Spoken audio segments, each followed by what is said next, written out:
All right. It says I'm live. Welcome. It is Saturday morning, the 26th of November. So, hope you guys are all doing okay. And for some reason, I'm switching a couple things. Just want to make sure that you guys can hear. Let's see here. Okay. Yes, you can hear me. And today, we're going to check out not really a debate, but a conversation. It was kind of a debate, but a conversation that I had with Reds Rhetoric and Astronomy Live about the Earth rotating or not rotating. And my argument, which I repeated many times throughout this conversation, is that although a lot of people believe that the Earth is rotating, that the evidence that we have in this world that we live in, the actual physical evidence or like the observations that we actually make are the opposite of that the Earth is not moving, and that it is an inference that is made to think that the Earth is rotating. And that means some other way to gain knowledge about something rather than the actual observation. So what my point is that an inference that opposes the observation that we make that's not good science. I mean, it's literally the opposite of what we observe to say that the Earth is rotating. We observe the sky rotating. But anyway, that will be talked about, and we'll see how far we make it through this. I have a couple other ideas if this gets boring or whatever. But I also want to talk about, and I don't know if we'll do this in this stream, maybe in another stream later. I want to talk about Genesis 1 verse 2, and a way that I think that we have possibly been, not ignoring, because we haven't been ignoring it, but we've been mistaken, or we've been missing some details that are in the book of Genesis about God's creation, I think, and maybe misinterpreting what they are. But let's go over to my desktop and let's check out this. And I'm going to leave it in this format here so you guys can read the chat too, or the live chat or whatever. So let's just give this a listen and see how far we make it, see what we think. And I can pause it anytime you guys have something that you mention that we need to talk about, or that's something that we should mention. I will pause the video and we'll talk about it. So in the chat, I'm going to be keeping track, watching you guys and talking with you. I don't know how much talking I'll be doing in the chat because my computer really doesn't like me to type while it's trying to play a video. So we will see how that goes. But thank you guys for coming here, and hopefully we can all get a little bit of clarity about what we believe here. So let's just check this out. And a little warning, Reds has a potty mouth, but so if you have kids around, might not be the best content for them to listen to. So here we go. Turn off camera. How's that? And probably better. Anyway, so Cool. according to this, it says that we are live. I don't know, and we will find out in the next few seconds. Maybe, who knows? Anyway, hold tight. All right. Okay, let's see. We'll refresh this. Turn off camera. How's that? Okay, seems to be working. Can you guys hear that okay? Maybe put in the chat. Seemed a little quiet to me, but I don't really know how I can turn. Oh, that's how I can turn it up. The volume was way down. I'm sorry. Okay, let's try it again. Oh. There we go. All right. So yeah, I'm getting an ad on your video now. So yeah, looks like we're. Neato alive or burrito. something. Okay, so just so that people are aware, I'm not going to be showing any visuals in the stream. It's going to be audio only because I am lazy and I don't feel like putting in the effort. So that's a thing. Anyway, talking to a guy called Effed Up World. I've spoken to him before. He recently commented on my previous video about the Nikon P1000 being glorified for no fucking reason whatsoever. And then he made a whole bunch of videos which I don't agree with, and to be frank, I'm kind of confused about. So we're going to talk about that and probably some other shit. And also, just so you're aware, F, or what do you want me to call you? Joe or whatever. Yeah, Joe or effed up world, whatever. All right. Whatever's easiest. Joe's gonna be easier. All right, so Yep. Joe, I am using the free version of Meets. So if we hit our hour limit, I will make another link, send it to you, and then we just pick up from there. Sounds good. Okay, good. Let's go ahead and figure this shit out. So anyway, the first thing I did want to talk to you about is I don't think you quite understood what MC Toon was actually talking about. So let me just inform the audience and then we'll talk about it so that everyone's up to speed. MC Toon was making the point about stars rotating around a point in the sky called celestial poles, and MC Toon was making the point that we have two of those motherfuckers, which doesn't seem to comport with the flat Earth model, if there is such a thing. And I guess there was some confusion there. So now that people are aware of what we're talking about, what was your issue with what MC Toon was actually saying? Well, I guess to keep it so people understand what we're talking about, he had mentioned, and this is true, that if you're in the southern hemisphere and you look to that celestial pole that you can see from there, you'd be looking south at the, I don't know what they call it, the southern axis of rotation of the sky, Southern celestial pole. Okay.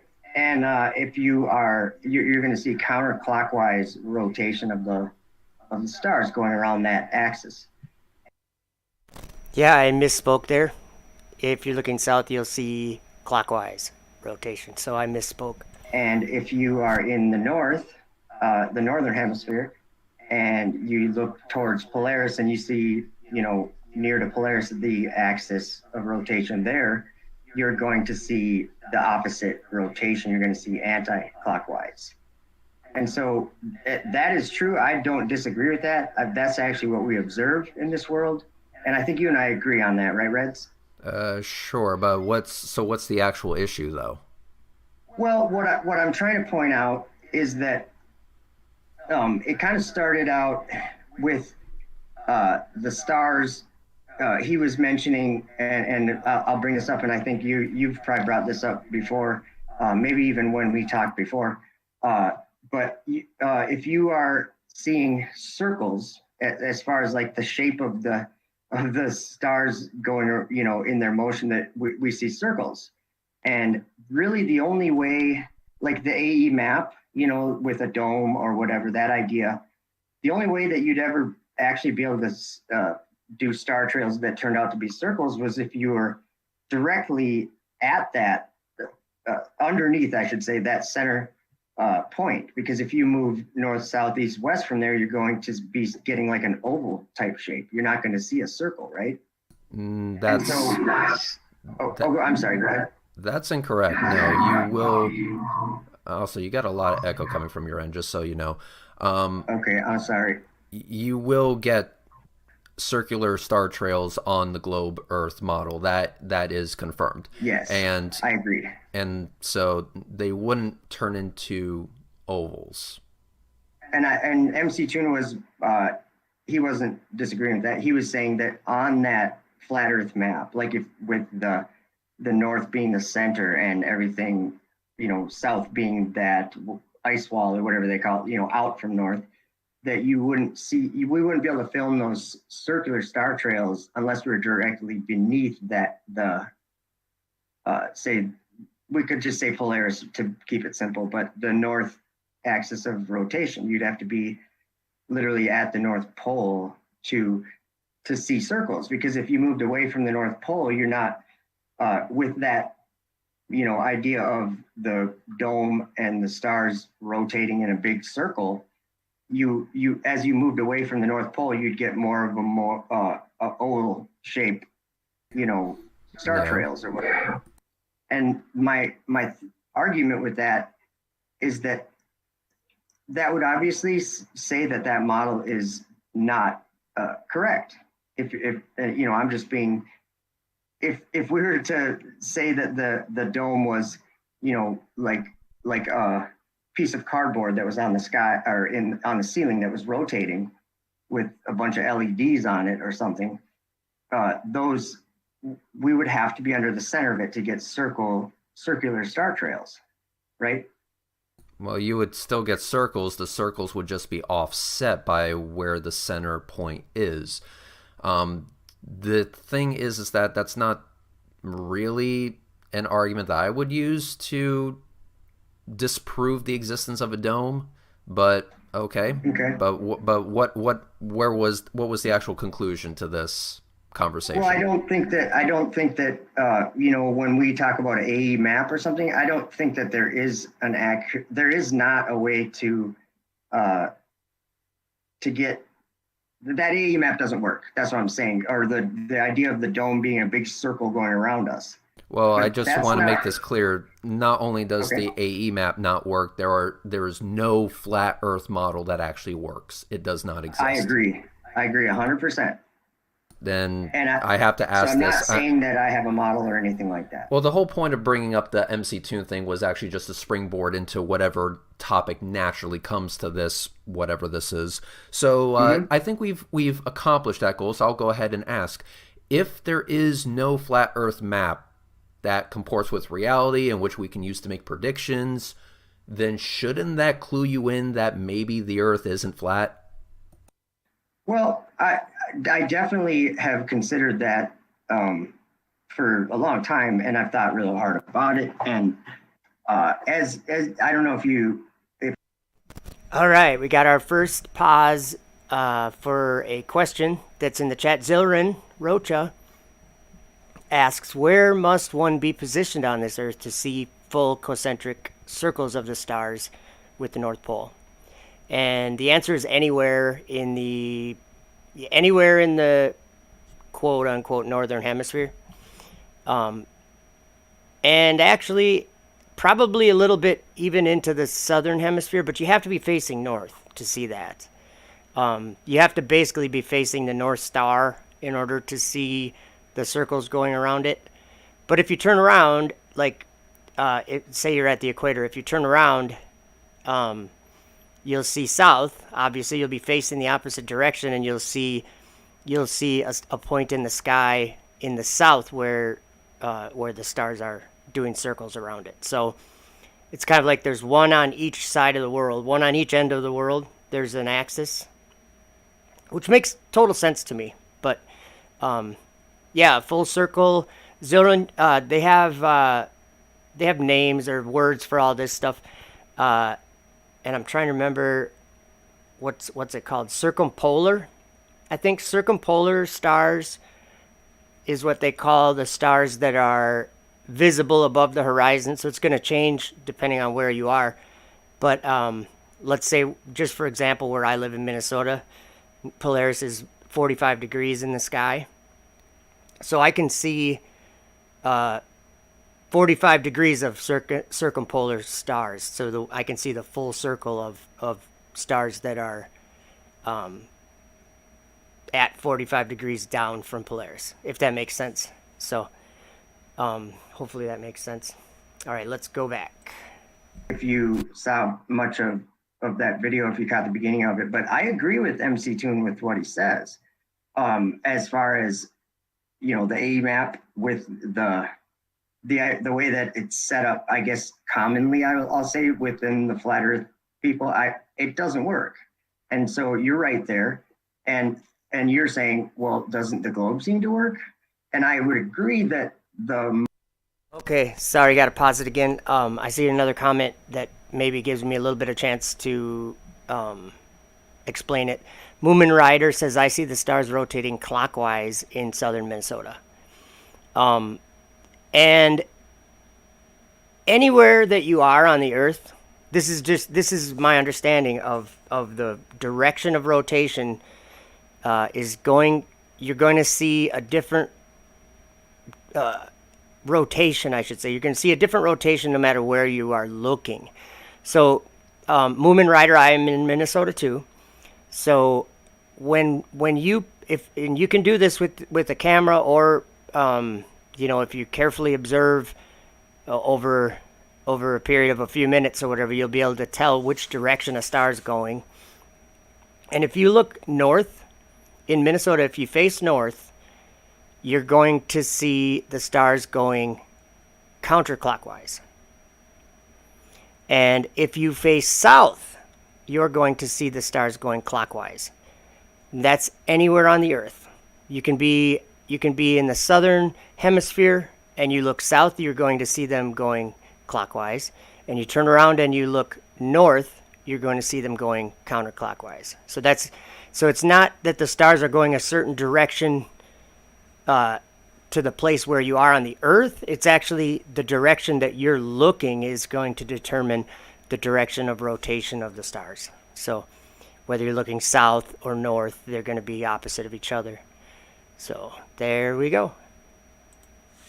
model would definitely work. But the point in that video was to say, let's just say this. If we were in the southern hemisphere, let's say we were in Argentina, and we look to the Southern Cross or the southern axis of celestial rotation, we're going to see, would you agree that if we were to do star trails, that we would see we would see clockwise rotation if we were in Argentina? Sure, but the point that I'm trying to make with this is that there wouldn't be a southern celestial pole at all on any flat Earth model, or at least the ones that have been spitballed onto Google.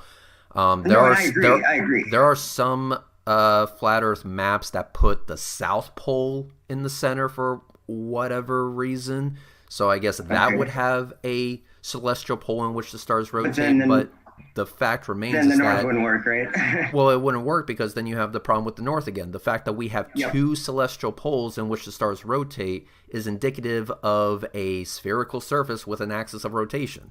So if we have a model that comports with reality like the globe Earth model, shouldn't that clue you in that the Earth isn't flat? I just go back to my original question. It would, but I guess I do have some things that don't seem to be. I pointed one of them out is if you were looking at Polaris I'm in Minnesota, so it's at 45 degrees in my sky. I look at Polaris and I see what I see. Now, if I go to what I was saying, Argentina, I can't see Polaris, right? It would be what we would consider over the curve, or it would be not possible to see it if we were on a globe, right? And that would go correctly with your model, with the model of the globe. But the thing I don't see happening is every degree, or every 70 miles or 69 miles or whatever, the ground would change its angle.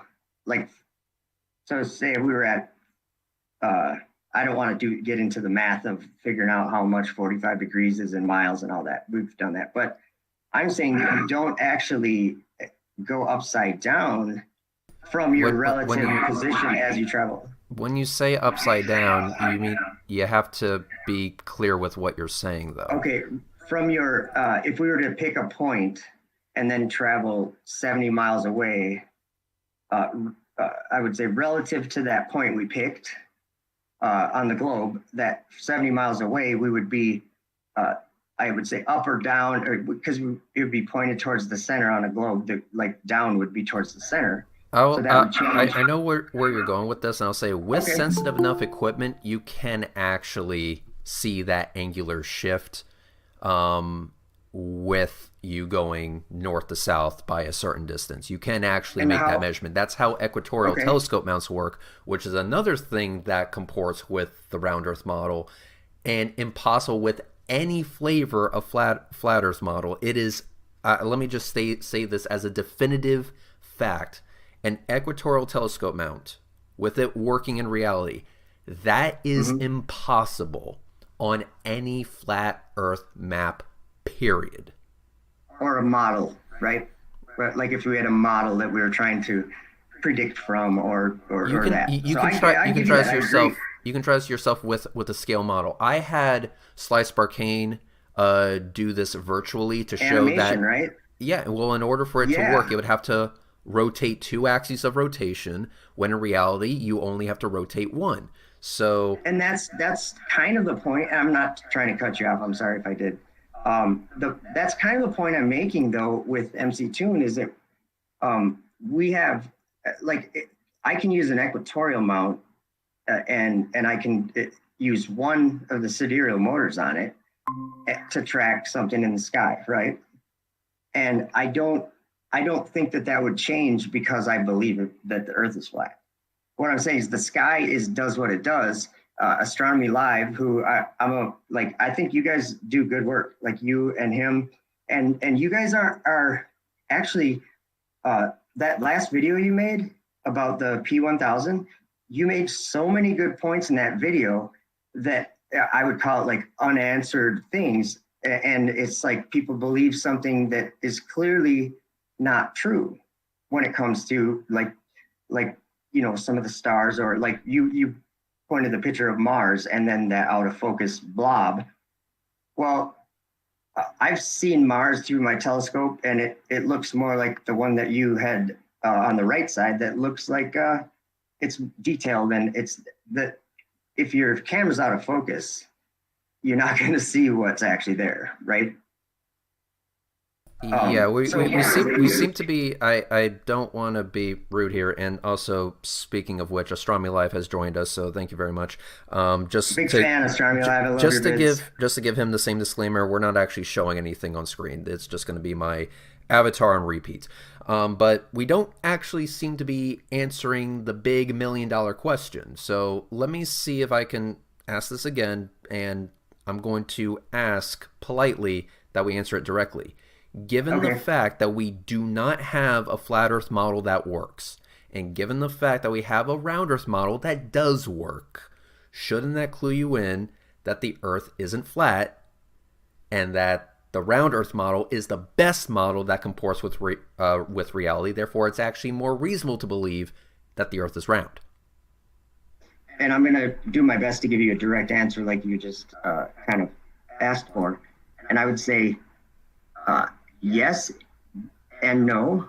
Hard to explain. The globe does make a lot of sense, and the reason why I can't argue with that is because we live in a world where a lot of things make sense. And I'm saying if you're looking at a globe model, right? And I would say that the reason why I have a different belief about the ground is not based necessarily on the sky, because I believe we see the same sky, but and we observe the same sky, but it's the way that uh, let's just say as we travel, no matter where you are in the world, up is like we're perceiving it from that point. So up is always going to be the same direction. As far as like, I'm not saying looking at it from outside and looking at yourself from outside. I'm saying we have a perception. We use our body, our eyes, and our ears, and our balance and things.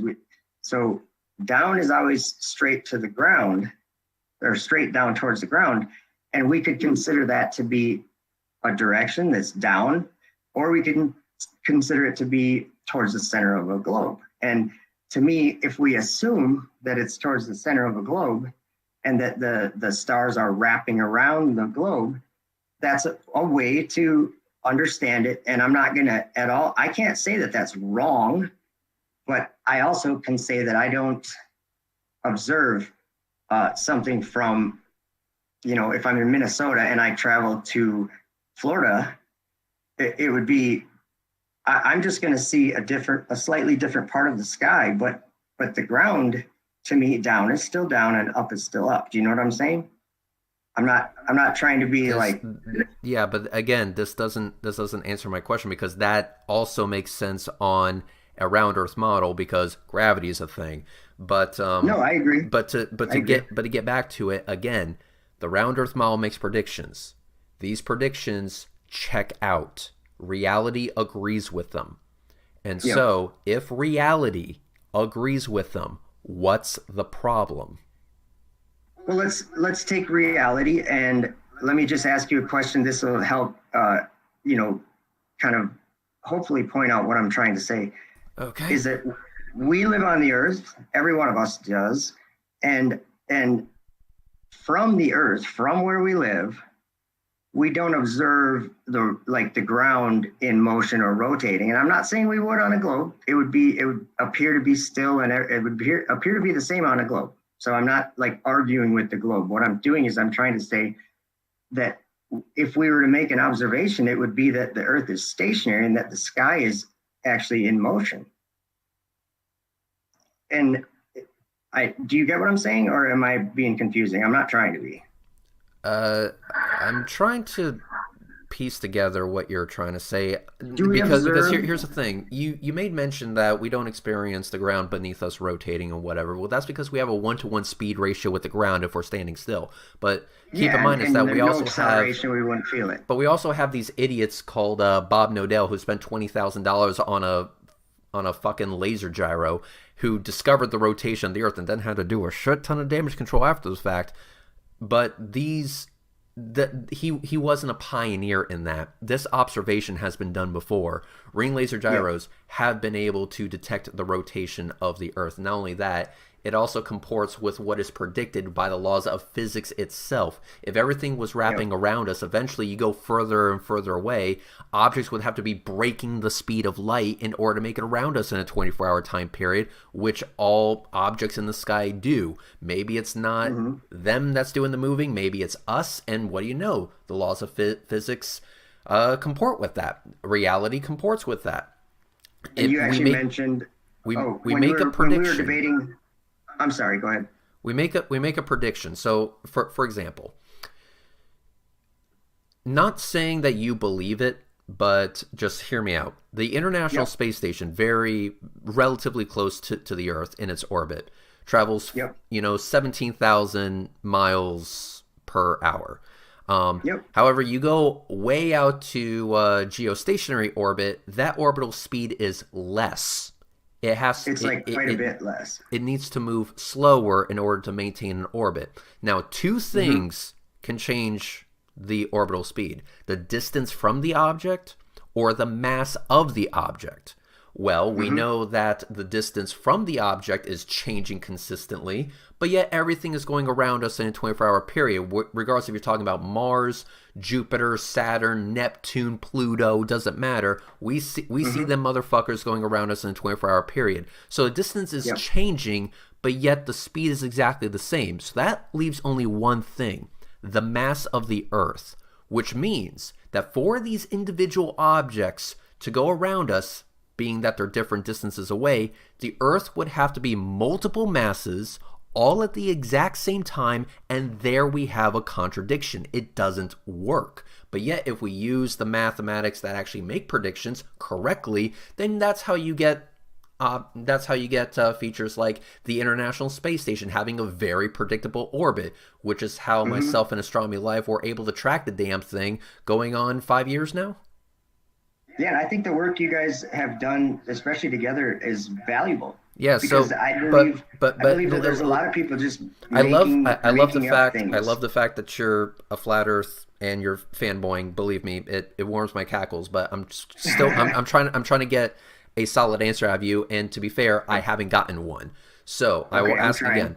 We have a model, not only a model for the Earth, but a model for the solar system. We can make predictions. These predictions turn out to be the case. We can figure this shit out with exquisite detail, Given all of this, why would you even entertain the notion of the Earth being flat or the solar system not being what it actually is?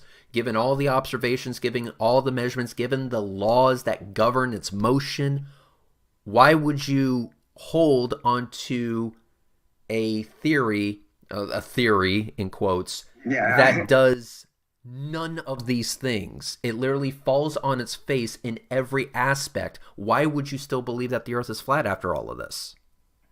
Well, that's a good question, and I can't answer it like with just like a 3 word answer, but there are things that with the solar system that I don't observe, but they could make sense. Like you're saying, there's a model there, that the model of the solar system and the Earth orbiting the sun and all the planets orbiting the sun. And I think I mentioned to you or asked the question, what do we actually, or no, I was talking with Astronomy Live on your channel under your video, and I'm being straightforward and trying to say that I don't think that we actually observe anything orbiting the sun. And correct me if I'm wrong. Like I'm just saying specifically, what have we ever seen that it's actually orbiting the sun? Well, I observed myself Mars. I'm getting some feedback here. I observed myself Mars orbiting the sun. Okay, you guys, I think it's important to listen to this because Astronomy Live is a very experienced, what do you call it? Amateur astronomer or whatever. And he knows what he's talking about. And so he's actually enlightening me a little bit right here because I was just saying that I don't think that we actually observe anything orbiting the sun. And of course, if we're talking about like 1 week or 1 day, then I'm right, we don't.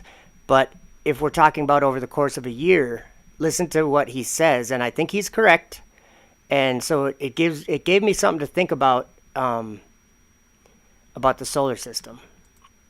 Because I'm seeing it move, not only relative to the stars, but measuring the distance, measuring the size. So I have actual ranging data to it, right? So now the lateral motion is no longer simply an angular motion. We have a known scale to that because I have the distance to it.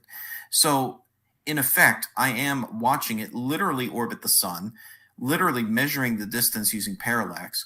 And from that, I know it's a certain number of, million miles away, and it's a certain size, and it's orbiting a central point, which is co-located with the sun, roughly the solar system barycenter, if we want to be very exact. So I have direct observational evidence, and I've seen it moving at a known distance, at a known speed, all agreeing with the orbit, but not just agreeing with the orbit. You can take it the other way. You can solve for the orbit using those observations. And there's several, and I admire your work a lot, and I actually point to your work a lot. I point people to your channel because you have gone out of your way for a long time now, consistently and repeatedly going out in the morning before everybody's up, getting all your equipment ready and setting up, which they probably don't even really realize how much time that takes. And you've been filming in live streams. You've been filming the space station and an amazing shot with some amazing software that you've created.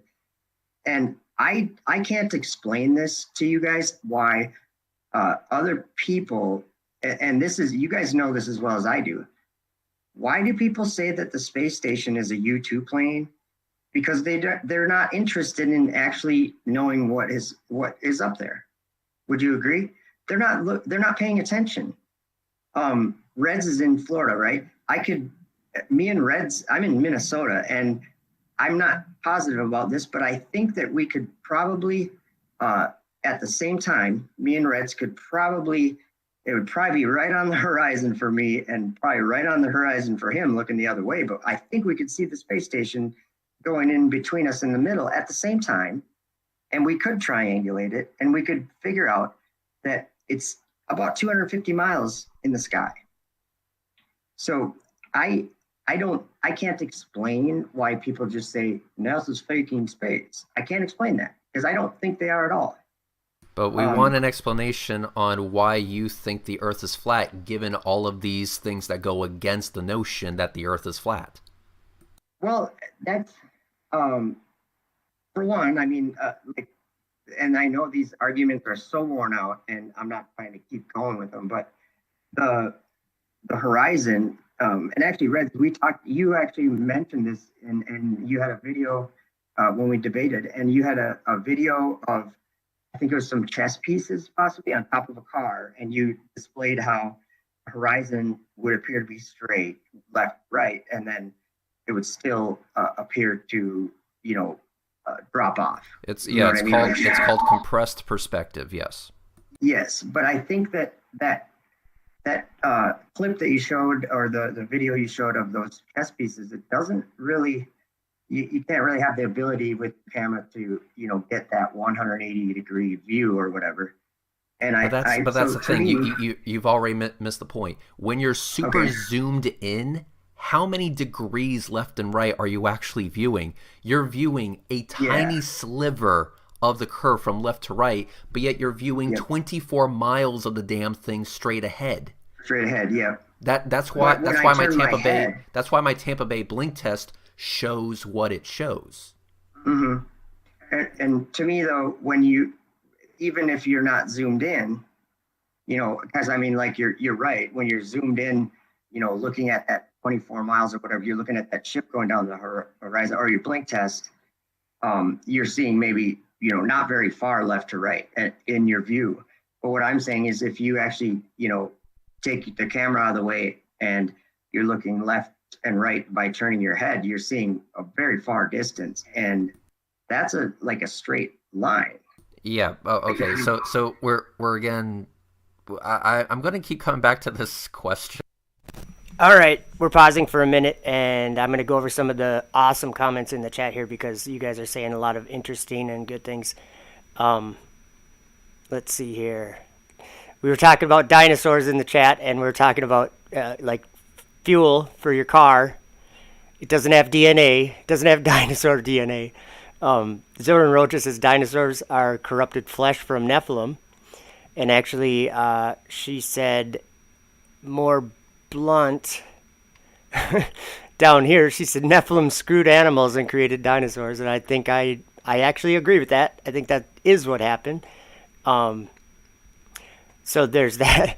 But let's see here. I like Moomin Rider says, no, it doesn't. Because that was Dr. E. Vales said, my car runs on dinosaurs. And so Moomin Rider says, no, it doesn't, doctor. Oil would have DNA if it did.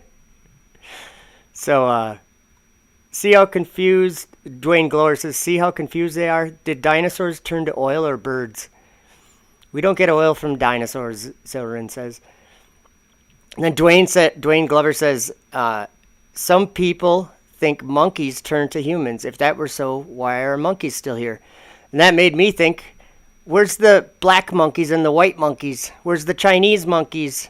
Where's the, you know what I'm saying? We have like a bunch of different colored skin and everything. Monkeys all pretty much have the same color skin, right? So if we came from monkeys, where are all the different races of monkeys? Or races of humans? Makes no sense. So I'm going to go back down here. FE Nation, welcome, and welcome everyone, by the way. FE Nation says the Earth doesn't spin. I have to agree 100%. Jess Palmer, what's up? Driving to work. Drive safely. Okay, let's see here. Unindoctrinated, Ryanated says, please tell me what part of a flat stationary plane that falls flat when you put it under scrutiny. I'm kidding, but mountains, valleys, and hills. But yeah, that's it. It's a plane. I don't think there's any way to argue. Like, they have other ways that they like to argue, and that's kind of what I'm trying to break Reds of his indoctrination on some of these things, but Red is a tough opponent here. He's pretty strongly committed to what he believes. Let's see here. There was a couple more comments. There was Denise. This is a good one. Denise Passarelli says, go straight up in a hot air balloon and come straight down 2 hours later. We are stationary. That's like probably one of the most clear proofs that the Earth isn't rotating is the Earth. You can take off in a hot air balloon and come back down and you end up in the same spot. Wow, shocking. That's because the Earth is not moving. Welcome, Yaswell Soaring. Says it takes billions of years for things to evolve, kind of like gravity. You can't see it. Yeah, that word fossil fuel, Jess, that word seems to be like an indoctrination word, because that word shouldn't even exist. It's so ridiculous, first of all. You know how much oil, like how many barrels of oil this world uses every day? And so they're thinking that that's actually like dead dinosaurs. That there's barrels of dead dinosaurs every day, billions or whatever of barrels, or I don't know how many. I don't know. Okay, let's go back to the video. Okay, So I'm going to be a sorry. broken record for this live stream, but you've sorry. accepted multiple times that the round Earth model and the model that we have that governs the solar system, or that describes the solar system, it all. Okay, that was the other thing. I'm pausing it again. Sorry, guys. That was the other thing I wanted to comment about. Unindoctrinated said, I got to find the right one. Where did that go? Okay, he's, or he, she, I'm sorry, I don't know. I'm guessing it's he because I'm guessing your name's Ryan. Personally, God has never told me anything that I can remember. And that is, if I was going to be on a certain level, I'd have to say the same thing. I've never heard any kind of audible voice from God speaking to me. But in a different way, I have heard God's voice. And let me just check a couple more comments, because it seems like there were... Okay, Dwayne Glower said, if God told you something you can't remember, how do you know God told you something? I think he must have misunderstood a little bit. And then Unindoctrinated said, if God has ever told me anything, I can't remember it. And I kind of feel the same way in a certain way, but over these last recent years, I believe that many of us have actually heard God's voice. And he speaks by revealing truth. I don't even remember where, in the New Testament somewhere, it says, grace and truth came by Jesus Christ. And like the book of Revelation, that's the revelation of Jesus Christ. So truth comes from him. So I believe that this truth that we've been talking about, that I believe, many people believe it, I think that is God's voice. So that's my take on that. And then Roderick says God had much written for you, because his words are his words. I mean, when we read them, if you go read the Gospel of John and you read what Jesus said in that book, you're hearing the words of God. You're reading the words of God, however you want to look at it. So, good points, guys. Good points. Here we go. It all works. So given makes sense. given the fact that all of this shit is going for us, why do you still believe that the Earth is flat? Well, one reason is because I don't think that the Earth is rotating. Okay. And I know that doesn't really say flat, but that does say, to me, the globe, it can't be a globe. It can't have day and night unless it's rotating. Yeah, correct? yeah, but you don't. Okay, take a ball, put it on the table. Yep. Is it moving? No. Okay, see what Red's going to try to explain here. He's not getting it. He's talking about a model. He's so proud of this globe model. He's like, the model works. It's perfect, you know. But I'm pointing out a huge glaring problem with the globe model. And that is that on the globe model, you do not have day or night if it isn't rotating. that is a part of the model, is the rotation. So you can't just take that out like Reds is going to try to do right here. He's going to take the rotation out and just talk about if the Earth is a sphere. Like, if the Earth is a sphere, it has to rotate, Red. And you know that. So, Trucker, welcome, says, I recognize a lie because I've lied. I recognize truth because I know him. That's probably one of the best ways to word that. I recognize truth because I know him. Or you could probably say, I recognize truth because I hear his voice. He is the truth, you guys. So, in a world of lies, when truth becomes available, or when truth, and it has, I mean, so when truth becomes something comprehended that it hadn't been before, when you're presented with that, you have a choice to make. Every single one of us that heard about this has a choice to make. We're like, well, do we actually believe this story, or do we believe what actually we experience and what is true? Because we can make observations and we don't see a spinning, rotating Earth. So that's just something to think about. But yeah, you listen to right here. He's going to try to kind of separate himself from the rotation for a minute and talk about the globe. Has it stopped being a ball? No. So why is this an argument? I mean, if you want to, I would actually, and I can't believe I'm saying this. Model. Right? If you we're talking about a model. If you were a geocentrist, I would much rather have that, because at least you know that the Earth is a sphere. Then we can move on to the sphere actually moving. But if that is your ultimate hang up, how do you get day and night if the Earth was a sphere but it's not rotating? Yeah, but if that is your ultimate hang up, you need not look any further than your own flat earther Bob, who measured it by accident by trying to disprove it. You know, he put it up to the test, and then he was like, oh shit, there's motion here. Let's do a whole bunch of damage control after the fact with the ring laser gyro. The dude discovered the rotation of the Earth. Well, and here's, like, I know it sounds goofy, but an apparatus like that, I mean, obviously we use it in high-tech equipment and jets that really need to know their orientation and fast too. So I'm not casting any kind of doubt on that drift that it picks up, or the 15 degrees or whatever that it's picking up. I have no answer for that, but I do know that we're setting it on the ground that, and like Reds, you've pointed out before, this is why I actually enjoy your videos and your point of view. And actually, I like the way that you put it across, because you're like, kind of stern, or whatever the word is you want to use. An asshole. Asshole. The word they're looking for is asshole. Yep. But what I'm saying is, I think that that's necessary to make people think. So I think that's one of the reasons why your channel has been successful, and why there's so many people that don't like Reds, right? I'm just still trying to get an actual answer, though, because here's the thing. I know what my channel is. I know what I've done. I know I can be an asshole, and I know what Astronomy Live has done. He does great work, has a great telescope, and has a massive penis. We all know this. But the fact remains is that we still haven't gotten an answer to this question.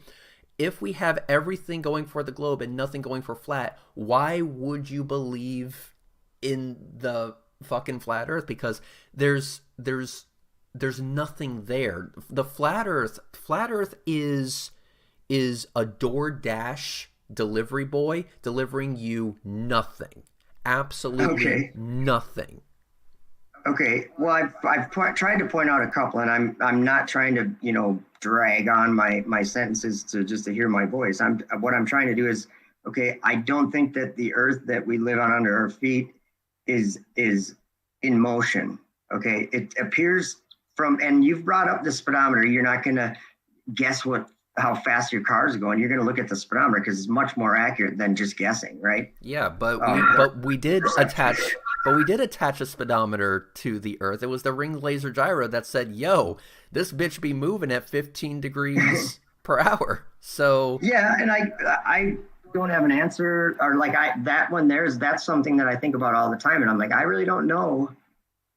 If the Earth wasn't rotating, I don't know why I would pick that up. But yeah, but if you don't know, why would you immediately jump to the Earth being flat? Because I live on the Earth, and I know this sounds like kind of weird, but I live on the earth, and I was given this body I live in, and I have these senses. And now an instrument, we have to use our senses to even read an instrument, right? So the senses that I have, I'm not saying they're more accurate than like a speedometer. My eyes looking at the road are not more accurate than a speedometer. But when we, like, if that's why I was kind of talking about, or that video with MC Toon, is observation part of science? It is. And we all observe the ground to be not moving. And that's, now listen, I don't want to, like, I'm not trying to harp on that. What I'm saying is, if I lived like up in the stars, or if I was, if I was actually on a star, or say I was on the moon, I think if I looked down on the earth, that it would be rotating. Okay. So don't think that I'm like trying to say that a rotating thing's wrong or anything. What I'm saying is that I live on the part that from where I live, it isn't rotating. And if I was in the sky on the moon, I would have to guess. I don't think there would be any way to say that it wouldn't be rotating. We But have the place that I live is the part that's not rotating. Flat You know what I'm earthers saying? constantly overly reduce humanity. What I mean by that is you limit yourself to your senses, like your eyesight, or you can feel motion, the fluid in your ear that lets you know which way up is, that kind of thing. But humans have something else going for them, and that's that jelly blob thing between the ears called a brain. And when we realize that when we use that shit, we realize, oh, if we make tools, we can help ourselves out quite a bit. And so that's why we have speedometers. And we know that because we know that our sense of speed is not always accurate. We know that our eyes aren't always the most precise. So that's why we have telescopes and microscopes, hell, even fucking glasses for our everyday lives. And we have made tools to help us better discern reality. And when we use these tools, reality itself conveys what it's saying through these instruments. And what Bob's ring laser gyro was saying is that the Earth, the motion of the Earth, has conveyed through that instrument to you, the observer, hey, I'm the Earth, and I'm rotating at 15 degrees per hour. So, with that being said, and given the fact that you said that these instruments have to be accurate, otherwise we would have aircraft falling out of the fucking sky all the time, which I agree with. Yeah, we have precise equipment. But yes, it is precise equipment. So why not trust the precise equipment? The Earth is rotating. Point blank. That's it. Dead. Done. Dusted. No, and I, like Reds, and is it Red or Reds? Like I don't want to call you like something wrong. People call me both. I really don't care. But at the end of all my videos, I say, my name is Red. This has been his Rhetoric, and have a good night. So yeah, that's true. So Red. I think my videos are self-explanatory in there, but still. Okay, so back to the question. These ring laser gyros are accurate, and reality conveys what it's doing through these instruments to you. It's saying, I'm the Earth. I'm rotating at 15 degrees per hour. So why not accept it? Okay, so when 7.8 billion people, and I'm not trying to be weird, but when we all observe with our senses only, I'm not talking about our instruments, but with our senses, we all observe, we make an observation, I'll say, of what appears to be, to us, the ground not moving, or whatever you want to call it, being still, okay?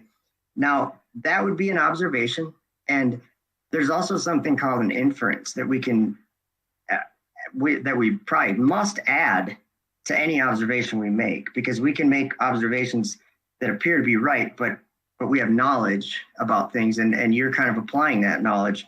Like if I was to ask you, is the ground, like through your human perception, is the ground in motion or stationary? You would have to say that it appears to be stationary, right? It appears to be. I'm not saying that it is. It appears to be stationary. And the sky, the stars in the sky appear to be in motion, in a rotation, or actually I should say in a rotation in the north and the south, around a point in each north and south. So there's an inference, though, that like a lot of it would have to do with instruments, like you're talking about. And a lot of those inferences would say, but we know that it's not stationary.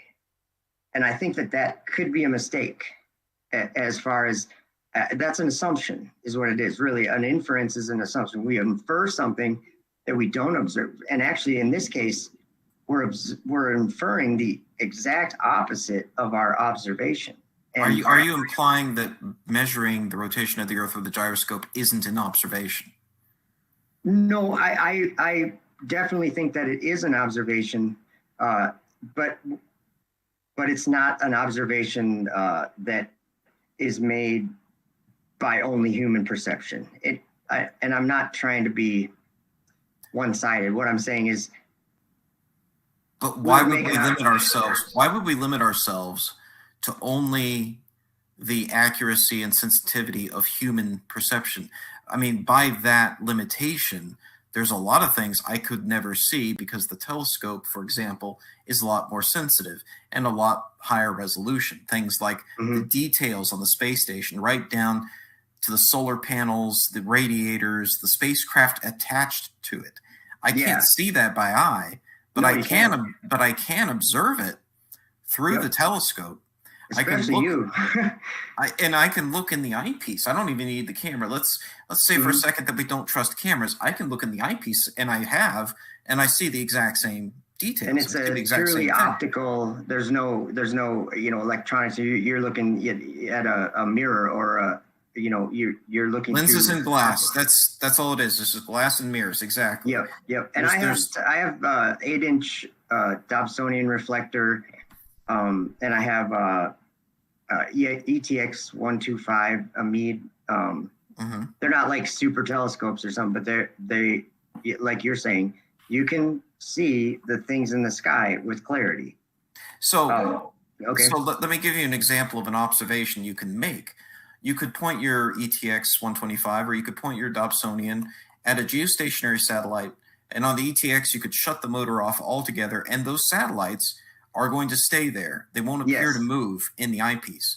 What's keeping them up there? Of course, the flat earthers don't want to acknowledge these channels, but there's a channel I'm subscribed to. It's a small channel, but his name's Mel Gig. And I don't know if you know, he's just really good with his camera. And you can go to his channel and you can watch let's try to keep the promotion and, dare I say, dick sucking down to a minimum.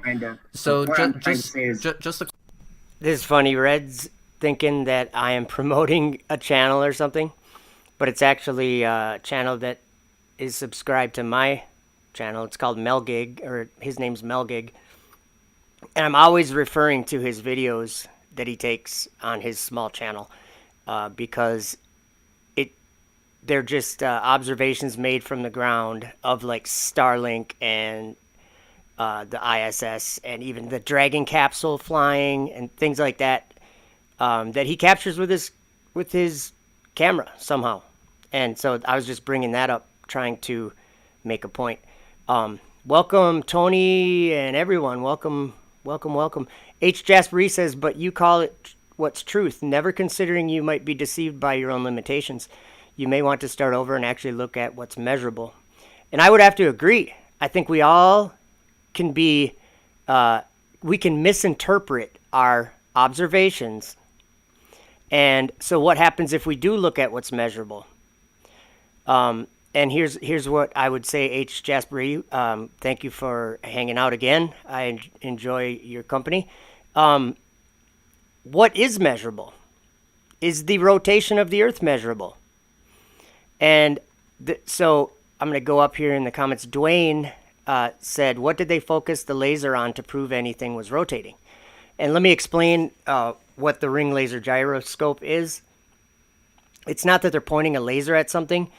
All it is it's a piece of equipment that is sending, like, I don't know how, it's sending it many times, and it's doing it over and over, but it's sending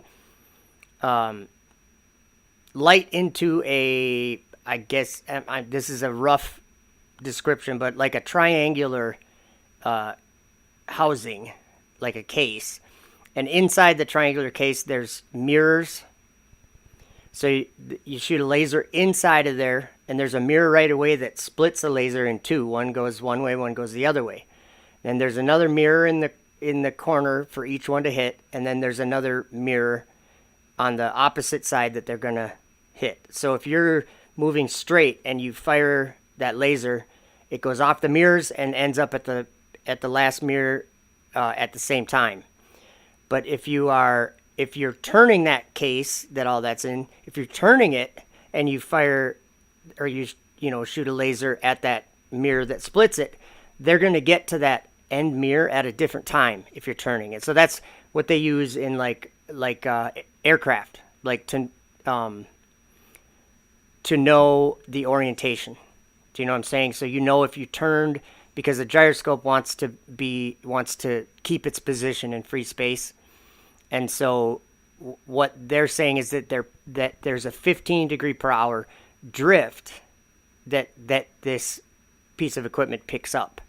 So it's not that they're focusing the laser on something, it's that what they're doing is they're setting their man-made apparatus on something that's not moving, and it's telling them that it's moving, and they're believing it. Do you see the possible error in that? So I'm just saying, just like I'm trying to think of an example. It's hard to, or a comparison. It's hard to do that. So let's see here. I'm looking at a couple of the comments. We'll go back to the video, and I will try to comment on a couple more of these. Thanks, you guys, for hanging out. Just a question one more time. There are geostationary satellites that you can see through your telescope. You can shut the motor off and they will remain in place. So the question for you is, what is keeping them there?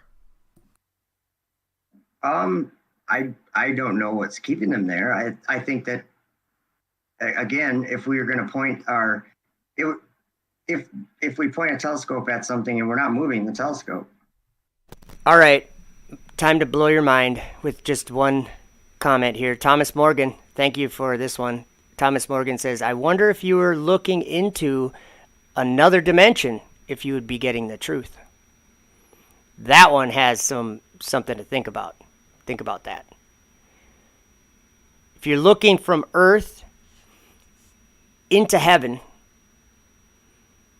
pretending what you know what it is, if you're looking from Earth into a place of darkness, are you going to be getting the truth from this place of darkness, or do you think that there might be things there that mislead? So just think about that. Like just the word planet, comes. It's the root. I don't even know how to say it, but where that word came from. How's that? Where that word came from is planeo, which means to lead astray or to cause to wander or to go off course. So it's that word means to deceive. Planet. So just think about that. What if the planets were something other than what we assume that they are? I mean, even if you can send a probe there and get data, and what is all of that data? Is that deceptive? Is there something leading us astray in the sky? That's what the scriptures say. That's what the Bible says. These wandering stars, they're like false teachers. So that's something to think about. Thanks to H. Jasper E. Says, me too, you're a good one. Tony's Coffee House says, everyone who streams is a time traveler. Ooh. That's very interesting. Very interesting. Okay, here we go. Whatever's there is right there. Okay, but if the Earth's rotating, it has to be moving fast. Here's the thing. They're not just there. They will tend to move up slightly and down slightly because, the orbit isn't, perfect, but you can tell that it's an orbit. So if you can tell that just by looking at it, again, your motor's shut off, this is a geostationary orbit, and this is the kind of thing that is predicted with the models that we're putting forward. Can I ask you how we know that it's an orbit? Basically, let me ask you this. Do you have anything that do you have any explanation other than it's an orbit to explain what we're seeing? Well, maybe I mean I don't know everything, Reds, and I think you can maybe help me out to understand better what you mean by you can tell that the geostationary ones, because they move up and down. You were saying earlier they're not in perfect orbit, but how do we know that they're orbiting if basically they're just moving a little bit in the sky? Let's assume for a second that we don't know that. Let's assume for a Okay. second we don't know that. That's actually the question right there. We have multiple possible explanations for what we're seeing. I'm going to put Yes. forward the explanation that these objects are in a geostationary orbit. What explanation could you put forward that would better explain the observation?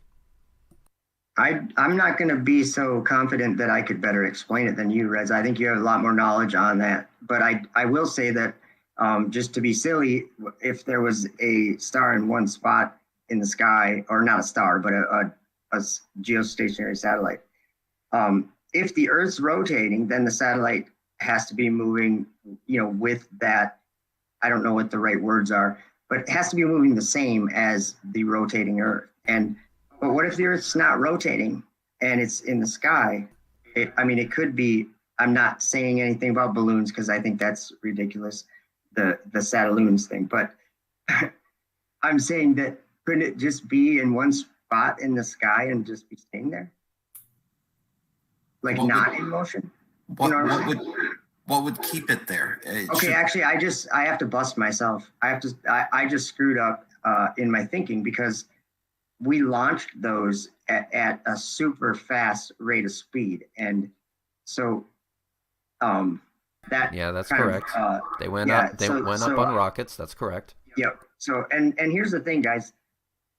I'm not trying to be dishonest. I'm not trying to be one-sided. I'm not trying to say I know everything, but I'm just trying to point out things that I'm noticing that seem like, whoa, we could be looking at that in a different way Yeah, but and you understanding haven't it in a told different us way. what that different way is. In fact, I asked you explicitly for that different way. In what different way could we observe the geostationary satellites that will lead us to a different explanation of what is going on? What are you seeing that we aren't?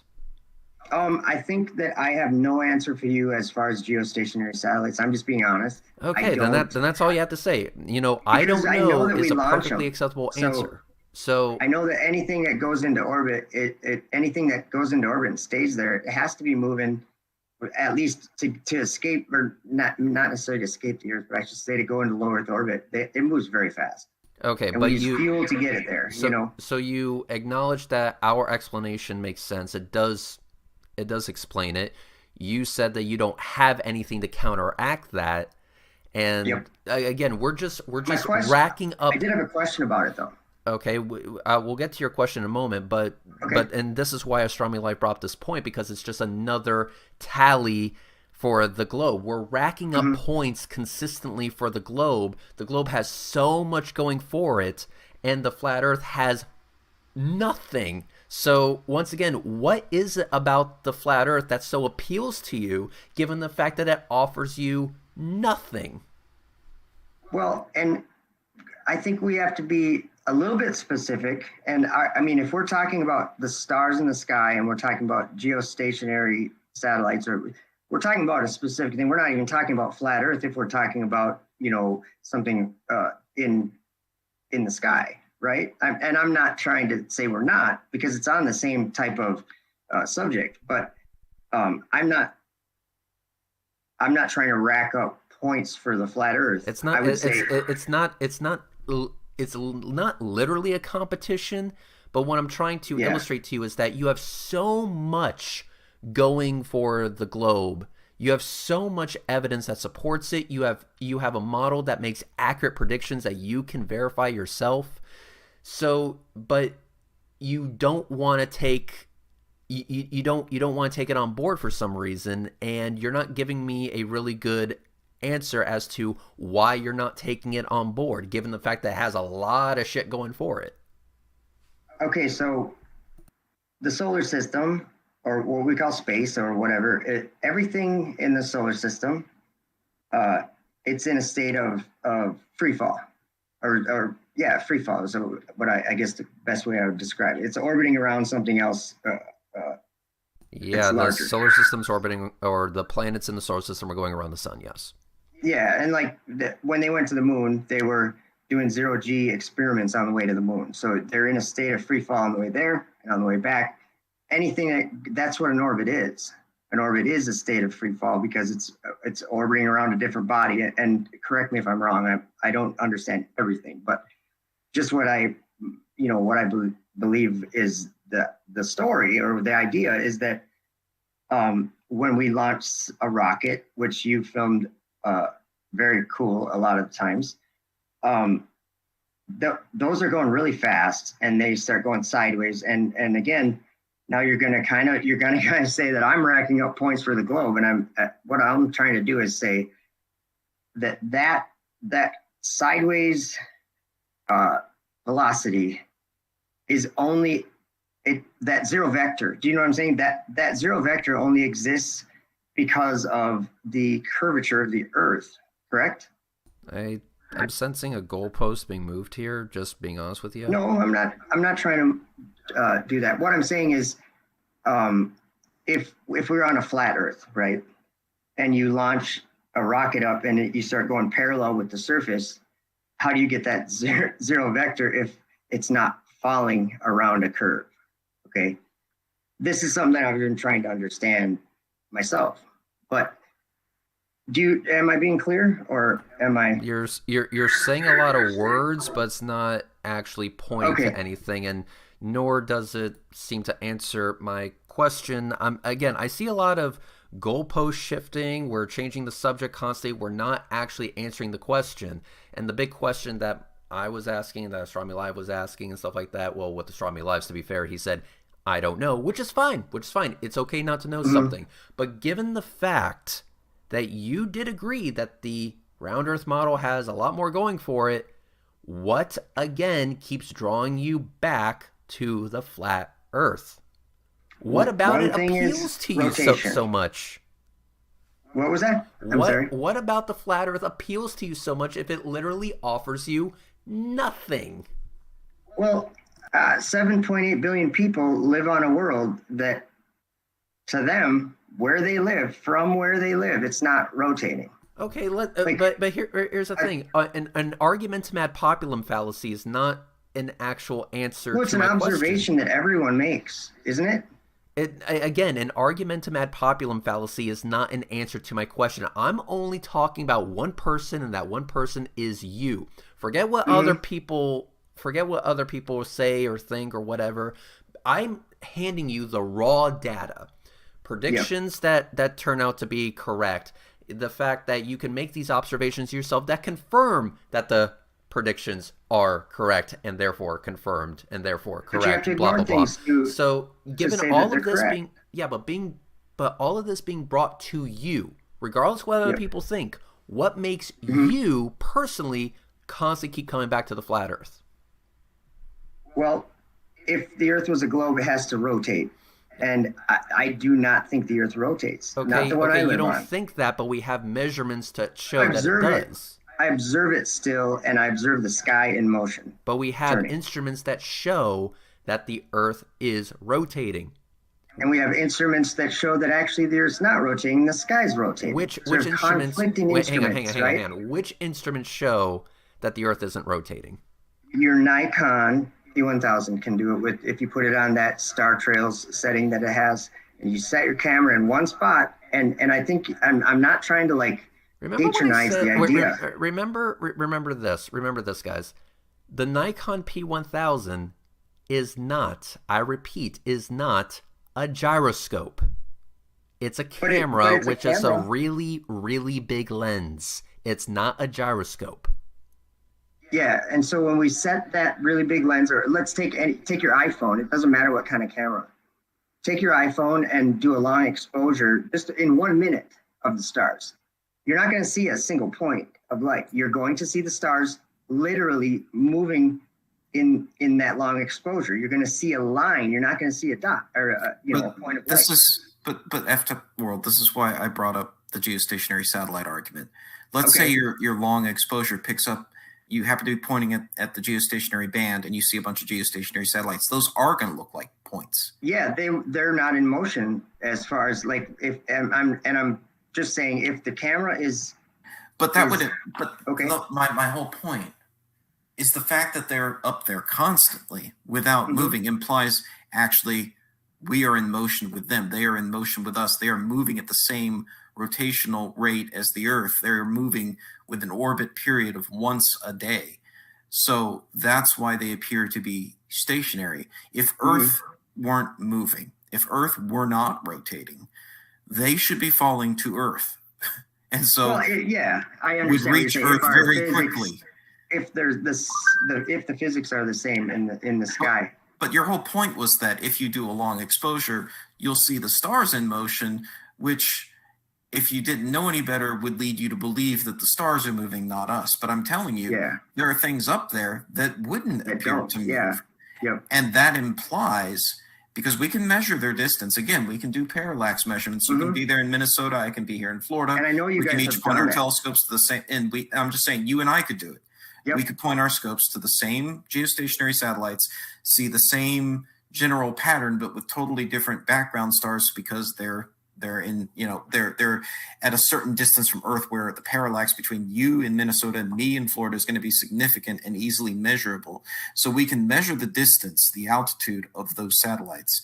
We can see that they appear to be staying roughly in the same spot over the course of the night, over the course of multiple nights.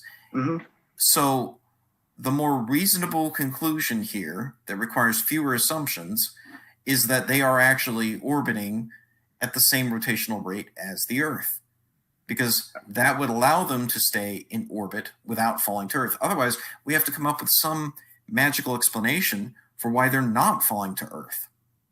No, and you make a good point, and I would say that there's one part of that would have to be something that it's probably an assumption that the physics of where those geostationary satellites are as we expect, and I'm not saying they're not, because I don't want you guys to think that I'm a know-it-all or something, but I do, like, if we take a camera and we do this, we point it up there, we're going to see the stars, the fixed stars, I'll call them, doing their motion. We're going to see planets doing a similar motion, but with like slightly different with retrograde motion, and then we'll see the, like you're saying, the geostationary satellites basically in one spot. Oh, go ahead, Reds. Sorry, no, that was me. I'm sorry. So I'm just saying, you seem to be making these arguments. I'm trying to bring it back to your daily experience, right? Yep. And I'm telling you, like, the daily experience of an amateur astronomer doing satellite tracking, it is almost a daily experience. Like when I'm doing satellite tracking, if I have extra time, I'll point at some geostationary satellites and just shut off the telescope for fun, because I got to tear down the telescope anyway. And it's cool to see them just sitting there, not moving. Like, this is just a out of common curiosity. experience. Have you done that? Like, like just as you're shutting it down or whatever, just keep do a long exposure or whatever. Do they seem to like have a repeatable type of slight motion in there? Or I'm just curious because I don't know. I've never actually filmed one. So in the time it takes me to tear down and really get ready to shut down the camera, typically I won't notice any motion. Okay. But especially for, there are some exceptions. One are geostationary satellites that aren't actually quite geostationary because they're in graveyard orbits that are slightly higher. You will see them drift over a few minutes at a time. Geosynchronous satellites are even crazier because they can draw out an figure 8 pattern over the ground. And so you do see that quite noticeably. SDO, Solar Dynamics Observatory, perfect example of that. I've measured its orbit myself multiple times and used it to make useful predictions, one of which even contradicted NASA's prediction. And I was right. So I believe that you were right. I think you know what you're talking about. Like it was nitpicking, to say the least, but they had predictions for the start and end of eclipse season for SDO. You perfected that a little bit because they were because they were not accounting for the atmosphere of the Earth. So, my point is just that this is part of my daily experience, and the predictions come true. my predictions come true. Even when NASA's saying something else, I can know it for a fact that, hey, SDO eclipse season is going to last one day longer than they said because they didn't account for the atmospheric thickness of Earth. I did, and my math was right.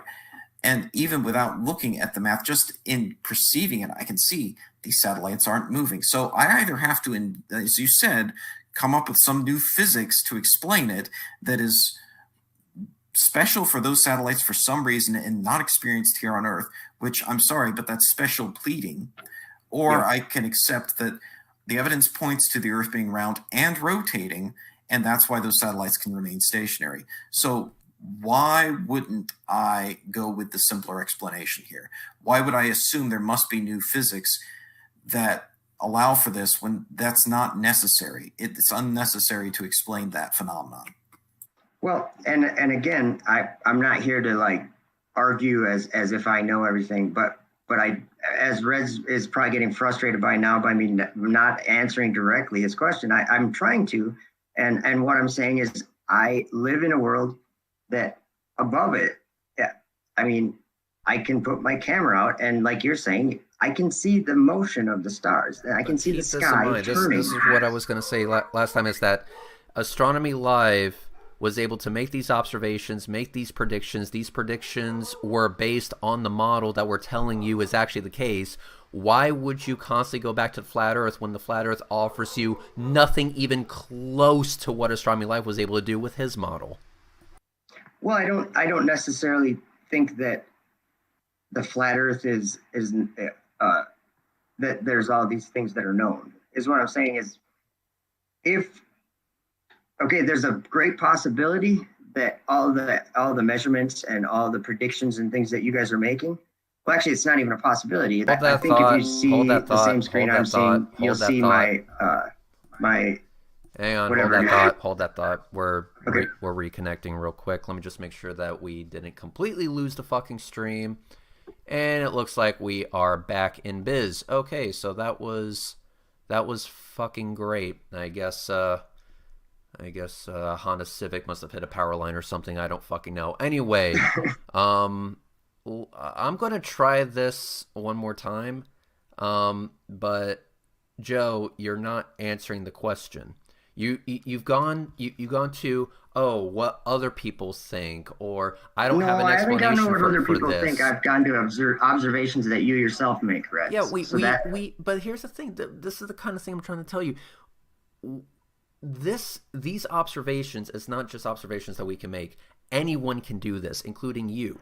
So if you have access to this and you agree that these models work, why not trust the model that, again, requires the fewest amount of assumptions and requires the least amount of special pleading, that kind of thing? Why would you constantly go back to the flat Earth, which, again, offers you nothing? There is nothing. Let's expand from the flat Earth thing for just a second, because you keep going back to that, and I understand that's kind of the whole conversation we're having, but the example I was just trying to be frank, but okay.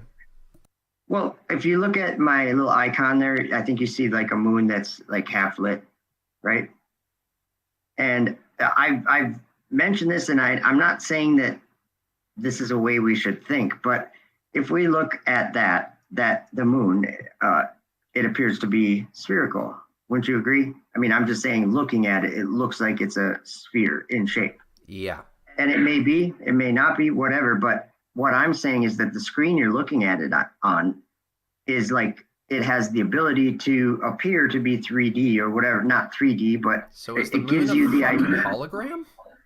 No, I'm not saying that. I'm not trying to go to the moon. I was using it for an example. What I'm trying to say is we can look at, like through the Astronomy Live's telescope, we can see like, and you guys can even measure it, what appears to be a sphere, and it's rotating and it has moons going around it, whatever we're looking at, or a ring going around it like Saturn, and we can see that it appears to be doing something. But if we're like, there's another way to look at it and say, well, that generally, if we're looking at those details on a screen that's flat, then that means our perception has the ability to make something look 3D that's not. Now, I'm not I'm not saying it's not. I'm saying the screen that we're actually But looking why- at. Right? But the question is again. Wow, that was a lot of feedback. Why would you assume that though? Well, um, the the sky above my house, the stars in it, they're moving, and I know you know that. Whether it's the Earth turning or rotating, I should say, or and the stars are kind of where they're at, and the Earth's rotating, so we see what we see. That's an inference. It like to look at the observations we make and to literally infer the opposite. I have Okay, this is where I'm trying to get through to these guys that we can make observations, but along with those observations come many, many inferences, and we all do this. So this is actually part of science, is to infer things, okay? But to infer something that literally opposes, it says to the observations we make, no, you're wrong. Okay, that isn't science. That's what I'm trying to get across to these guys. You can infer anything you want. You can infer that that like on that Flat Earth Society website, they say that the Earth is accelerating upwards at 9.8 meters per second squared. Now that's ridiculous if you ask me, because there's no observation of that. They're just looking for an answer to the reason why they think, or to back their reason why they think the Earth is rotating. Hey, Dell, welcome. Good to see you. Dell says, the whole thing could be moving. People always seem to separate the Earth and the heavens as if they are two separate things. That's just globe Earth programming. Yes, it is. We're born into that. Like it's a curse. It is a curse to have a belief in something so strong that you can be looking at something that opposes it and actually infer that your first belief was right. You know, that's called indoctrination or programming. I mean, that's exactly what it is. So that's what the point I'm trying to get across to Red is that if I say, hey, look, the ground isn't moving, and then I say, the reason why that is because it's actually moving, and give some explanation that seems to satisfy my belief.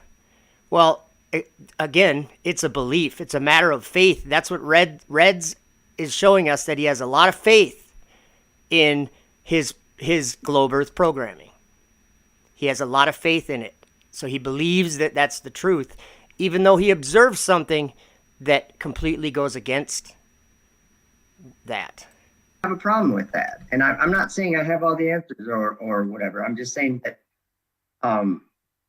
the surface of water, the idea of a wave is, you push down on the water somewhere with wind or however, and it goes up somewhere else, and it displaces. Part of it goes up, part of it goes down, and that's what a wave is. Okay, let's try this again. Why would you assume that the sky acts like a giant TV screen? Well, I'm not assuming that. No, you are. You're saying that, because my screen can make objects look 3D, the sky could operate in the same way. Okay, fine. But why would you assume that that's the case when there's no evidence that's actually working as such, considering we've actually sent probes to these fucking things? No, and I'm not trying. I think you're missing the point. Here's the thing: the screen thing wouldn't work when doing parallax measurements. Parallax measurements. That's something we need to talk about. Let's listen to Reds really quick. I'm going to comment on a couple things. First, before I hit play again, I'm going to comment on what Thomas Morgan just said.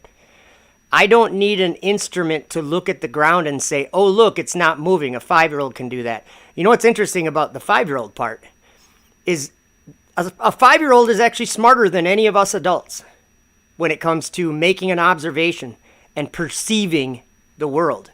Because if you ask a 5-year-old, do you think that the floor or the ground is moving right now? You know what the first thing they're going to do? Because they're genuine and like they're actually not indoctrinated, they're actually going to look at the floor and look around and say, no, it's not. They'll actually make an observation with honesty that us adults were taught to be dishonest about.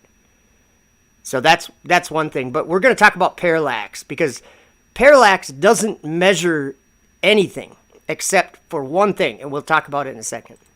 Parallax measurements show that these are in fact three-dimensional objects at different distances. So for example, we do parallax measurements of Mars. We're not going to get the same result for Jupiter, and we're not going to get the same result for Saturn. And so we're now going to have to deal with multiple TV screens at different distances, which means we're looking through other screens and screens through other screens. This is a lot of work to make this, well, not quite work in your head. So he says that we get parallax measurements of like Mars, and they're different than the like ones for Jupiter. Why is that? And his idea is that taking parallax measurements will actually, what it's actually doing, it's making the sky into a physical place with like dirt and stuff like that, like planets and stuff. But, okay, parallax, just for you guys that might hear that word and not know specifically what that is, I'll just explain it briefly. Okay, what Reds believes here, and what anybody that's going to bring up parallax or stellar parallax especially, what they're believing is what they're doing is they're taking reality and they're mixing a little bit of time in with the actual reality, and they're making a huge assumption. How big of an assumption? 186 million miles. That's their assumption. 186 million miles. Okay, let me explain. So today, it is November 26th. Okay, November 26th, we're going to go out to the sky tonight, and we're going to take very precise measurements with our telescope of Mars. We're going to measure its diameter. We're going to measure a bunch of things about Mars tonight, okay? And 6 months from now, so that'd be what? November, December, January, February, whatever, March, somewhere in there, whatever, 6 months from now, we're going to put our telescope in the exact same spot that we do tonight. So 6 months from now, we're going to put our telescope in the exact same spot, and we're going to point it up to the sky, and we're going to measure Mars, right? And what Reds is assuming is that the reason why we get a different angle in our measurement to Mars is, this is the assumption. It's a huge assumption, guys. He's assuming that today, on November 26th, that we're in one place, and even though we put our telescope in the exact same place 6 months from now, he's going to assume that we're actually 186 million miles from where we are tonight on November 26th.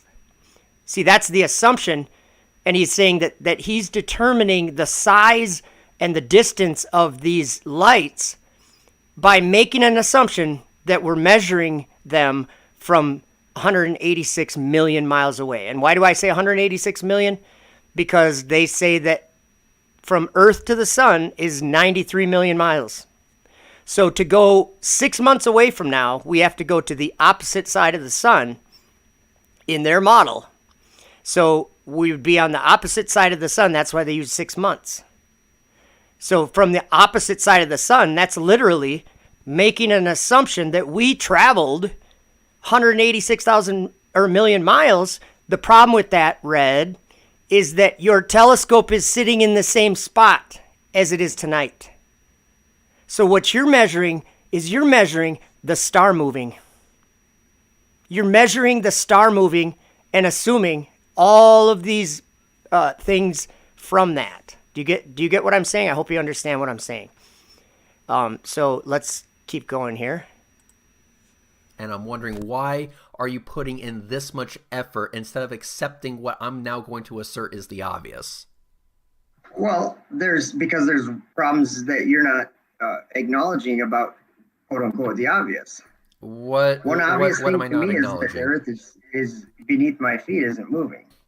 And if we get This a okay. gyroscope to tell I me I'm did wrong, acknowledge this. I did acknowledge that the ground beneath your feet isn't moving okay, relative to you because you have yes, a 1-to-1 speed ratio with the ground. The ground isn't moving beneath that's my the inference part. here's the thing. The ground isn't moving beneath my feet when I'm on a jet traveling 500 miles an hour towards wherever the fuck. But you And just said it was traveling 500 miles an hour. You're saying your perception inside of the jet is that the jet itself, whether it's moving or not, your eyes and your ears and your senses may not be able to tell. yeah, guess what? You want to know what would tell? The instruments that are on the fucking dashboard. And so we use those same exact instruments, which you already Yes. said were accurate, which determine that the Earth is rotating. So what's Okay. the If we problem were, here? I'm sorry. Go ahead.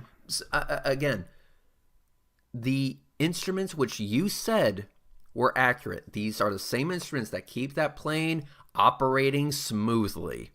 Why Yep. would you not? Why would you trust them when it comes to buying a ticket to Southwest Airlines where you can get dog shit customer service and make it to your destination 2 hours late, but you won't trust that same exact instrument when you measure the rotation of the Earth? Why would you trust it in one aspect, which your life is literally in its hands, and you won't Hmm. trust it in this aspect, which is the rotation of the Earth? It's being used in a much different way, I think. No, it's not. Um, No, it's not. well, if It's determining orientation. That is its if you're use. setting it on something that's not moving in order to No, read that's an it. assumption. The whole point of placing it down is to find out if it's moving or not, and the ring laser gyro clearly shows that it is. Okay, you brought up in our debate the last time. You brought up another example of what I would call, I don't call globe proof, but whatever the right words are, an idea that would lead us to think that the Earth is rotating, and that was a scale. If we were to weigh something near the North Pole, and then we were to weigh that same thing on the same scale, like a weight that we knew was exact certain weight, and we were to use the same scale down at the equator, that it's going to weigh slightly less. Would you? 0.3%, if I remember correctly. Yeah, and it's consistent though, right? So what I'm saying is that's a good point that you made. The thing that's weird, and when I think about that, is if you're in the north, your scale is it's well, I'm saying on a globe. If you're by the North Pole, your scales doesn't have the same physics being applied to it as the scale does at the equator, where it would be a a different, what is that called, like linear velocity or whatever. I don't know what the right words are, but We know that they're not the same. That's the point. Since they're yeah, not but the same, that indicates something. Because if we put the ring laser gyro and it shows that the orientation has not been the same by 15 degrees every hour, that mhm. indicates something when we look at geostationary satellites and the fact that they're not careening towards Earth and yet they're staying in the same part of the sky relative to you. That indicates something. All of this stuff indicates something, and why you're not just why you constantly go back to the flat Earth that indicates nothing is Well, astonishing there, to me. I couldn't agree with that. It indicates nothing. I mean, if you look at the world you live in without inferring a lot of these things that I'm saying you're uh, I guess that's the only word I really know for that. You're adding like prior knowledge or additional knowledge that you know from other things to a subject, and it's actually, this is why I don't think that the globe is correct, and your model works and all that. I'm not saying. Let's take a pause for a second. Okay. Scott Manley, can you please do me a favor and leave? This is well beneath you. Okay, so if you guys aren't familiar with who Scott Manley is, he's a, what do you call it? He would be like an space educator guy. He has like probably well over 1 million subscribers, but he was listening into this debate and commented, and this is just a sad a sad display of ass kissing when it comes to Red here. You'll see it's kind of pitiful, but whatever. I'm play it anyway. You are too good for this channel. You are too good for this content. You don't need to waste your time with this. You don't need to waste your time with me. You are just too perfect and too amazing for little old me and little old whatever the fuck this is. This is beneath you. I love your work. I would hate to see you get even remotely tarnished by whatever the fuck is going on right now. So keep doing what you're doing. I'm a huge fan. Thank you so much. Thanks for featuring my work on your channel multiple times. But once again, this content is well beneath you, like super beneath you, like Fly wow. safe though. We're talking we're scraping the bottom of the barrel so hard we're getting splinters, okay? So but moving on. Why okay, let me just ask the question point blank. Do you believe in the flat earth because of emotion? Do you believe in the flat earth because of the Bible or something along those lines? I'll be honest, I believe that the Bible has a great that is a great part of why I have looked at some of these things differently. And again, I'm not saying that I'm right in everything, but the Bible, it does describe, it says straight up that the earth is, what does it say? The world is established, that it be not moved. And there's a lot of verses that have the idea that earth is not rotating. And when I actually pay attention, it appears to be, Is the Bible infallible? No, it's just a book with words in it. Okay, if it's just a book with words in it, those words are describing something that literally does not comport with reality, why should what it say matter at all? So are you saying that you observe the earth? I'm saying you, Reds, I'm not talking about your equipment or something, but if we make an observation of something in reality, in nature that we live in, we make an observation, can we be calling ourselves, or can we be saying that we're actually doing science to throw out that observation for an inference that literally is our inference? We're inferring the opposite of our observation. Do you get what I'm saying? I'm not saying that I know everything or that the earth is completely flat, because we all know there's mountains. I said this in my last video. If you use the wrong tool for the job, the quality of your output is going to suffer. You're going to make the mistake of thinking that one model actually comports with reality when in fact it didn't, because you used the wrong tool in the first place. When we use the proper tools for the job, like for example, if I was using just my senses, germ theory wouldn't be a thing because I can't see germs, therefore they don't exist. But yet, with a microscope, oh look, there's a bunch of these little fuckers here. Looks like my perception was not the best tool to use when I erroneously stated that germs weren't a thing. I'm not going to say that I would ever say that germs weren't a thing because I couldn't see them. I think that would be... but that's what you're saying. You're saying, hey, let's go ahead and ignore all this equipment. Let's just use our eyes and our senses, things that are completely insufficient for making this kind of determination. Let's make a determination anyway. That's backwards. Okay, so again, the earth that we observe I'm talking specifically with our human body. Okay, yeah, but our human body is insufficient. No, listen, Rez, we've already discussed, and I've already acknowledged that we have speedometers in our cars that are much more accurate than us just kind of taking a wild guess at how fast we're moving. Okay, they're accurate.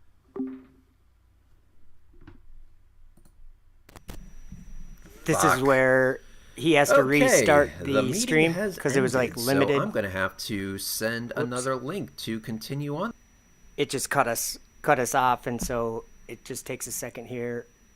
But Astronomy Live is going to be in there talking with him before I get back in, and listen to what they're saying. It's interesting. This shit show. Yippee. Great. Thanks, Google. Thanks for screwing me over like that.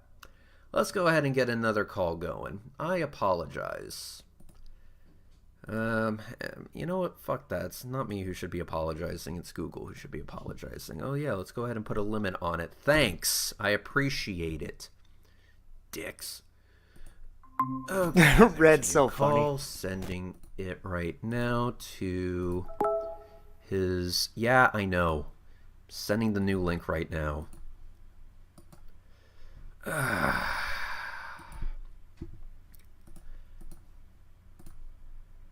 Okay.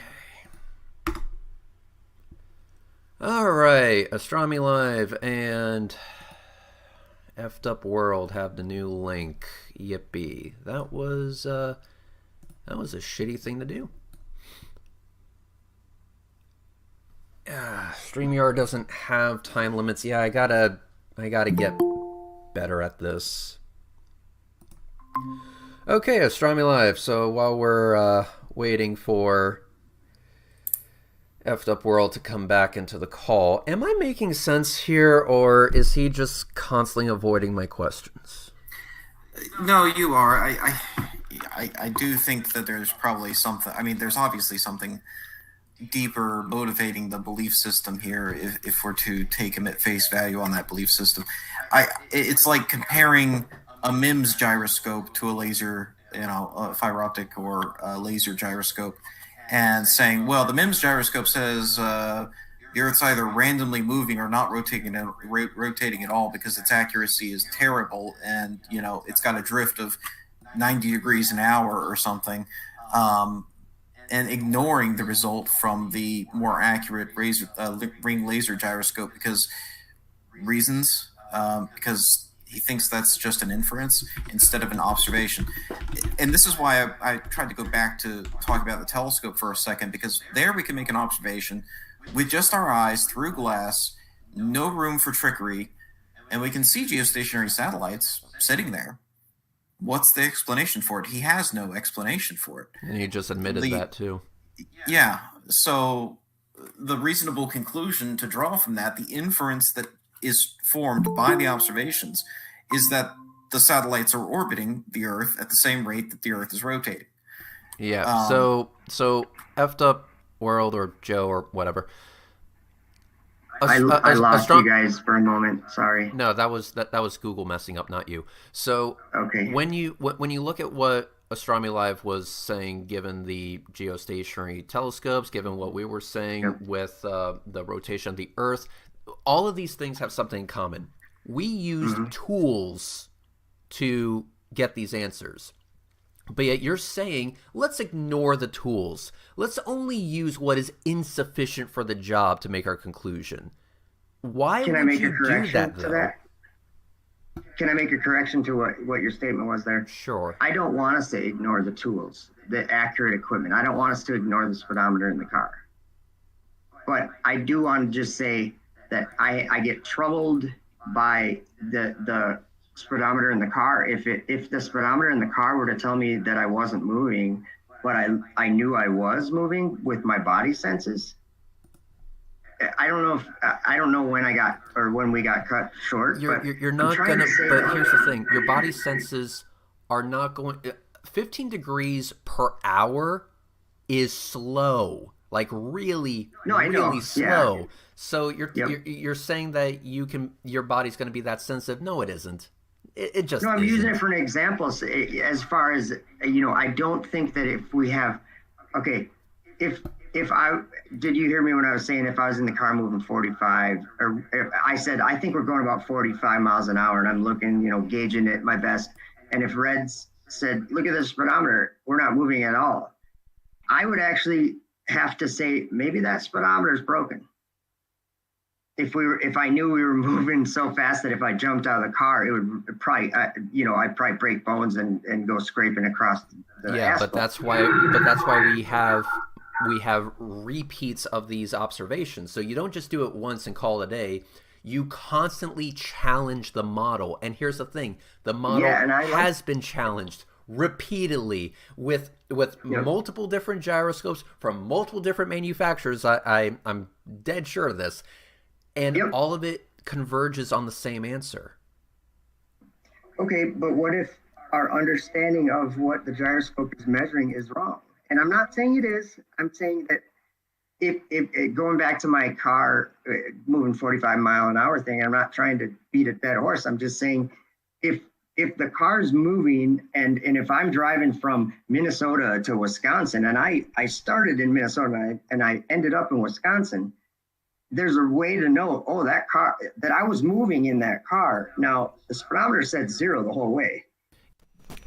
I got to pause it here. I was actually kind of hoping that someone would comment about this because when I was listening to it before I went live, I kind of wanted an opportunity to explain something. Yaz Wilsoring says, "Come on, Joe, it's just a book with words, really?" Because they asked me, I can't remember exactly what they asked me, but they were asking me if the Bible was what the Bible was or whatever, and I said that it was a book. It's just a book with words, really, because that's true. It is just a book with words. And how do I learn from the Bible then? Why do I believe it? It's because there's a spiritual aspect that some people do not allow themselves to perceive. They don't believe in it. They don't believe that the words are more than, well, they're not more than words, but that there's something more to the words than just words. But the Bible is just a book. It's the same as if you grab a dictionary or something. It's just a book. But the information in the dictionary can enlighten you, can't it? And even further than that, the information in the Bible can save your soul. So I hope you understand, Yaz Will, and thanks for saying that. Because yeah, it is just a book, but there's the words in that book. For the right, I guess, for the person that believes, they're the most powerful words that could ever be read. So there's that. Yeah, but here's the thing. If these gyroscopes didn't work, then the planes that depend on them would be in a lot of trouble. And the fact that they aren't should indicate something. It should indicate that, hey, listen, I'm able to use this equipment to achieve this job, which you agreed to buy a ticket for, and I can get you to your destination safely. Mm-hmm. That is the case. Then we take that same piece of equipment, the exact same one, and you put it somewhere that's not moving. No, we put it on. You know what I'm saying? No, we put it on something that we want to measure the movement of. Whether it's there or not remains to be seen. But then we make the measurement. Oh, look at that! It's 15 degrees per hour. Okay, so we put it on the ground, and you're right when you say it. I mean, here for you guys, Bob, could you? Yeah, it measures 15 degrees per hour. Thanks, Bob. Right? Okay, so that was just for fun. If that 15 degrees per hour is when Bob put it on the ground, right? Well, what about when he puts it up on his countertop? Is he going to measure the same thing? Of course, he's going to measure the same thing. What I'm saying is that is his countertop moving? It must be moving with the ground because it gets the same measurement. Oh. But what I'm trying to say is that the person which would be Bob in this situation, he's making a reading of his instrument, and he's saying this instrument is picking up this 15 degrees per hour, right? But everyone that's standing around Bob or whatever, they're looking at it, they're going, okay, we can't sense that. We're actually observing what appears to be still. How do we say the opposite of what we're actually observing is happening? Like when you're in the car and you're moving 45 miles an hour, I don't say that you're moving 0. But if the car says 45 miles an hour, you're probably moving 45 miles an hour. But if we're not even in the car and the car's parked in the parking lot and the speedometer is broken and it's, for some reason, it's stuck at 45, would it be, just be honest here, would it be irresponsible for me to check the speedometer and say, I think the speedometer could be broken? I would have to, right? I am so lost as to Okay, what point you're trying to make maybe here, because okay, wow, okay, that just fucked with my head, because I have no idea where you're going with this. What I'm saying is that if an instrument tells us the literal opposite of what we're observing, don't you think it would be irresponsible to just say, well, we know the instrument's right and I'm wrong? This is why we do this test multiple times with multiple different pieces of equipment. So, for example, you have a car, you have a broken speedometer. There's two things I can think of that will immediately check that right off the top of my head. Number one, I could drive right next to you at the same speed and see what my speedometer says, or we can use GPS and see what that does, or we can use multiple GPS units, one from Garmin, one from my phone, or wherever the fuck. We can. So how do we do it with the Earth? We can do multiple things to verify. We can repeatedly put the claim to the test, but by you pointing to these special cases in which it might be wrong, it could be wrong, or whatever, when we actually do the work and we put these claims to the test, when we put the model to the test, it always converges on the same answer. And we're talking about different gyroscopes from multiple different manufacturers. They all converge on the same answer, and this is the same exact gyroscope that got you to your destination safely after you overpaid for a ticket and had shitty customer service. I like that, because you have everything you need to be really, really confident that this is actually giving you the correct results. Where you look at the flat Earth, you have nothing, so you have no confidence at all, because you have a sample size of 0, because it hasn't produced anything that's actually worth a damn. Really, Reds? You think that's true? Okay. Crash in the chat says stars move 15 degrees per hour, not the Earth. That is the truth, and any honest person will agree with that, what Crash said. Stars move 15 degrees per hour, not the Earth. Your ring laser gyro... It's interesting that what you're actually measuring with the ring laser gyroscope is you're measuring light. What if light itself moves 15 degrees per hour? Just think about that, because that's what I think. I think you're exactly right. Someone in the chat put it that it's picking up the motion of the ether, or of the. In the book of Enoch, chapter 18, I don't remember which verse, maybe 4, it says that the winds of heaven turn and bring the circumference of the sun and the stars to their setting. So there is an ether up in that space, or whatever they want to call it, in that darkness. There's an ether, and it's turning. It's moving. And so the stars are riding along inside of it or something. They're riding along with that ether. And that's what it happens to be, the same thing that they're measuring with their ring laser gyroscope, because it's actually measuring light. They're shooting a laser and splitting it, and that's what it's actually measuring, is light. It's not measuring the ground or anything.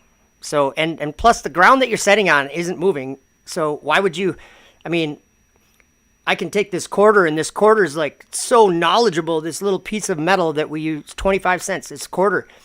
If I set it on the ground, it tells me that the ground's moving, so I just believe it. The ground must be moving.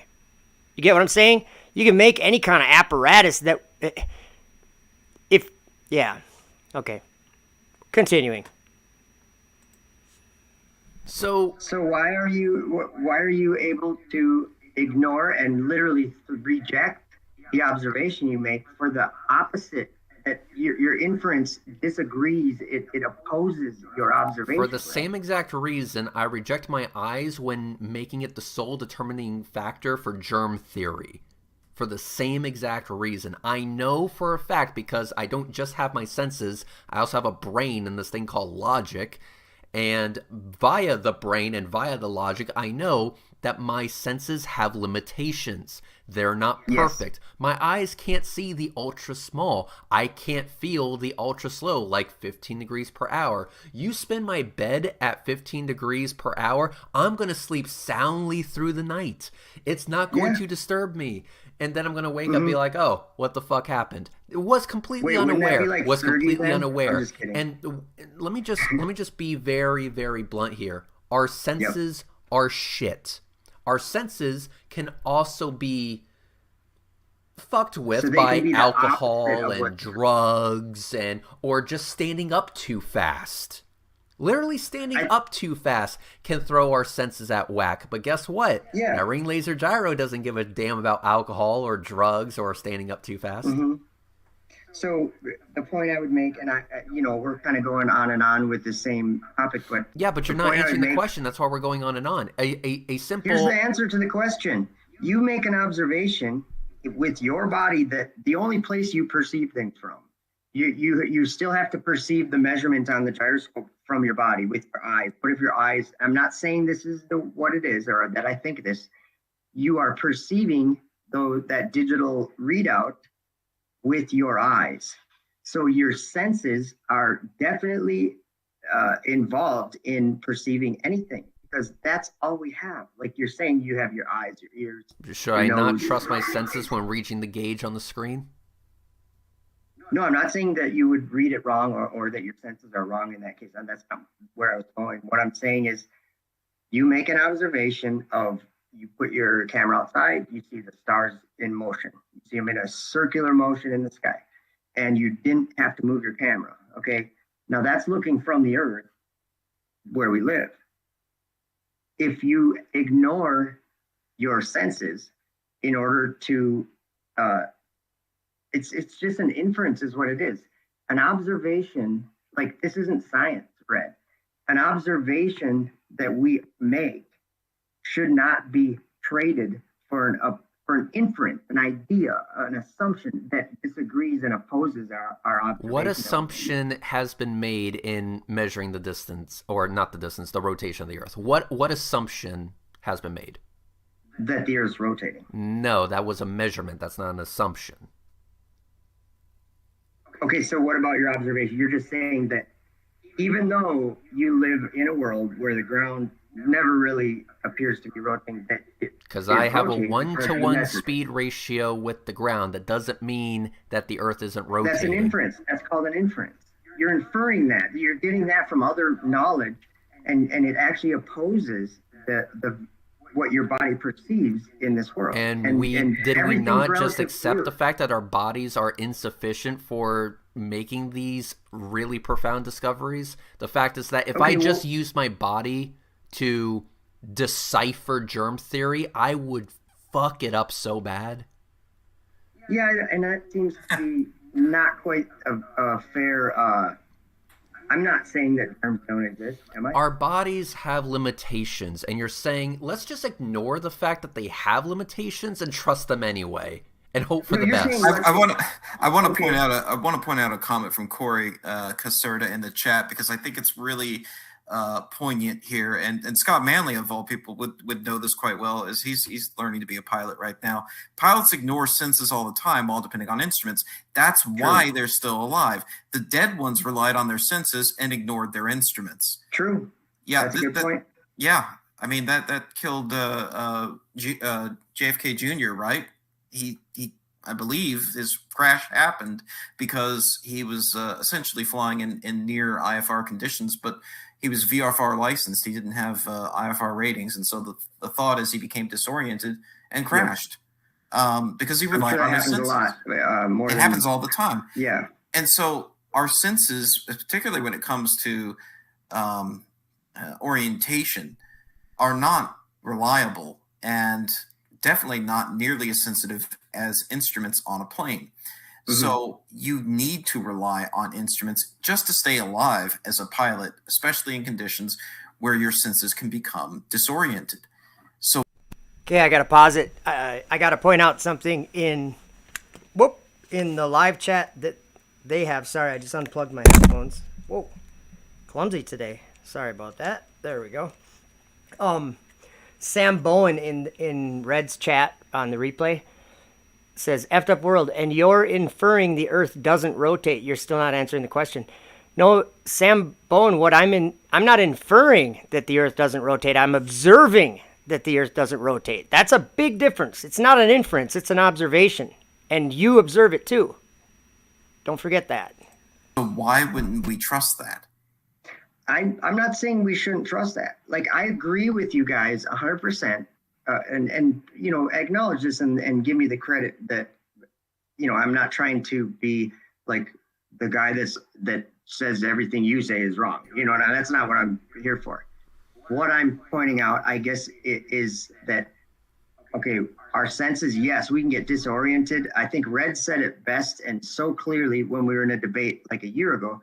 He said, okay, I'm going to trust my speedometer when I want to know how fast I'm going. I'm not going to just trust my senses, my human perception and senses for that, because the speedometer is much more accurate. So, and the reason why I keep bringing that up is because I'm giving Red credit for bringing up a very good point, and one that made the point he was trying to make, and in a good way. But I'm saying that we live in this world. And the world we live in presents itself to us in a certain way. And one small factor of that is that the ground is still. Perception isn't perfect, though. No, I know, but let me just okay. repeat this with another one of these comments. Obi-Wan, I am a pilot. In training, they put a hood over you and force you to look at the instruments. And trust me, you start to sense, in quotes, you are tilting, but you aren't. And you really wouldn't really know.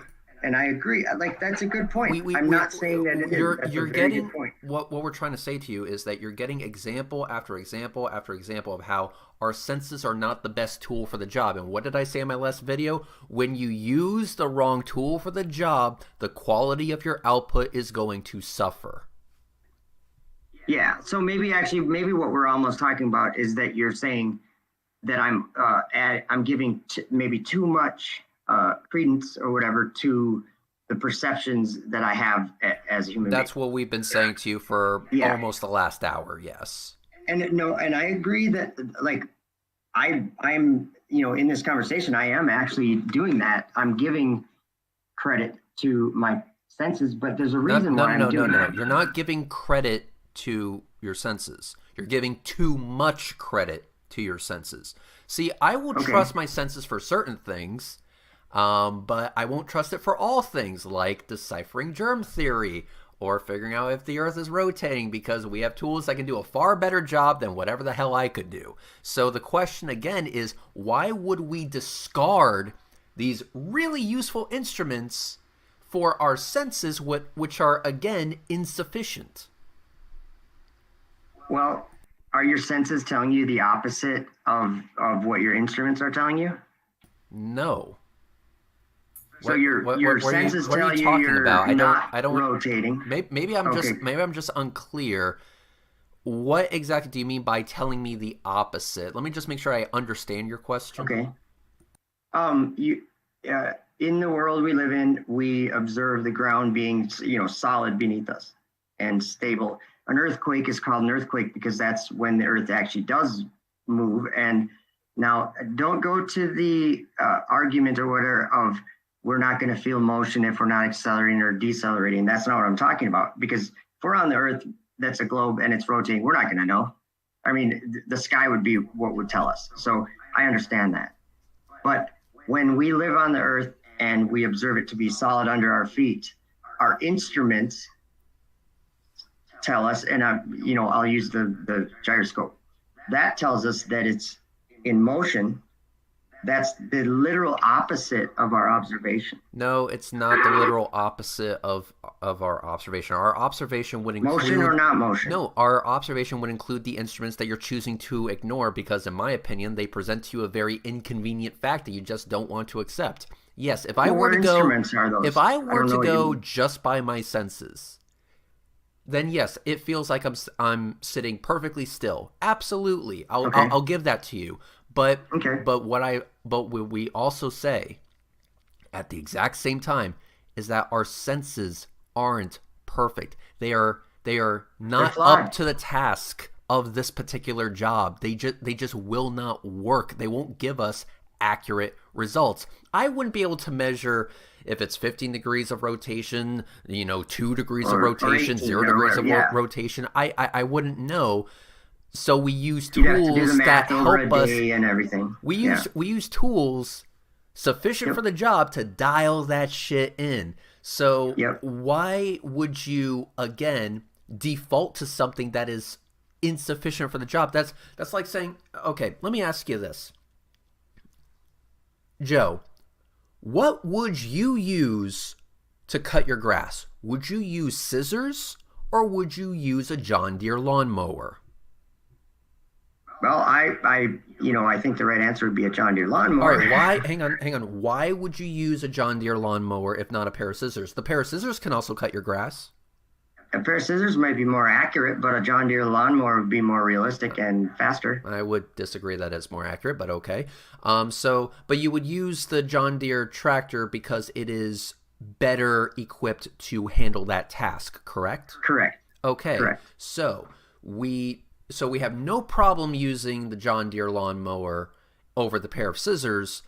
Well, I got news for you. The ring laser gyro is the John Deere lawnmower in this analogy.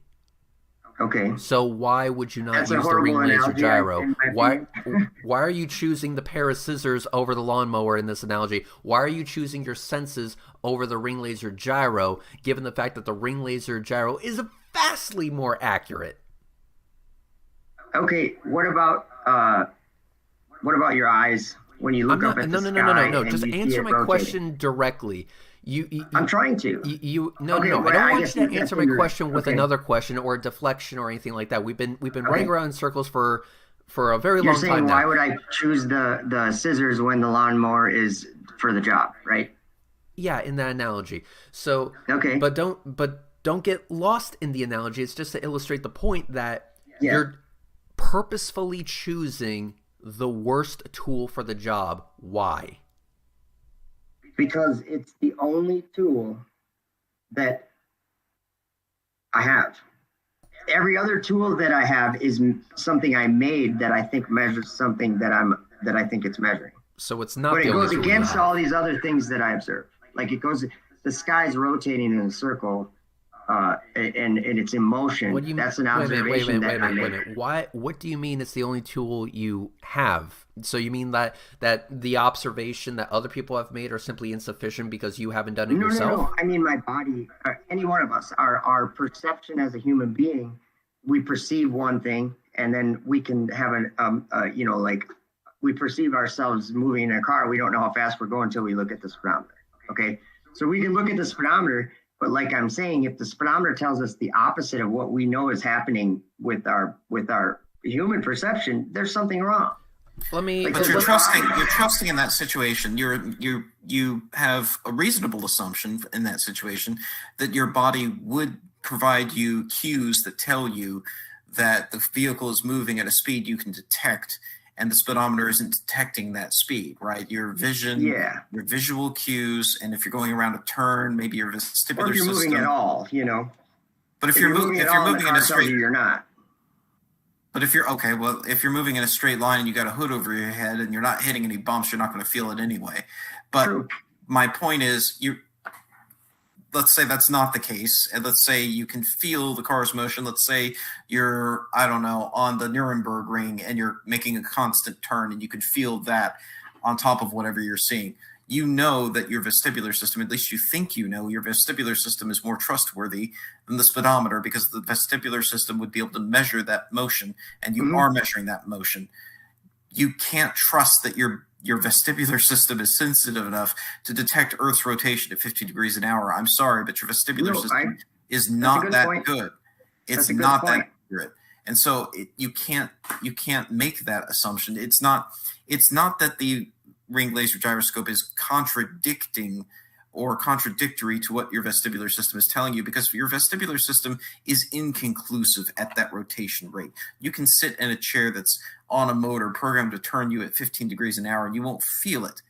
Over time, over hours of time, you'll see everything moving around you, but is the room rotating around you, or are you rotating in the center of the room? And that's the question at hand here, really, is the sky rotating or is the Earth rotating? Now I put your ring laser gyroscope in your hands as you're sitting in that chair, and the ring laser is telling you you're the one moving. Why would you not trust that simply because your vestibular system tells you you're not moving? Well, and there's much more. The sky is in motion. And so the room appears to be in motion. What's that? In my example, the room appears to be in motion. You're sitting in a chair programmed to turn at 15 degrees an hour. If you watch it long enough, you'll notice the room appears to be turning very slowly. Well, is the room turning or are you turning? Put a ring laser gyroscope in your lap. It appears that you are moving because that's what the ring laser gyroscope is telling you. Why would you reject that observation? Because no, that you're making a good point. And like I don't want to just answer with words that coming off the top of my head that don't mean anything. So I'm not going to give you words that aren't worth at least listening to. If that was the case, if I had a ring laser gyroscope, in my lap, and I would have to weigh that out. But I guess it's the opposite. Okay. We make an observation of the sky rotating and the ground not moving. And for me to say, well, I must be wrong, and it's actually the ground is actually moving. We're not rotating. Saying for you to no, hang on. See, that's a straw man. We're not saying you to automatically assume that you are wrong in that case. What we're saying is that it's best to double check, and we have tools that can allow you to double check that. And when we do double check it, and then we double check it again. They oppose your observation. Yeah, but when we double check it, and then we double check it again and again and again and over and over and over with increasingly more sensitive and high-tech tools that we have at our disposal now because we're smart motherfuckers, we come to the conclusion that, oh, it's the Earth that's rotating. But I'm telling you that the sky's rotating. And you would be wrong. And you would be wrong. Doing a long, we can ask Astronomy Live, and you guys aren't. I hope you understand what I'm saying. I'm not saying you're wrong or something. What I'm saying is, if you have sidereal motors in your telescope, and you're going to do a long exposure shot on your equatorial mount, do you need to move that telescope in order to keep the same area of the sky in view? Of course you do. Those motors have to, or one motor needs to be turning. It needs to be turning that telescope at what, 15 degrees per hour? Having a motor to compensate for the rotation of the Earth doesn't disprove the rotation of the Earth, though. You can't say that it's compensating for something. We're talking about actual observations, and I'm not trying to correct you or something. What I'm trying to say is that I do have a point when I'm saying that when we spend a bunch of money on a telescope that has very precise way of moving itself to follow the motion of the stars in the sky, because they literally come up in the east and they go over your head and they set in the west. So they are in motion. Yeah, and some of those telescopes only rotate on one axis. They're called EQ mounts, which also disproves the flat Earth. But one thing, yes, it does actually. And I have okay, let's not jump topics here. Okay, the point is that telescopes, they're not gyroscopes. Gyroscopes are different. We use gyroscopes, and when we use them, they detected a drift of 15 degrees per hour. So let me just ask you this. Same thing with... why are they detecting that drift? Why? Probably the same reason why our telescopes are following the sky at that. What I'm saying is you can argue one way or the other, and they almost both work. No, they don't. Okay, so then what are the sidereal motors for? The sidereal motors are for compensation. Compensating for the rotation of the Earth does not disprove the rotation of the Earth. If I am trying to remain stationary relative to a person outside of the train by running backwards as the train is moving forwards, that doesn't mean the train itself is not moving. No, I get you. So, and I'm not saying you're wrong. So in the same exact way, In the same exact way, you have that relative fuckery going on. You have the relative fuckery going on with your EQ mount or azimuth program to track or whatever. It's the same thing. The movement of the telescope does not mean that the Earth itself isn't moving. But it kind of means that the sky is moving. No, it doesn't. Yes, it does. No, it doesn't. Relative to you, it is, but that's relative. Well, of course, that's We're the only talking place about what the that's gyro actually measures. The gyro measures that the Earth is rotating. It's all relative to you, Red. The gyro is literally making a measurement here. You're saying, okay, I'm going to disagree with the gyro. I'm going to trust my senses, which I already agreed was insufficient for the task. Yeah. But I'm still going to use it anyway because reasons, like, what the fuck? What is the sidereal motor for in a scope that's going to track the sun? I already told you, compensation for the Earth's rotation does not disprove the rotation of the Earth itself. You think you're making an argument that says one thing, and in fact it doesn't say that thing at all. I'm not saying it proves or disproves anything. What I'm saying is, it is true for me, and I think that you guys, if you think about it without thinking about flat Earth, okay, well, I'm not trying to debate all of the whole thing, the whole universe. I'm saying if we live on the Earth and Astronomy Live, I know that you have sweet equipment and you set it up in a specific way, especially if you're doing if you're trying to photograph like a part of the sky and actually get like I don't know what you all call it, nebula and all these things. Like if you're actually trying to do a long exposure shot for like hours, you have to be very precise. You have to have the telescope sitting exactly in the right spot, and you have to have it literally moving to follow the moving sky. Now, to say that's compensating for the Earth's rotation, that's called an inference. And I'm not disagreeing with it. I'm saying that the motion of the sky compensates for the motion of the sky, quite literally. You know what I'm saying? Astronomy Live, I'm going to give you the floor for like 5 minutes. I'm going to go take a shit. All right. Friends, I appreciate it, man. I do. Let me come back to the rotating chair in the room analogy for a second, because you still never really answer my question there. Okay. And let me give you a concrete example of this. You can experience this. Now, I don't have any kickbacks from Disney for saying this, but there's a restaurant at Epcot. If you ever go to Disney in Orlando and you go to Epcot, there's a restaurant in the Living with the Land Pavilion that is on a giant platform that slowly rotates. And over the course of, I don't know, an hour or so, it completes one full rotation. So it's... All right, I paused it. Before we get to hear Astronomy Live explain a very good example, like this is one that it almost describes probably in one of the best ways this scenario of the moving Earth, that he's thinking that we're moving, that we're rotating. And so his example, don't miss it. I'm going to play it in just a second. But Jeep Guru in the chat says, name one thing not in motion. The ground. That's definitely not in motion.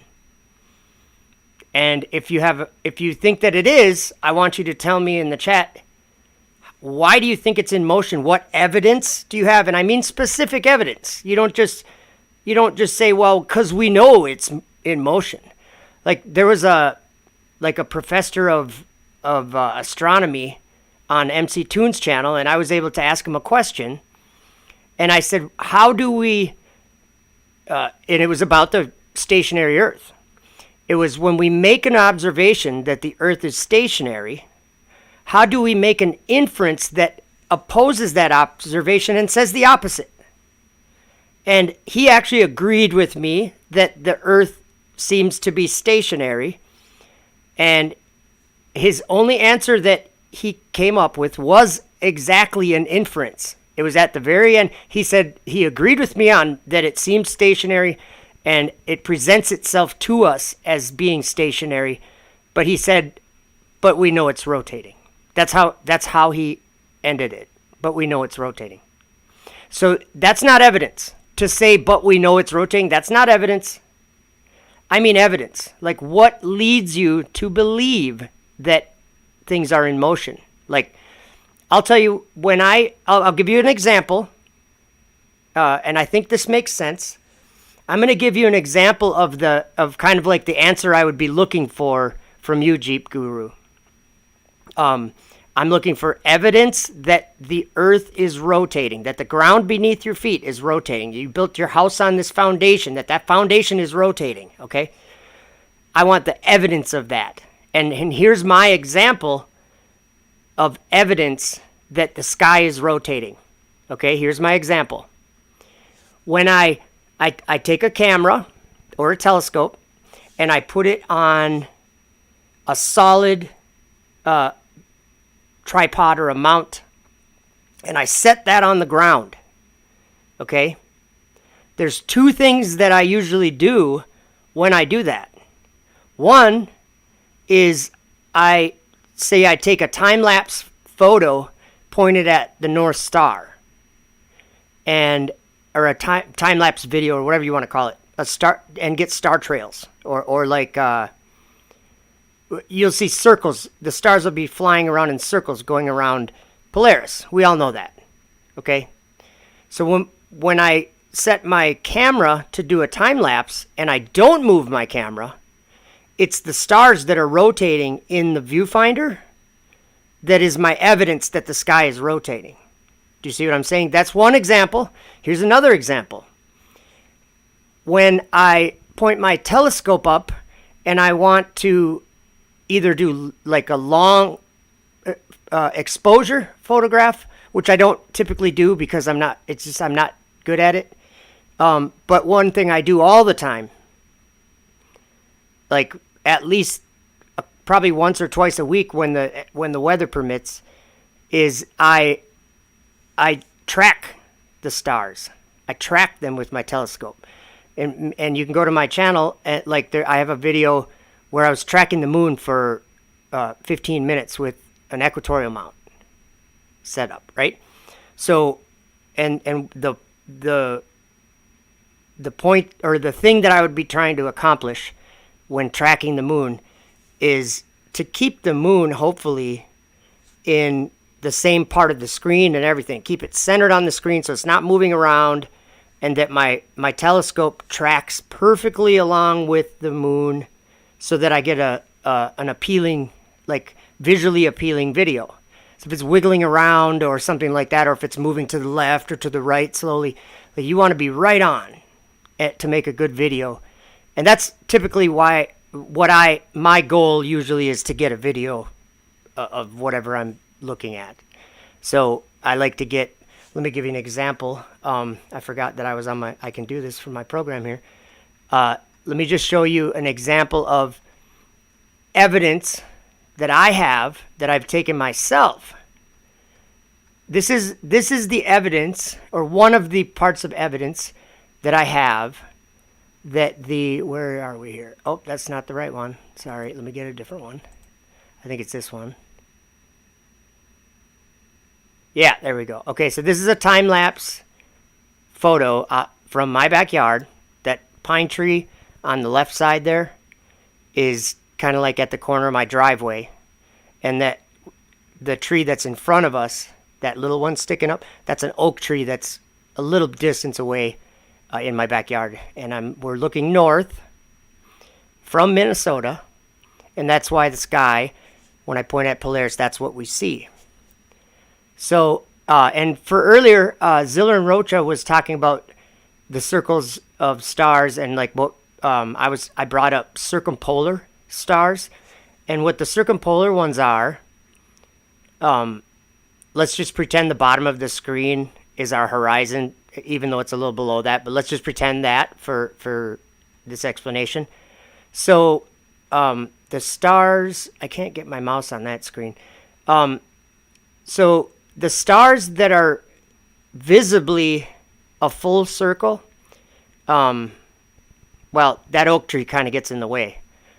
But the ones that are doing a circle above the horizon would be circumpolar. I'm just going over the terminology that I've learned. But The ones that are going down into the horizon that we can't see the full path of, those ones are not circumpolar. So they go down into the horizon. So that's my understanding of that. But I'm getting to your comments here. Jeep Guru has been interacting, which is awesome. I appreciate it a lot. Jeep Guru says, I'm a structural engineer. There are 0 structures designed with that don't account for stable ground. I agree with that. Everything relies on the ground being solid. I mean, even our sleep, how good we can sleep. We need the ground to be still in order for us to feel any kind of like relaxation. If the ground was moving, and I don't mean like the idea of Earth rotating, because we wouldn't feel that, but like an earthquake, when an earthquake happens, people are frantic. It is the most uneasy. I've never experienced it myself, but I'm just going on what other people say, is that an earthquake is one of the most terrifying things that you can ever experience. Now, if you experience one and then you experience another one, the second time, it's not going to be that scary. But the first time that you experience the ground moving, I've heard is terrifying. So I've actually never experienced an earthquake, and, I don't think I would choose to, but I'm interested in that concept, just because when the ground shakes, that's just something that is unfamiliar to me. So it's interesting to me. I think I would be terrified myself. But this is my evidence for the sky rotating, because this came from my camera, the first example, that I didn't move. I kept the camera in the same spot pointed at Polaris. So the camera never moved this was 150 minutes to do that much of a circle. Now, I'm going to get that off the screen. So that's my evidence. So the reason why I say the sky is rotating, the evidence is that the sky is rotating. Okay? And people would say that, well, the argument isn't that the sky is rotating or not. It's whether the sky is just appearing to rotate because we're rotating, or is the sky rotating itself and we're not rotating. And that's where I'm saying my evidence that I have that we're not rotating is that we're not rotating. That the ground, isn't rotating. And the evidence for the sky rotating is that the sky is rotating. And everyone observes this the same. So let's see here. That is true, Jeep Guru. I'm going to kind of zero in on Jeep Guru's comments here. That is true. He says rotation is totally different than in motion. But I agree that that's a totally different thing. But there is one aspect of each that are exactly the same. And that is rotation is motion. If something's not in motion, it's not rotating, correct? So I think we agree there. Let's see. We're talking about being a flea on a mouse-sized dog, or a mountain-sized dog.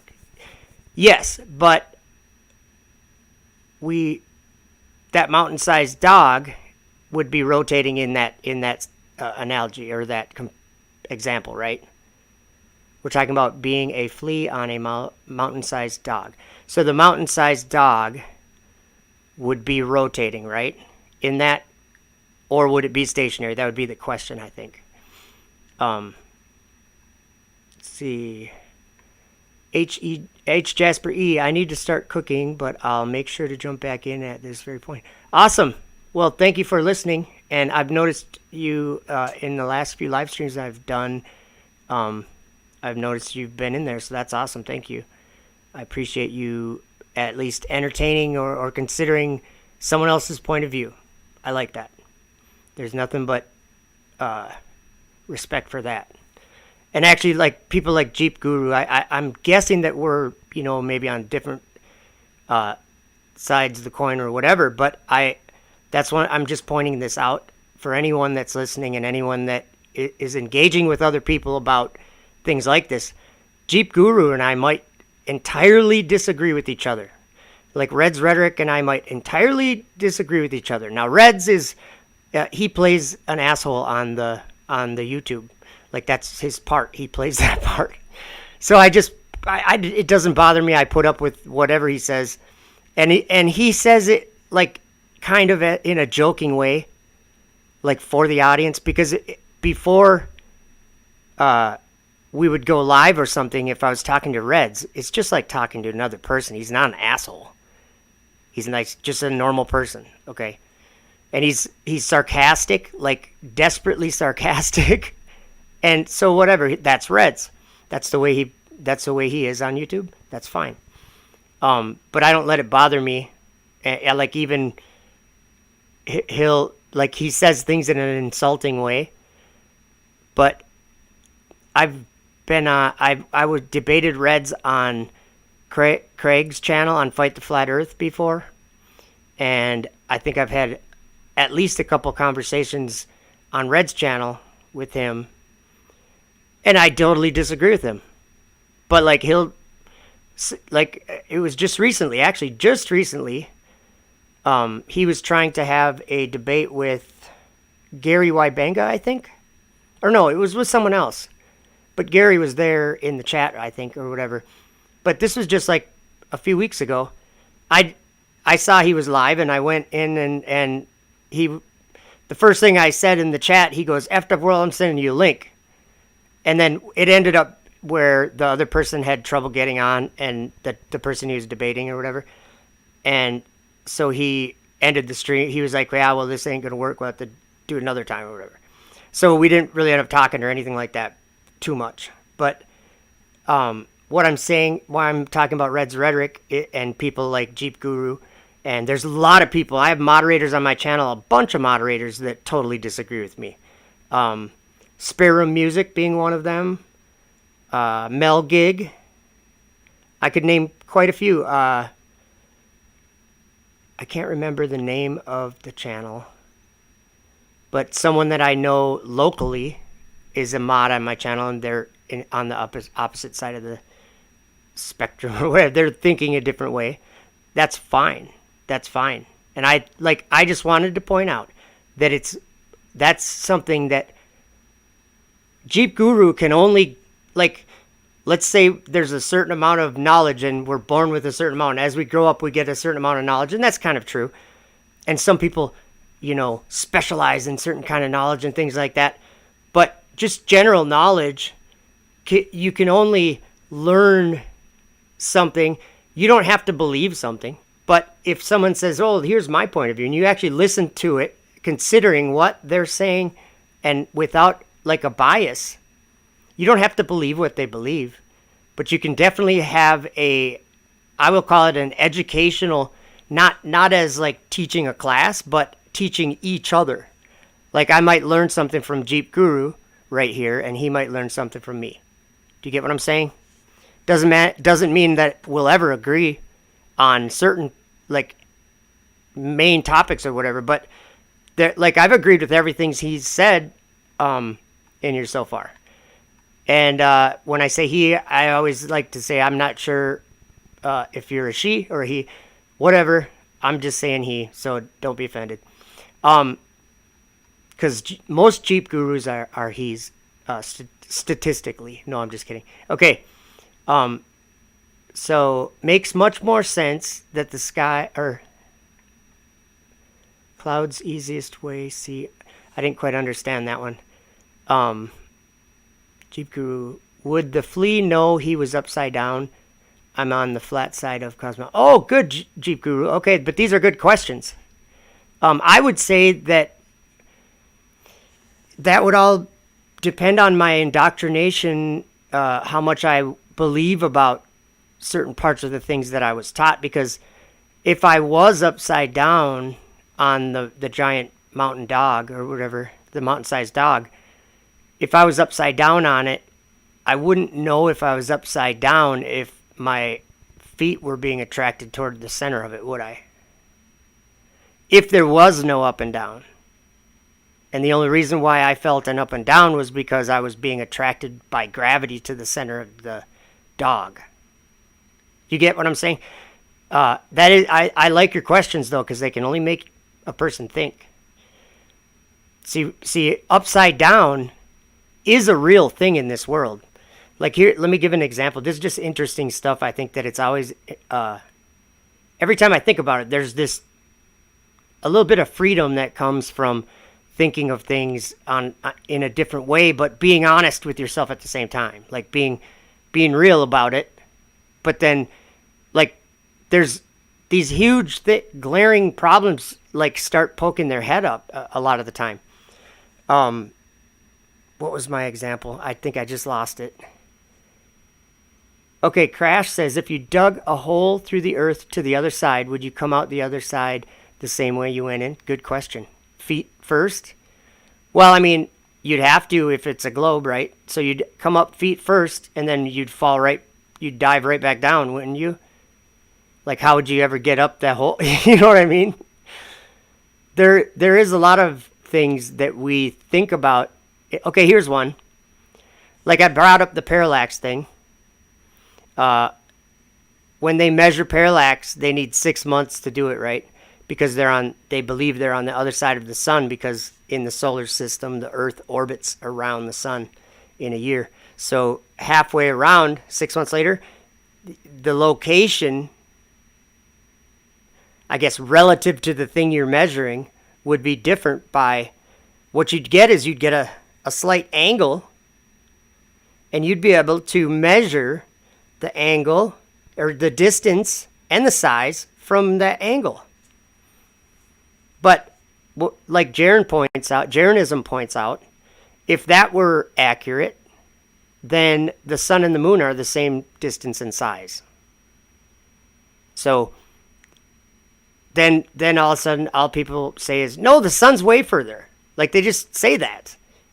But the sun and the moon are about the same size, and they're in the sky. So if we're going to use, parallax measurements and things like that, now, why would we be able to use that if the Earth is the place that's still like it really is? Look at the sun. It comes up in the east and sets in the west, you guys. The sun is what moves.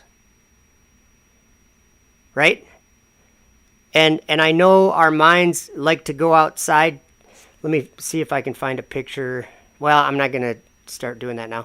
I was just going to look up a picture of the solar system, because that's what our minds were taught to go to when I start talking about observations of the Earth being still, like under your feet. It never moves, guys. And people say, like, this is the only argument that comes up, and it's not even an argument. They say, would you be able to feel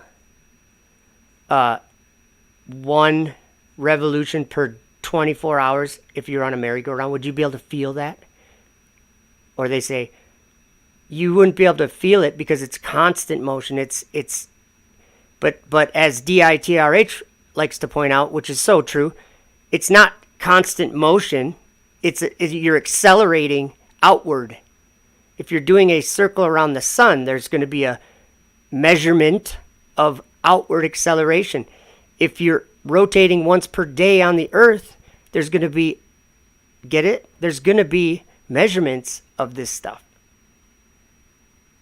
But then they oppose themselves in their thinking, I think.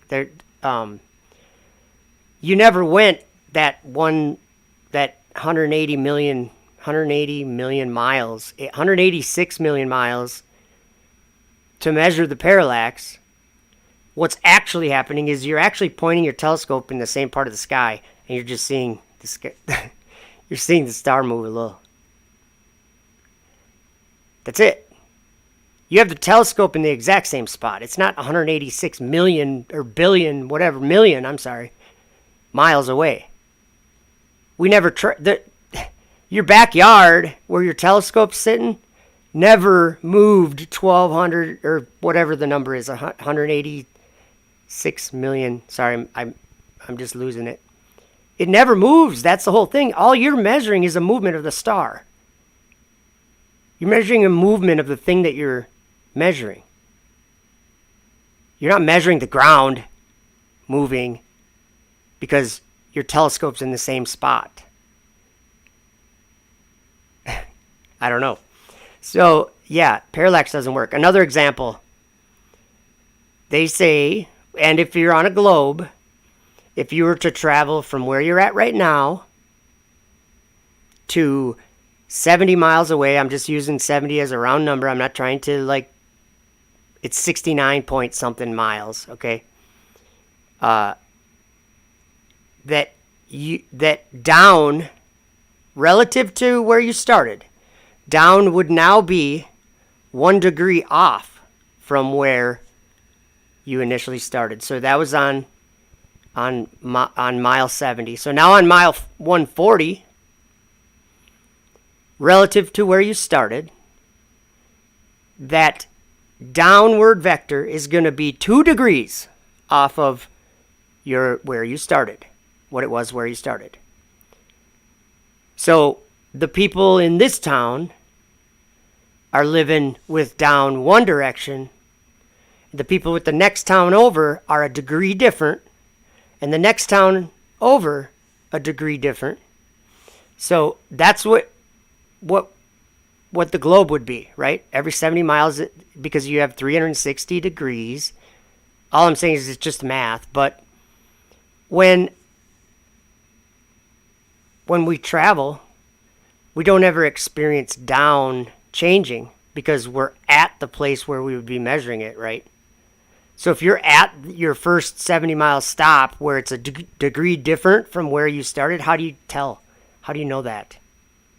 You don't know that. Down is still the same direction. If you travel all the way to a location that would be on the opposite side of the globe, you can ask those people there right now, or do a Zoom call with them right now. Down is still the same direction. It's still down. These degrees of difference are never measured because everywhere you go, down is that down direction. So, like, the sphere thing does not make any sense. It's only a concept. It's only a belief. It's only a belief. The sun moves, the stars move, the planets move, the moon moves. That's what moves. The wind blows the leaves of the trees and moves stuff like that. But there's one. How would we call it movement? You can't just say something moves. There has to be something that it's moving relative to. And that always is the earth. It's the only thing that never moves, that's solid. You can balance things on it, and they don't fall over unless the wind hits them or something like that. The earth. It's the only solid part of reality. It's the only part that never moves. And we were all taught that it moves. So I want you to listen now. We're going to get back to the video. I want you to just listen to Astronomy Live's example, or his, what would it be? Yeah, I guess an example. Or an analogy maybe would be better. But his makes sense. Like, I know that we disagree on whatever, but his actually makes sense. And if you think about it, that it says something about what he's thinking too. And I'll talk about that in a minute here. So check this example out. It's rotating at a rate that is significantly greater than the Earth, because about the time it takes you to eat 24 times faster. Yeah. Exactly. So in the time it takes you to eat your lunch or your dinner over the course of about an hour, you'll see all sections of this ride, because this platform looks out over a ride that you can take a little boat ride on, and it's got different parts of this ride that each have a different theme to them, talking about agriculture and stuff. Okay, so my point is, you're sitting there at your dinner table on this rotating platform that is very slowly rotating, but rotating 24 times faster than the Earth. Okay, so how would you detect that? You could try seeing if you feel the motion. I've been on this, well, I guess you could call it a ride, but dinner experience. I never felt any motion. It's imperceptible. I would have to say that I wouldn't expect your body to actually be able to, sense that with a feeling or a, you know what I'm saying? I would think that you wouldn't be able to tell unless there was other things you were paying attention to. Exactly. Yeah. Like you have a gyroscope with you. This Mhm. gyroscope detects this motion. So why would you say, okay, let me start off with this question, just point blank, yes or no. Would you say that this gyroscope is contradicting what your vestibular system is telling you? I would say, if I'm honest, I would have to say yes. Okay. Why? Okay, let me ask this question. Would you therefore reject what the gyroscope is telling you because it's contradicting what you are observing with just your senses? I might have misunderstood how you said that. Could you maybe repeat that? I'm sorry. I can repeat that. Would you reject what the gyroscope is telling you because the gyroscope is contradicting what you feel with your senses, what you are observing with just your senses? I would have a hard time to totally reject what the gyroscope was sitting there on my lap telling me. Okay. Let me ask you this question. Okay, I'm sorry. You now set up a camera on your dinner table. You take a long exposure, say 30 seconds long. You see that the scene around you outside this restaurant, which you have basically a 360-degree view in this thing. There's no windows there. It's just open to the ride around you, okay? You take a long exposure. You see everything blurring by. It appears to be in motion. Do you conclude that the ride is actually rotating around the restaurant and the restaurant is remaining stationary, that you are stationary, but the ride is moving around you? Do you conclude that the ride is moving around you because you can see it moving around you? Is this with the information of the gyroscope in this case? No, not talking about the gyroscope, just talking about the photo. You take a long exposure photo. I would say it would appear that the things around me are moving. Now you look at the gyroscope, and the gyroscope tells you, actually, you're the one moving. And you're moving at exactly the same rate that you see those things the world around you moving. Yeah. So, and that I would say is a great analogy for for the idea of how we see the stars from a globe. If we were on a globe, that's a great analogy, the way you put that. And I'm being honest, I would have a hard time rejecting, especially if it matched. Do you know what I'm saying? Especially if it matched the motion of the things I'm seeing. If I'm thinking those are going around me, but then I look at the gyroscope and it says, "Oh, you're moving," I would have a hard time with arguing with that. Just like this whole conversation is, I think a lot of people hearing this are probably thinking, "Well, Joe, you're kind of ridiculous. Why are you fighting this?" He's coming up with an analogy that clearly shows that we could be, our senses could be, tricked or inaccurate. So I'm not trying to argue that I have some better way. All I'm trying to do is say that the whole world we live in, and it's not just one sense. It's not just our vestibular system or something. It's many more. And like you did a really good job in that analogy of kind of putting all that in there.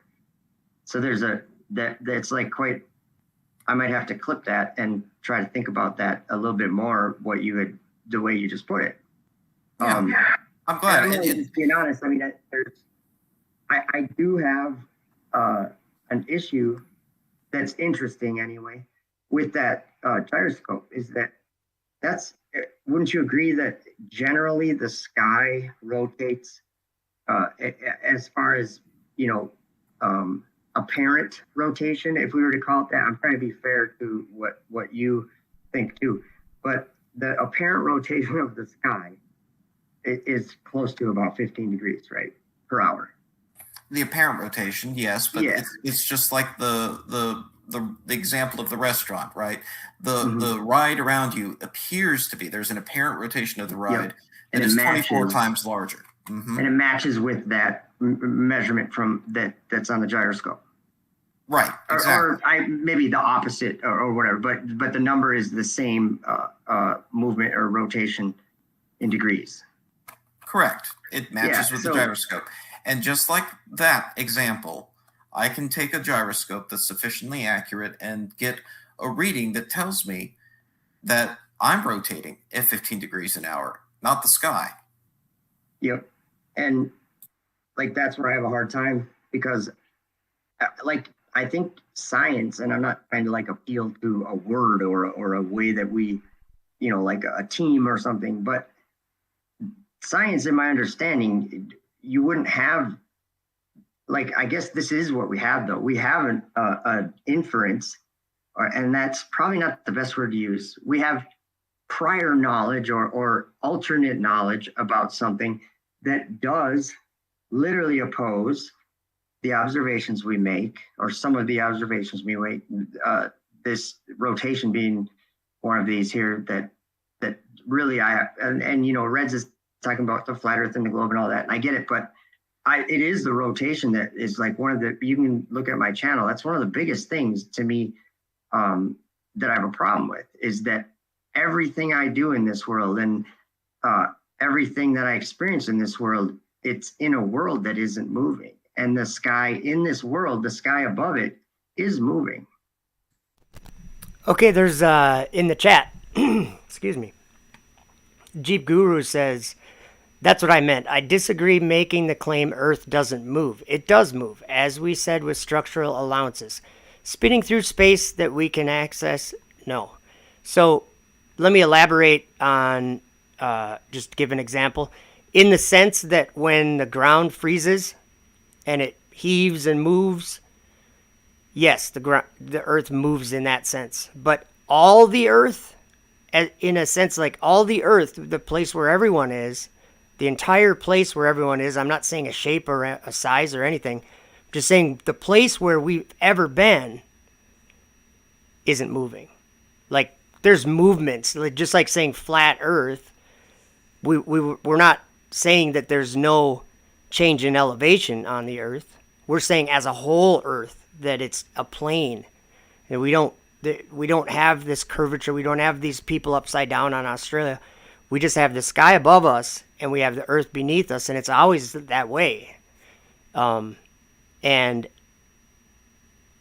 yeah, so in that sense, the ground moving, yes. Like if you're going to build a building, you probably aren't going to dig your footings deeper than you're going to pour on, because you're not going to disturb that earth underneath that's solid already. Because if you dig it up and then you put your foundation on, it's going to sink down a little bit over time. But so you don't go beneath where you need to.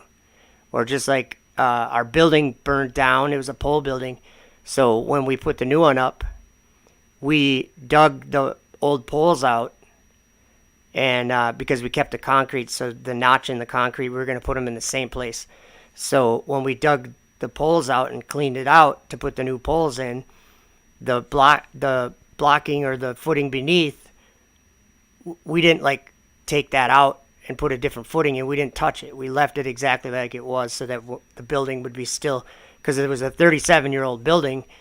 The footings for it beneath the poles, they're going to be where they're going to be, and they're not going to move, But as soon as you disturb that ground and maybe mix it up, then they're going to sink a little bit.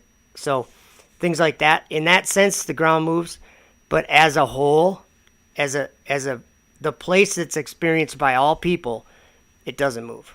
So that's just some clarifying there. I put the science up on the board there, just for fun.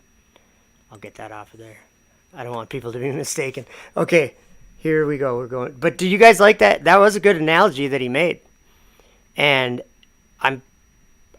there's a reason why I was pointing out that's interesting that he says the gyroscope, he was talking about a ride at Disneyland or something, or Epcot or something like that.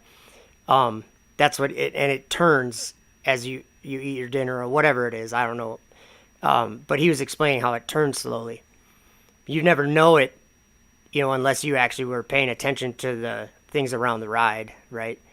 So it was a great analogy, but wouldn't it like spark a bit of interest in you that the gyroscope there is measuring the same motion as the sky is actually doing?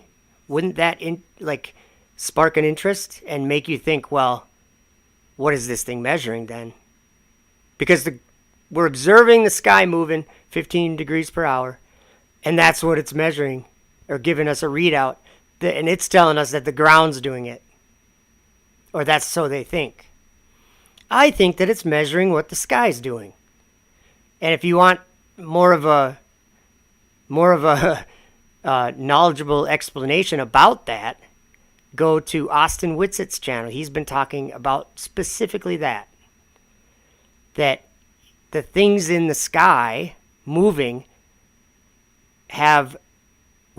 that's just the nature of this reality. They will affect things on the earth, the things that are moving in the sky, like Coriolis effect, or what's the other one that he talked about? Like these, or like it's funny. It's like the Globe channels. They try to get Austin. They make it as if he's saying, yeah, the Earth rotates, but he's like, no. He says sidereal rotation, sidereal rotation. That isn't the Earth, guys. That's a measurement of the sky. So nobody's measuring the Earth move. They're actually measuring the sky move. And it just so happens to be moving exactly the speed that they're measuring. No matter what you measure, the sky is moving that speed. Like as far as these kinds of measurements, I mean, specifically. So, yeah. And I know we have instruments and things, but I think it just, that's what I have a hard time with. Like, I'm not here to say, oh, I won the argument or I won the debate. That's not what it's about. But I honestly believe at this point, it's not that you accept that the instruments are flawed or whatever. You have, for some reason, and I don't know what it is, could be the Bible, could be an emotional attachment, I don't know, but I think you're just rejecting them outright because you just don't like what they're telling you. Let me give you one more element to the thought experiment. Okay. And I just want you to think about this for a while. Imagine you were born at this restaurant and you grew up on this restaurant and you never knew anything outside of this restaurant that is rotating 24 times faster than the Earth. And somebody comes to your table and hands you a gyroscope that can read this rotation and tells you it's not the world outside that's rotating. It's you here in this restaurant. The restaurant's been rotating since before you were born. I'd be a flat restaurateur. No, I'm just kidding. I'm just joking. That's a good addition to the mind exercise, because that's kind of similar to, I mean, your analogy gets more and more similar to this not argument, debate, whatever, this conversation or whatever. So that, you guys, at Astronomy Live, when you talk about stuff, it always makes me think, and same with you, Reds. I always makes me think of another thing or a different way. But then again, at the same time, Red, you like to, or you said asshole, right? That part comes out, and it seems like you can use that when you really want to almost look at it or make people, or not make, but encourage people to look at it your way.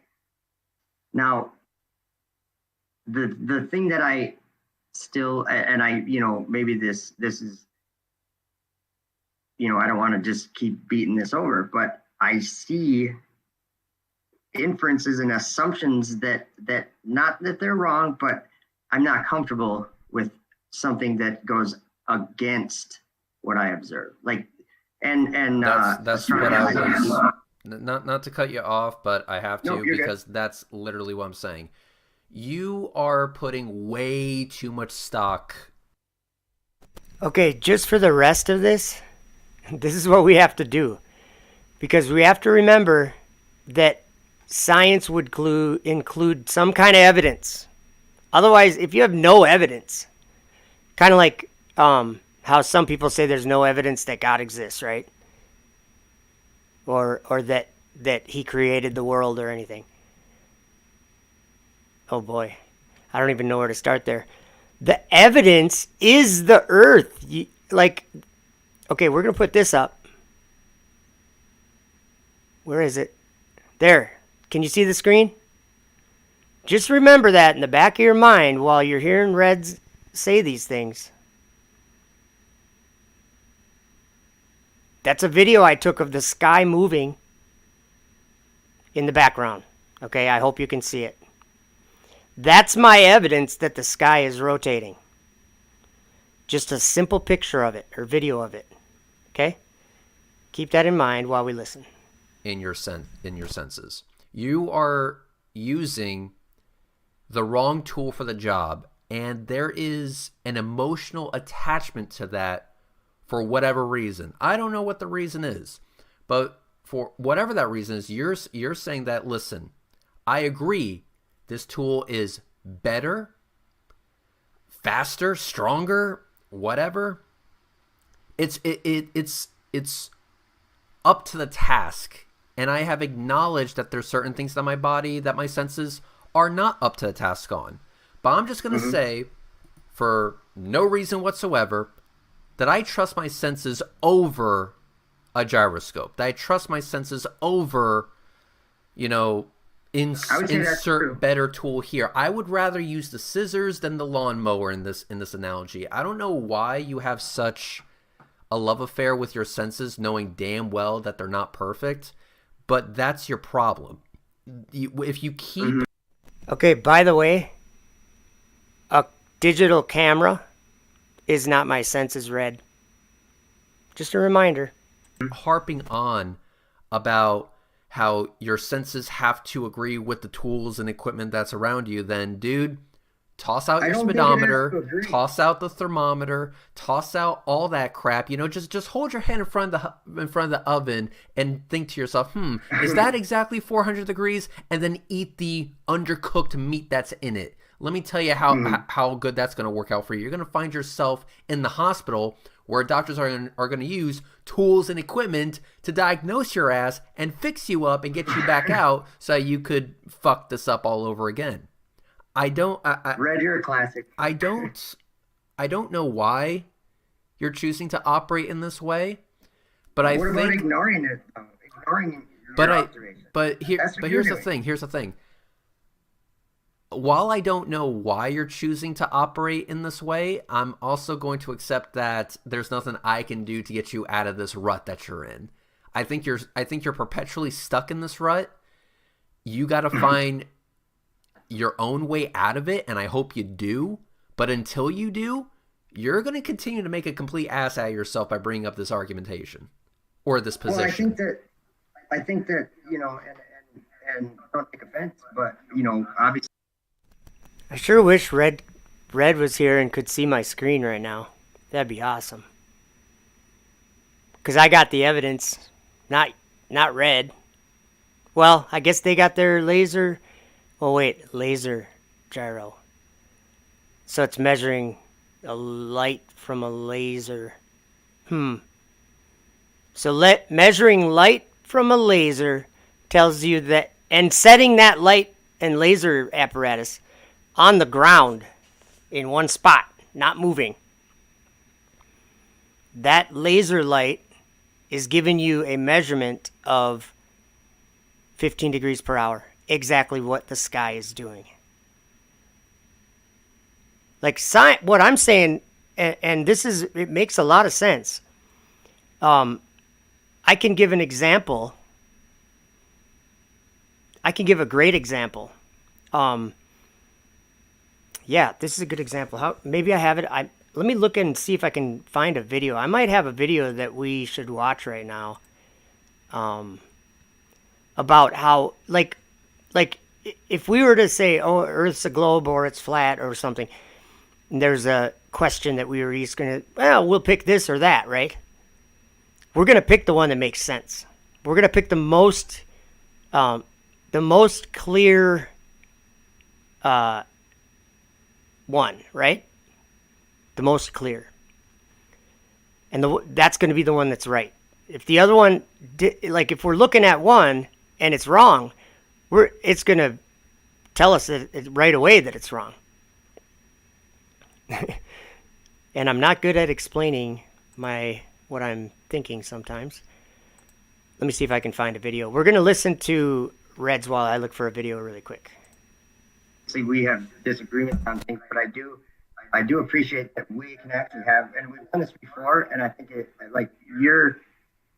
people would think that you'd flap the handle and start swearing at me or, cuss me out or something, but that's not who you are. You're actually, you care about the people that you're talking to and the conversation you're having. So I gotta thank you for that and, give you props for that.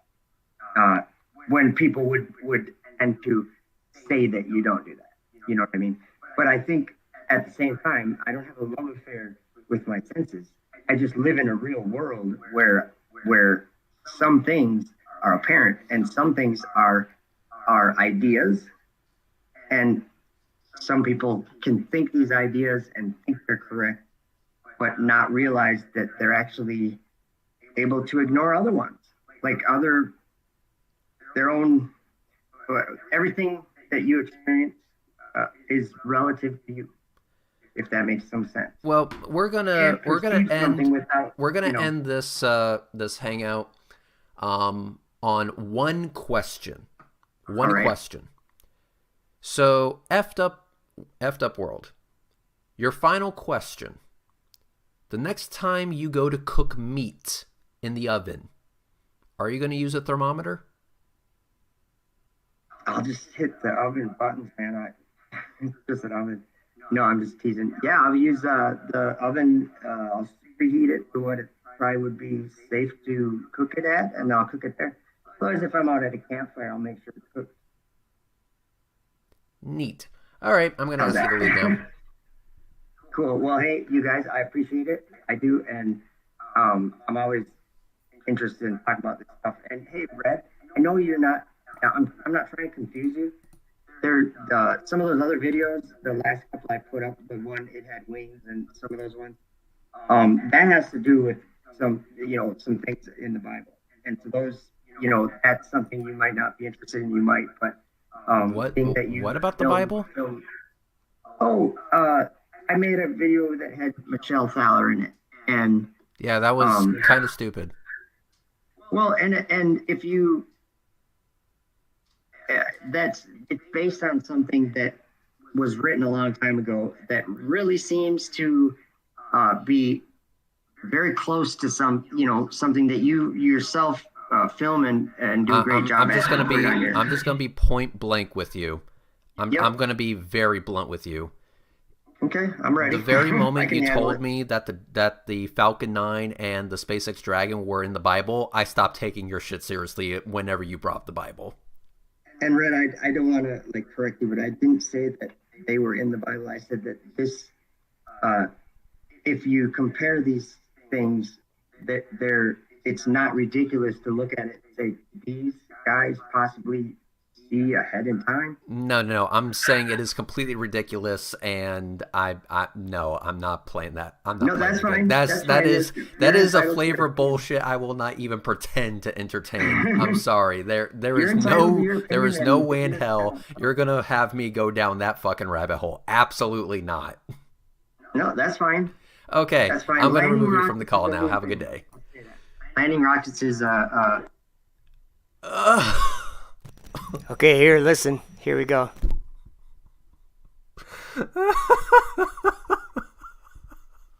Why?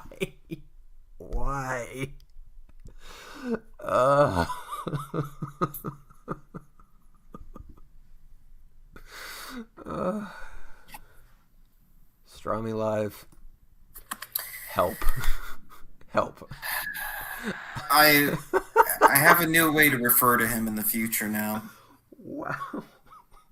He is a child of the restaurant, and I fear he will always be a child of the restaurant. And everyone watching this will hopefully understand the reference there going forward. It's in my mind, it's a lot like the allegory of Plato's cave, and he's a prisoner of that cave and struggles to come to terms with the concept of the shadows dancing upon the wall being different from real physical objects. Okay, so that was the thing there. So you know how Reds was laughing and he's saying, I'm not even going to start to entertain it, go down that rabbit hole. That came from this video. Well, it came from two videos. I'm going to play them both. But I know he thinks it's funny. But I also know that he does understand what I'm saying. He just thinks it's ridiculous. He actually does understand why I'm saying about rockets. Because he's watched a couple of my videos and even commented. Maybe we'll have to look for those comments. What I'm saying is, I know that the thing that I've noticed and that I've been trying to point it out to people, the thing that I've noticed in the Bible is there's veracity to it. And it's not my thing. It's written in the Bible. I mean, like, there was a beast coming up out of the earth, and here's a video right here that it says a lot of stuff. I'm not saying that I know anything you don't know, but let's just look at the words, see what they're saying, because the verse right here that we're going to look at, just one verse basically. There's a couple in there for context, but the one verse that this video looks at is the first beast. Okay, I don't know what it is. Nobody knows what it is. Only Daniel knows what it is because he's the one that wrote it. He saw it. So let's just listen to his description and see if it makes any sense. So this is one of those videos that he was kind of laughing, that Red was kind of laughing at. All right, let me set this up again.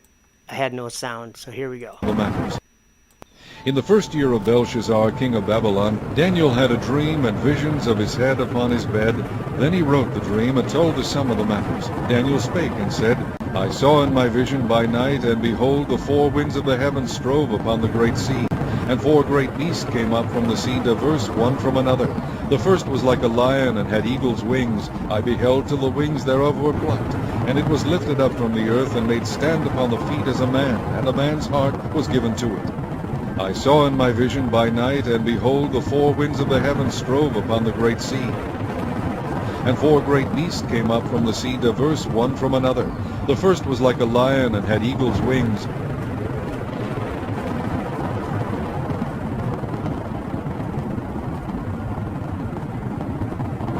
I beheld till the wings thereof were plucked.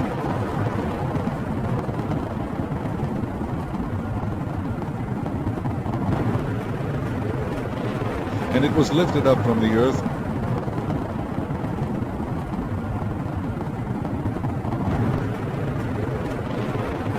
and made stand upon the feet as a man, and a man's heart was given to it.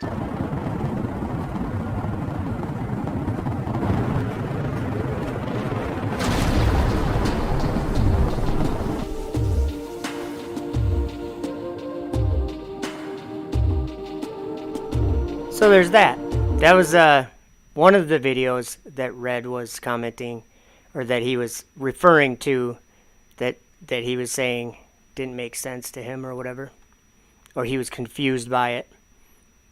So then this is the video that actually caused this conversation between me and Red and Astronomy Live to happen.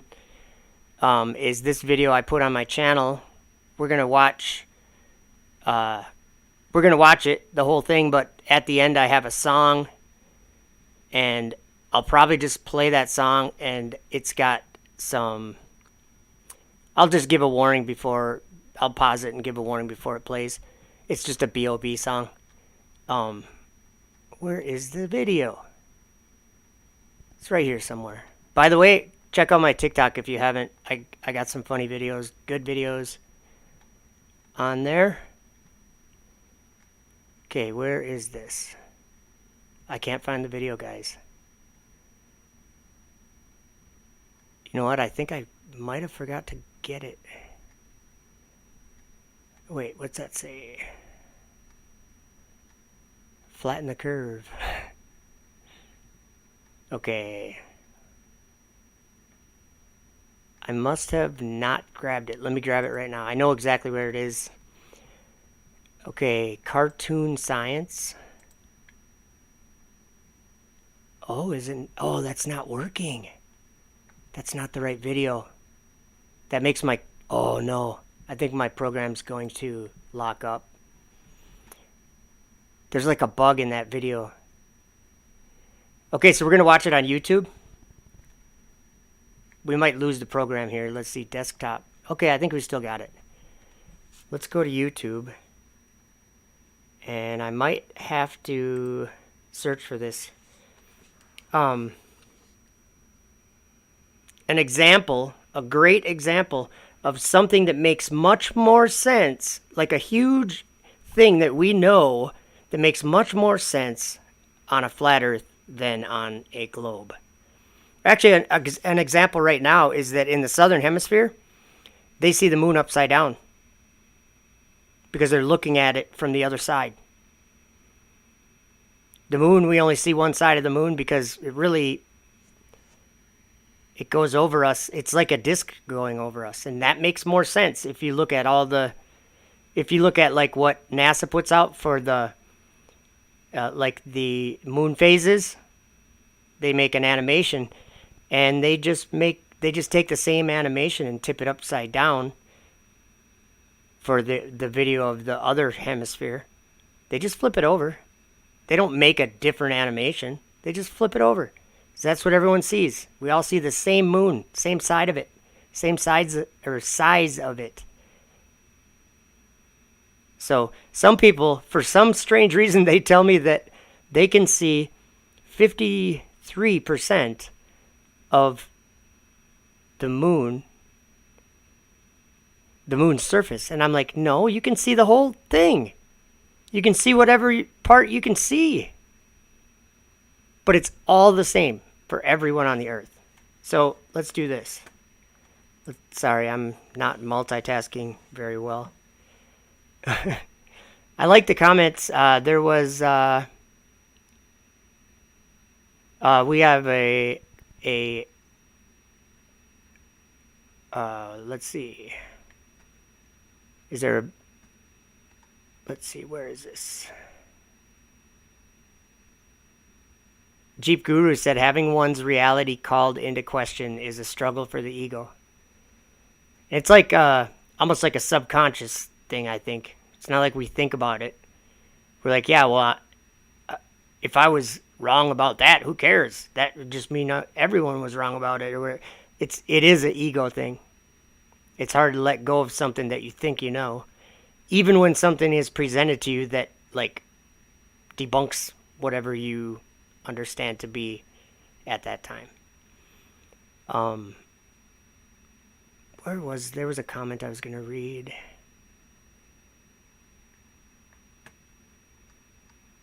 Oh, it's up higher, I guess.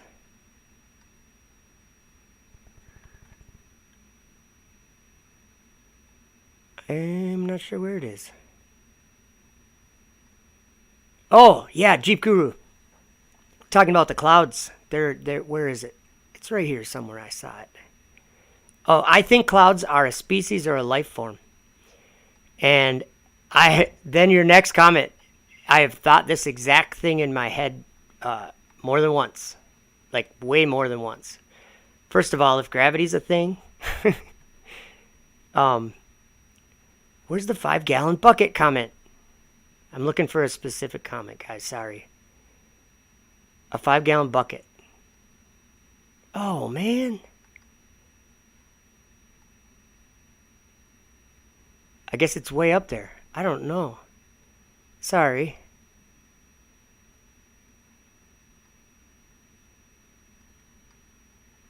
Now I'm having a hard time even looking at the scrolling. I should get it on this screen because I got it on a different TV and it's on the other side of the room. I can see it, but I'm just not seeing it.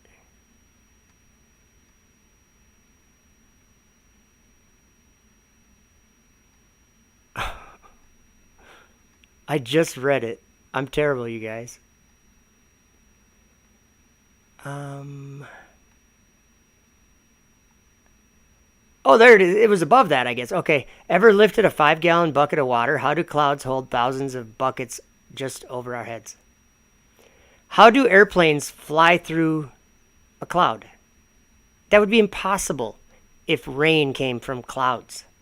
Like, well, we know the rain comes from clouds, but what I'm saying is the clouds are something other than just particles of water that are too small to fall, which is dumb anyway. Rain is heavy. Like launching water on, like, per pound of, if they're going to launch something into orbit, you know what it costs to launch a pound of something into orbit? I don't either, but it's a lot. If I think of what I've heard, like $45,000 or something for a pound, but it could be even more than that. I don't even remember. But hey, speaking of, if you guys aren't subscribed to the Mellow Dome, those guys, they smoke a lot and whatever. Think what you want, but it's a good channel. Let me get a link for it. Whoops. He's got a trailer on there. I'll have to check that out. So I'm going to grab a link. This is Austin. Awesome Austin. And the reason why I like to give out a link, there's many reasons why I like to give out a link to his channel, is because, let me write it here, the Mellow Dome. It's I'll call it a free thinking place where you're not going to be like attacked because you think something. You say what you believe, say what you think, see what other people think of it. But they do a morning show every Sunday morning, and what I noticed is that he's only got 1.94 thousand subscribers here on YouTube. That's weird. It's like, that seems like he's being like snuffed out or something, because there's a lot of, like, if you go to his TikTok, he's got a lot of TikTok followers. That's weird. But so yeah, go over and subscribe. Sorry, again, I'm not multitasking today. Okay, there's a link to the Mellow Dome. Go subscribe. He also does some good videos about flat Earth.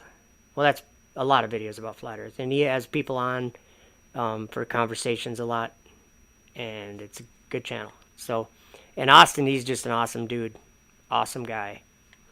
That's why his name's Awesome Austin. Let's see. Okay, we're going to my channel though. Sidetracked. Okay, we'll go just like this. We're gonna go to the Creator Studio, I guess. Oh great. Yeah, I forgot. SpaceX is launching a Dragon right now, aren't they? Or they already did, maybe. We'll have to look into that.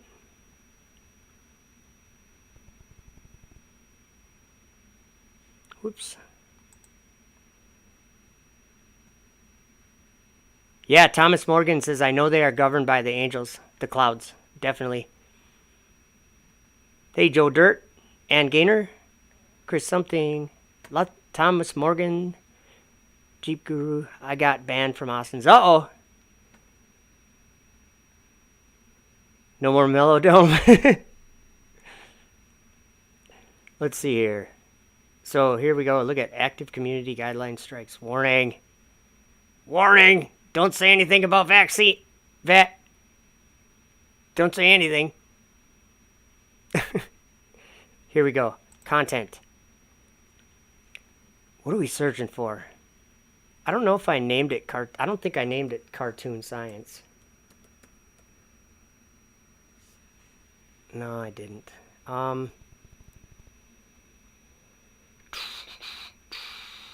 what did I name it? You know, I'm gonna just have to go and just look. I know when it was. It was, oh man, how do I know that even?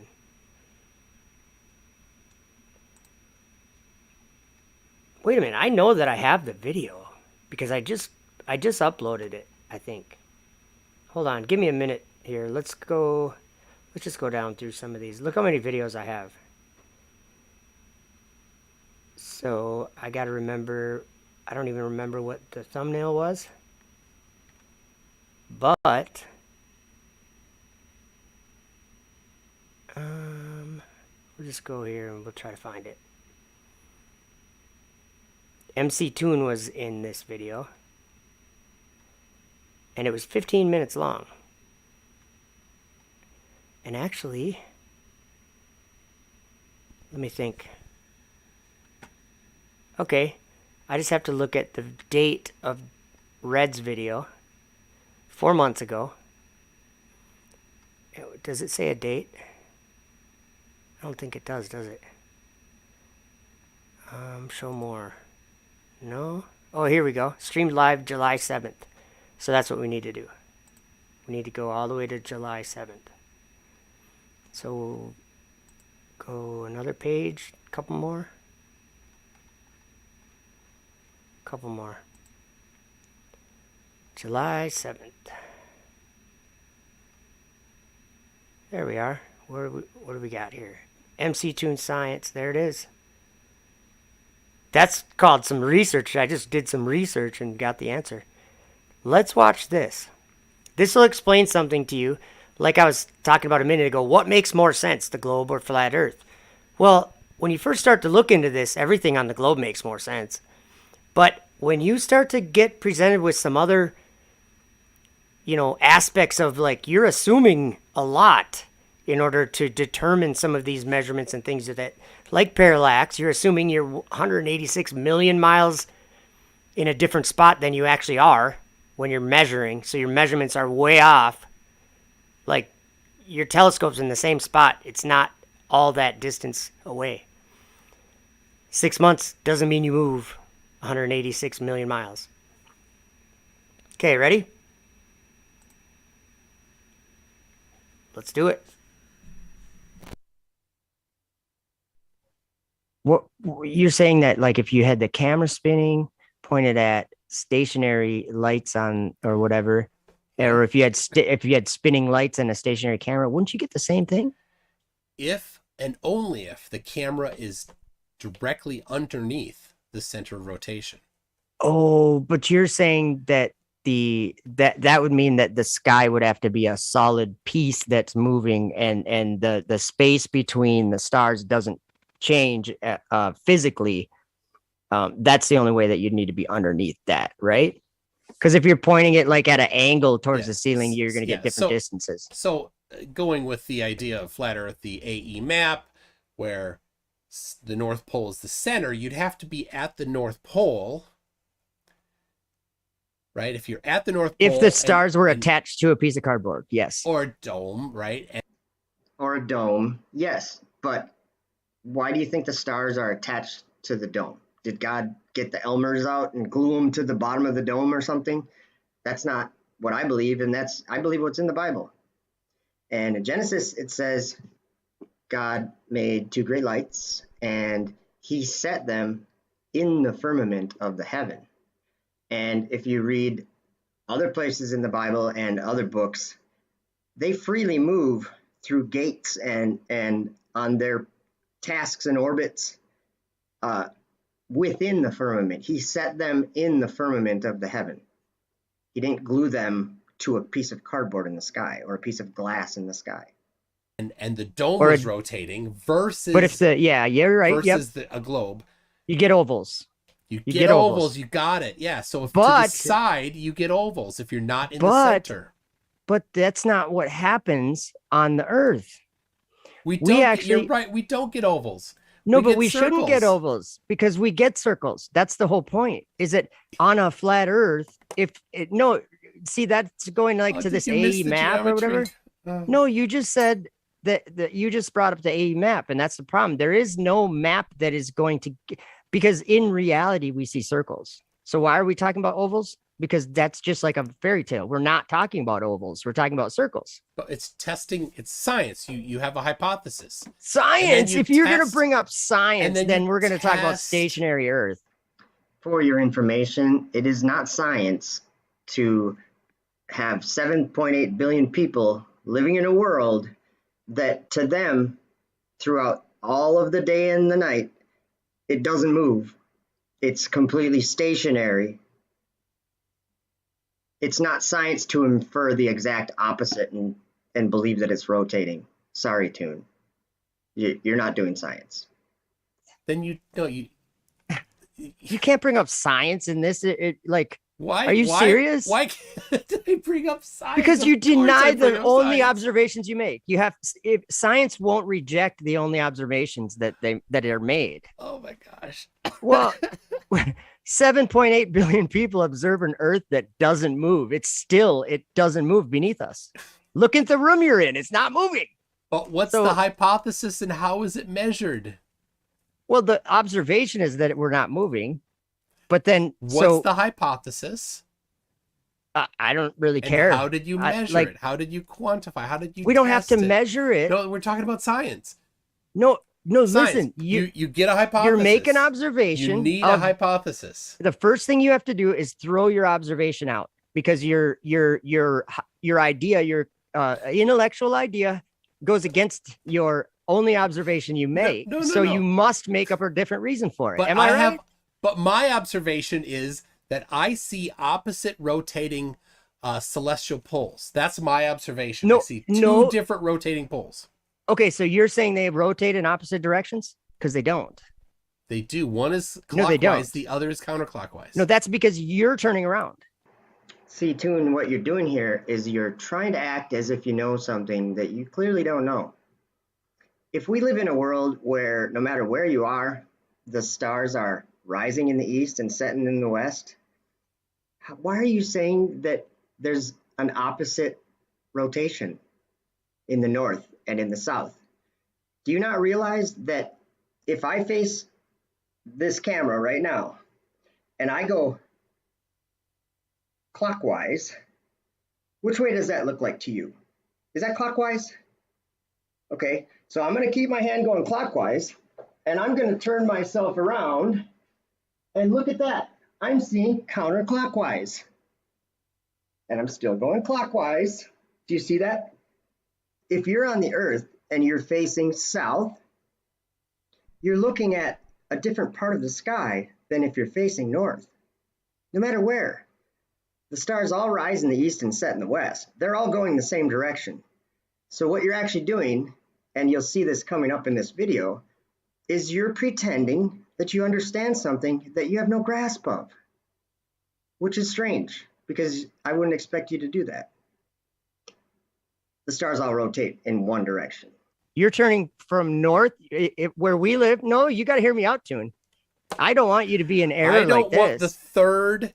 I've already got 2 flat Earth videos, flat Earthers on video, not understanding counter rotation. Let me explain something. If we're in Minnesota right here and Polaris is at 45 degrees, which direction are you facing to look at Polaris? You're facing north. Exactly. Yes. Okay, and we're getting a counter or an anti-clockwise rotation that we see going around that point in the sky. Yes.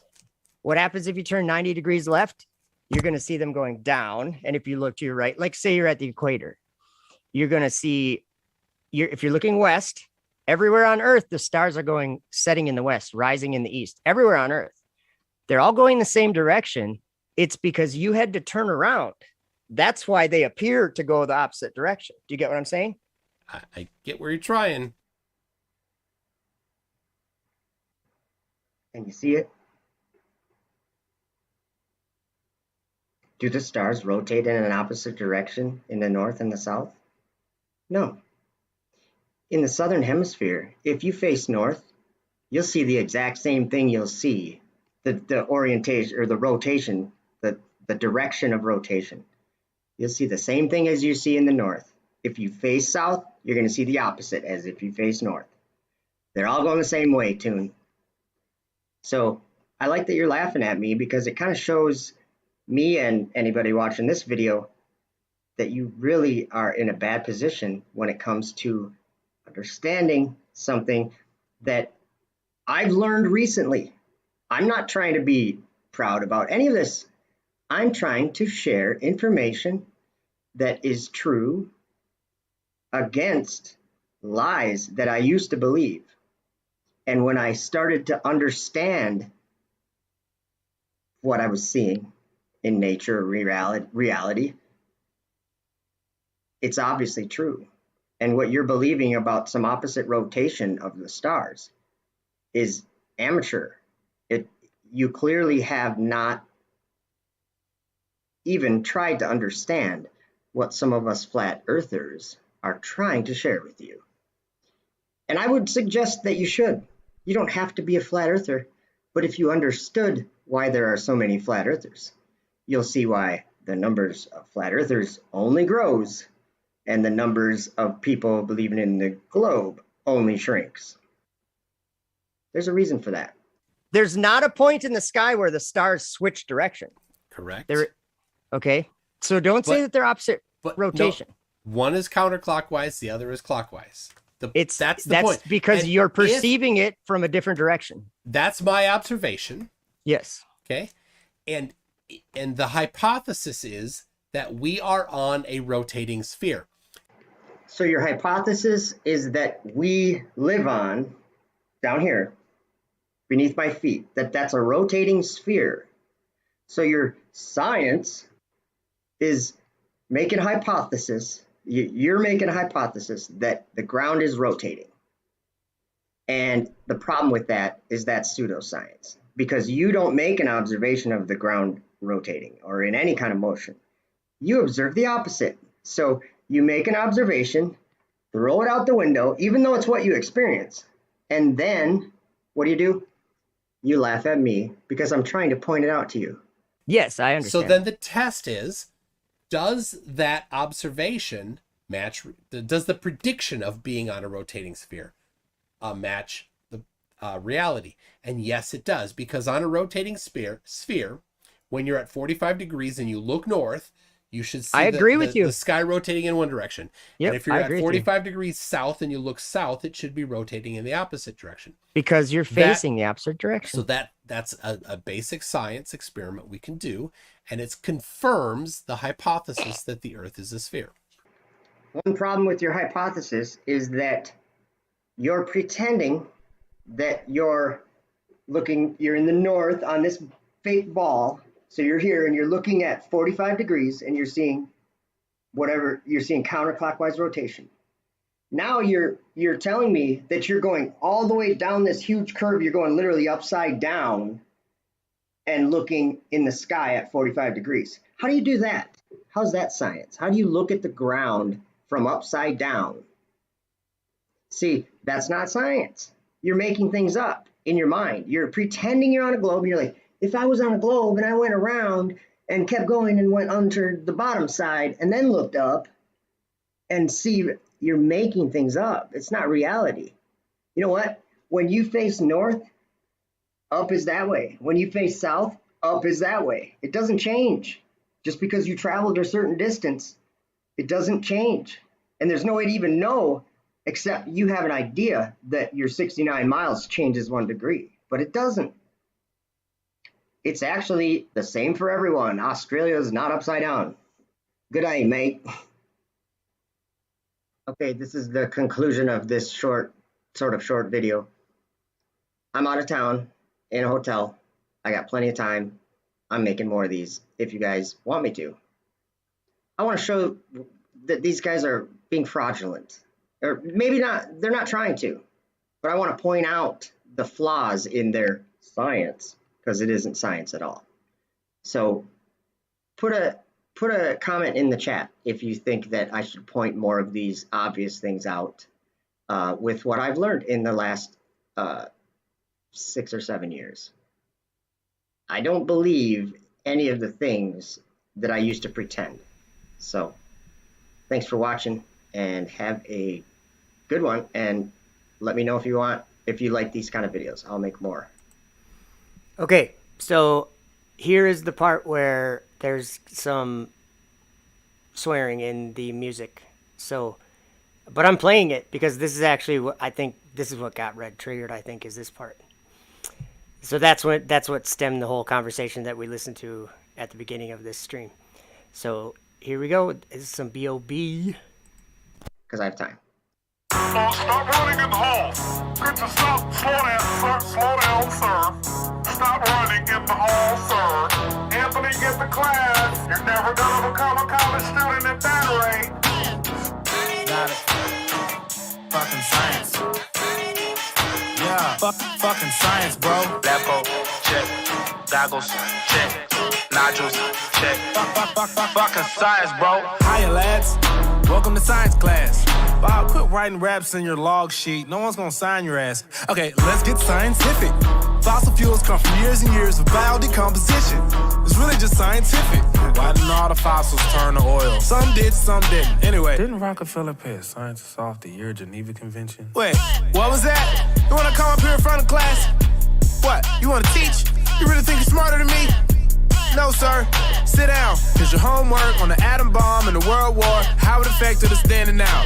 Well, I seen the footage and I really just want some answers. How does someone film an atomic bomb and it doesn't destroy the camera? I mean, I was just... Bro, I'm just saying. I mean, I don't know. Fucking science, bro! Lepo, Okay. check.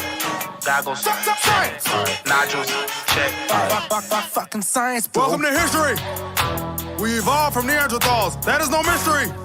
Well, why are there no monkey fossils? What, are you kidding me? I'm just saying, I just... Should've learned that way back in elementary! Man, this nigga don't know what the fuck he's talking about. I have a diploma. Do you have a diploma? Or we're learning disorder? My wife is a lawyer. We both have a daughter. She's doing fine with the things that we taught her. I'm just using the scientific method. Did we evolve from Electronica boy or Homo erectus? And all of the fossilized footprints in the fossil records don't show a line of thrust. That's not consistent with compression. What the fuck did he just say? Yeah, okay, smart ass. This is real knowledge. Save all the hippie shit for art class. It's really starting to bug me on this one. Gonna have to trust me on this one. I've done the studies on this one. Real little rusty on this one. I mean, why can't you just answer my question on the subject? Man, it's not in the fucking book. It's not up for discussion. Science. I fucking love science. I love science. Lepo, check. Goggles, check. Nodules, check. Fucking science, bro. Damn, must have been a hell of them Stegosaurus. It's over century burning fossil fuels. Still ain't no shortages. I ain't saying I'm Neo, but I'm nothing short of a Morpheus. Fuck, thought this was a globe. I gotta check my coordinates. You could blame my disorderly conduct on my subordinates. If it ain't no Coriolis, who's to blame for New Orleans? Why the poorest people always get extorted by corporate giants? We don't boycott, we buy in, and I find it unfortunate. Yeah, me plus you plus her plus her, that's four. Bring your worst and I'm gonna bring much.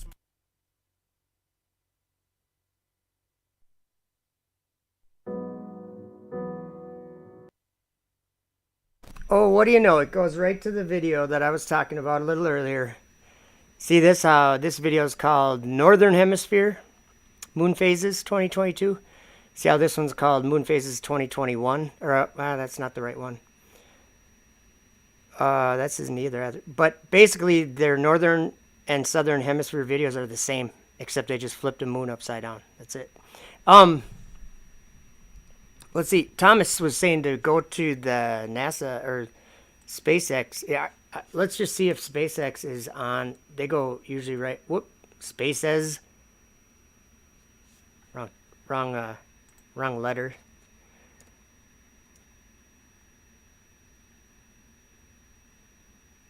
Let's see. Yeah, they're, let's see, 1:15. So it looks like it's going to be about 40 minutes from now. There's a dragon going to be leaving the Earth.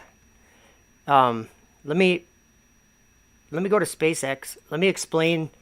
I just want to explain this, the reason why I would talk about this, the reason why Thomas would talk about this, the reason why Dwayne would talk about this, the reason why anyone would talk about this is it's not because it's interesting. It's because it's been foretold. Like thousands of years ago, people wrote things down that nobody understood and said, I had a vision of the time of the end.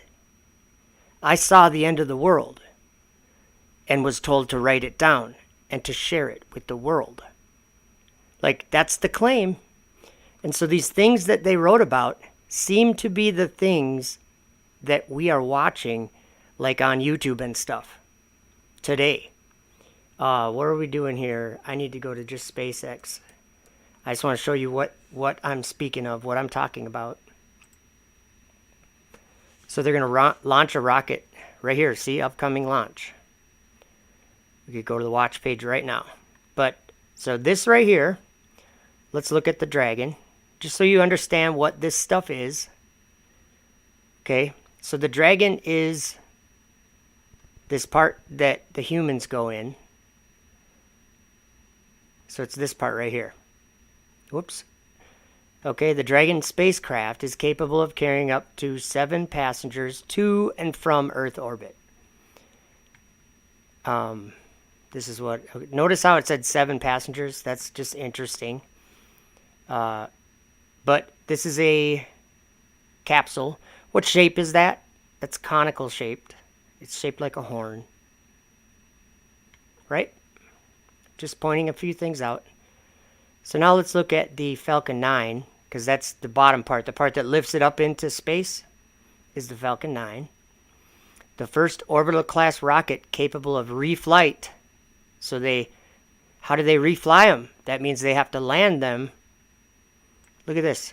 143 landings and 123 reflights.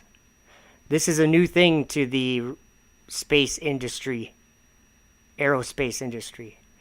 It is something that only one company can do.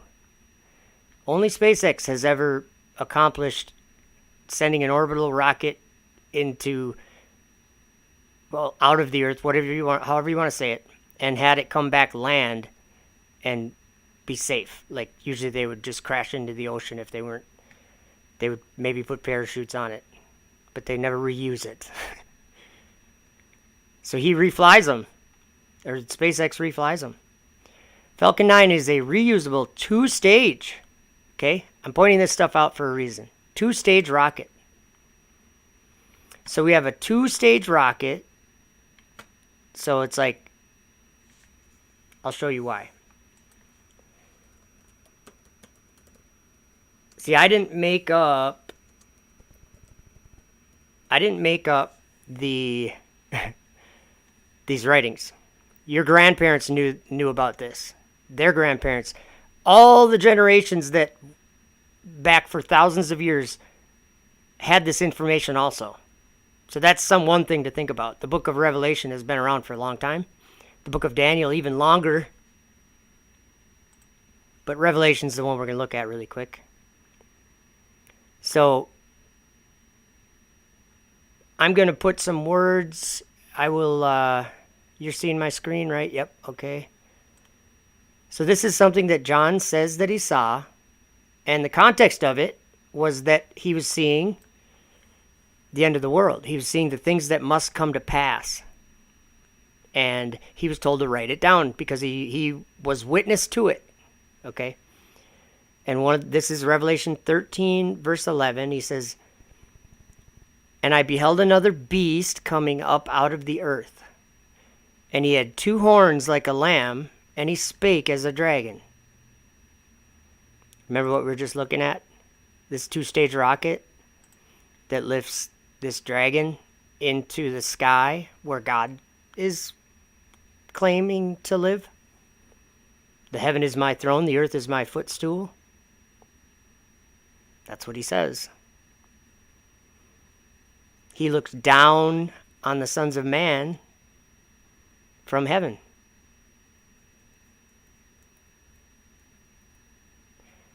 He made a firmament for a tent to dwell in. Or like a tent to dwell in. So God is up there in the Bible. The Bible says that God lives in heaven. His throne is there. His sanctuary is there. I don't know exactly all the specifics. I just know that's what it says.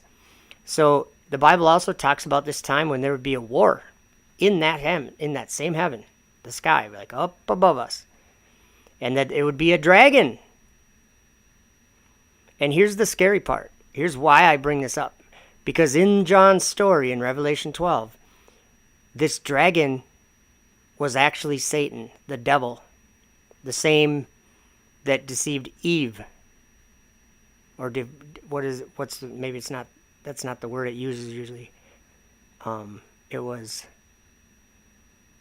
beguiled. Okay. Same serpent. This time he's a dragon. Okay. So, Revelation 13, it's interesting. He had 2 horns, like 2-stage rocket, and he spake as a dragon. Now, that right there would not make me even consider the idea that the rocket is this beast, right? I'd laugh. It's what he says happens after this thing comes up out of the earth. That's what makes me say, oh, that's a rocket. Okay? That's this rocket. This specific reusable rocket. And it might sound crazy to you, but if you pay attention to what he says here, look what it says in verse 13. We can just skip verse 12 because that talks about other stuff. It talks about the same beast, but I'll just read it. He exerciseth all the power of the first beast before him, and causeth the earth and them which dwell therein to worship the first beast, whose deadly wound was healed. And he doeth great wonders. So this beast that comes up out of the earth, that had 2 horns like a lamb and spake as a dragon, it says, he doeth great wonders, so that he maketh fire come down from heaven on the earth in the sight of men. Remember what we were looking at about this special rocket? First orbital class rocket capable of reflight. Remember, it's landed 143 times? Do you guys know how it lands? With fire. It makes fire come down from the sky. Let's see if we can... they gotta have a video. Is this a video? No? Maybe they don't have a video. Yeah, anyway. So, let's do this. Let's just see. See, they've got their mission. Anytime you see this, that means they are preparing to launch. So, but I don't know. I'm not going to stay live that long, I don't think. But okay, so this beast in the Bible, I don't think anybody would claim to know what it is. But John told us what it did. Not what it is or what it looks like. He sort of told us what it would look like. He said it had 2 horns like a lamb, and it spake as a dragon. So, if there was a dragon capsule put on top of it, you know what's scary about that? That if that was what John saw, that means that this metal capsule that SpaceX builds, that this thing right here, that is somehow, in a spiritual sense, it is the devil. And it's a physical form. And let me give an example of something. Daniel said that the 4th kingdom, or the 4th beast, that it had great iron teeth and nails of brass, and it talked about metals. It talked about metals that it had. So that's what makes me think, maybe how something could manifest into something material and physical by using men, like maybe giving men the idea that there's places to go, so then men would maybe try to go there. How would they make them think that there's places to go? Well, we could just make pretend places that they can go. See, that's what happened at the very beginning these 7 stars didn't obey what God commanded them to do. And it was to come out at a certain time and to go a certain course. And they didn't do it. Out of all the stars, just 7 of them didn't do it. And if we look up at our sky, we can see clearly which 7 those are. They're the planets. They're the ones that don't do all this stuff we've been talking about rotating just in a perfect circle. They're moving all over the place in different ways than all the other stars. And I think that basically they're imprisoned, and it seems like they would be an inspiration for men to try to go up there because of the forms that they've taken. They've taken these spherical looking forms with, like, Saturn, it has rings and Jupiter has moons. You don't think that, like, it was Jeep Guru was saying that they thought that the clouds were possibly like a life form, or like some sort of living thing. And if I remember right, I've heard David Weiss say that too. David Ditrh. I think I've heard him say that the clouds are like angels or something. And I know that, like what Thomas said in the Book of Enoch, it just straight up says that the angels govern the clouds. They decide where it's going to rain on the earth, and they bring them around and make it rain. So like it does, to me, it doesn't seem too hard to believe. We don't decide we don't know what makes it rain, what makes it not rain, what makes it be like 3 days of rain or something. You're like, where's the sun? Like covered up with rain for a day or something. Who knows what happens? We know what happens, but who knows how?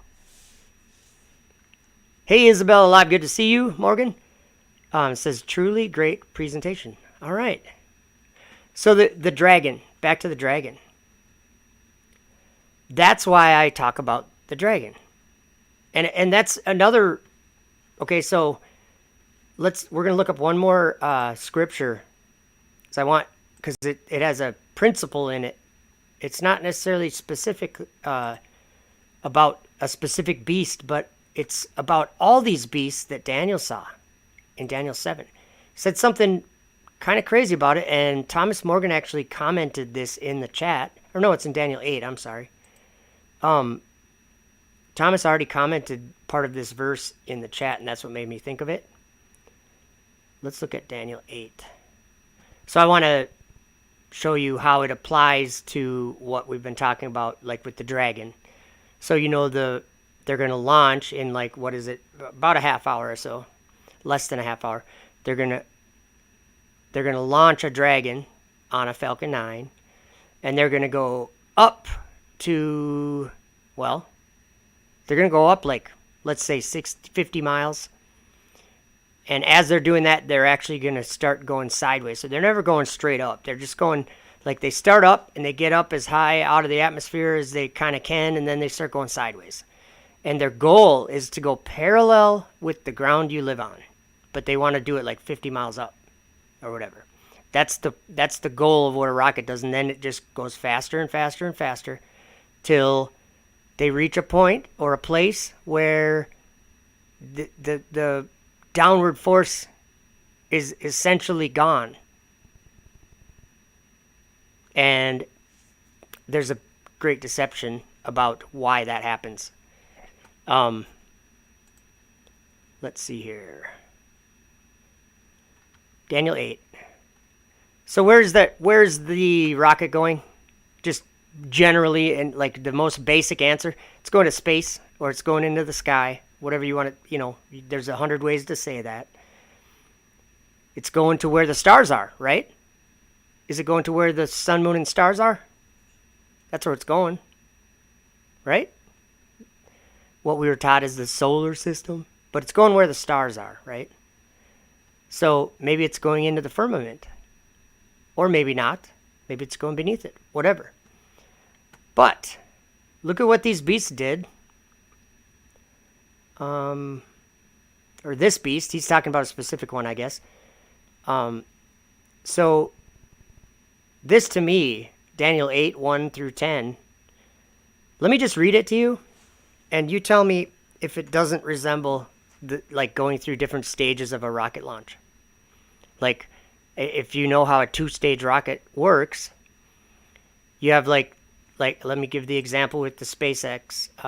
Okay, so this would be the first stage. The bottom part, let's see here. Oh, there's a video in flight. Let's just go over here. Here's the first stage right there. Whoops. See how, oh, sorry guys. See the top of it? So they mount the second stage onto the top of this that we're looking at right now. So this is the first stage. And here's the second stage. So it's got another motor on it, or another engine on it. Yes, Joe Dirt, that's exactly right, falling into the abyss. That's what they're doing. That's why they're in 0G. That's why the Earth doesn't make them fall back down anymore, because they've entered into a, like Thomas was saying, a different, what was the word you used? A different dimension. They're not in anything at all. They've left the Earth. They've gone to a different, unknown dimension of darkness, where everything's falling perpetually. That's what the solar system is. Beware. Beware. Daniel 8. In the 3rd year of the reign of King Belshazzar, a vision appeared unto me, even unto me Daniel, after that which appeared unto me at the first. And I saw in a vision, and it came to pass, when I saw, that I was standing, or that I was at Shushan, in the palace, which is in the province of Elam, and I saw in a vision, and I was by the river of Ulai. Then I lifted up mine eyes, and saw, and behold, there stood before the river a ram which had 2 horns. I got to pause there, because you're thinking of an animal. And yeah, that's right, an animal, a ram that had 2 horns. I want to look at something just to show you. Let's look at, what verse is that in? That's in verse 3. Let me just show you guys something. How do I do that? I guess I got to hit that. Oh, I could have just hit the blue button. Whatever, we'll get there. I want to show you what that word ram is coming from, because this blew my mind when I looked at this. Because I was like, well, I wonder what he was actually saying, because it sounds like he's just talking about, like a ram, an animal, right? So this is 352 in Strong's Concordance. And the word is A-Y-I-L. But I want to just show you something that seems to be very significant to me. This word, well, let's look at the definition is a ram. Okay, let's just read let's just go down to Strong's Exhaustive Concordance, and then we'll look a little deeper. Mighty man, I don't really know exactly what that would be. Maybe, to me, it gives me the idea of like the giants or something, but lintel, do you know what a lintel is? Let's Google. Oops. Let's search for it on Google. Look what a lintel is.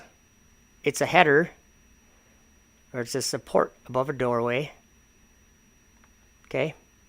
A horizontal support of timber, stone, concrete, or steel across the top of a door or window. So it's usually a straight, however long the window is, and a little more. And it's rested on the sides of the wall so that the window doesn't sag, so the roof isn't weak there, right? Okay, so we'll get rid of that. Oak, post, ram, tree. And it gives a little explanation here. It says, strength, hence anything strong, specifically a chief, politically also a ram from his strength. A pilaster. What's a pilaster? It says as a strong support. Let's just search Google for a pilaster. I just want to show you this. A pilaster is a column built into the wall of a structure. Let's see where it says. A rectangular column, especially one projecting from a wall. We've all seen a pilaster. We've seen many examples of a pilaster on the side of a building. Usually they would go from the ground up to the top or to a floor or something. Let's just do images. Just so I want you to be clear what a pilaster is. This is a good example. Any one of these is a good example. We'll just do this right here. Can you guys see this? These are pilasters. They're like columns, but they're attached to the building. They're not like out on their own. So that's a pilaster.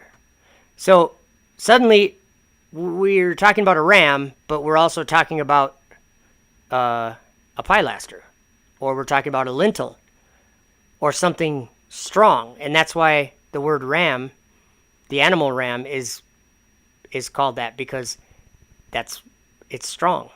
It's like the leader of a flock or something. That's what it said there, I think. Or that said there somewhere. But look at this. So in the Bible, it's found, that word, AYIL, is found being used for part of the structural part of the Solomon's temple. So if you were to put something big, long, and strong, such as a rocket, like standing up, just picture that when we're reading this, Daniel. We'll go back now. And also it was used as a gate post. The same word was used as a gate post or something in Ezekiel's temple, or basically like a post. Like, just think of it that way. So let's read this starting from, whoops. Okay.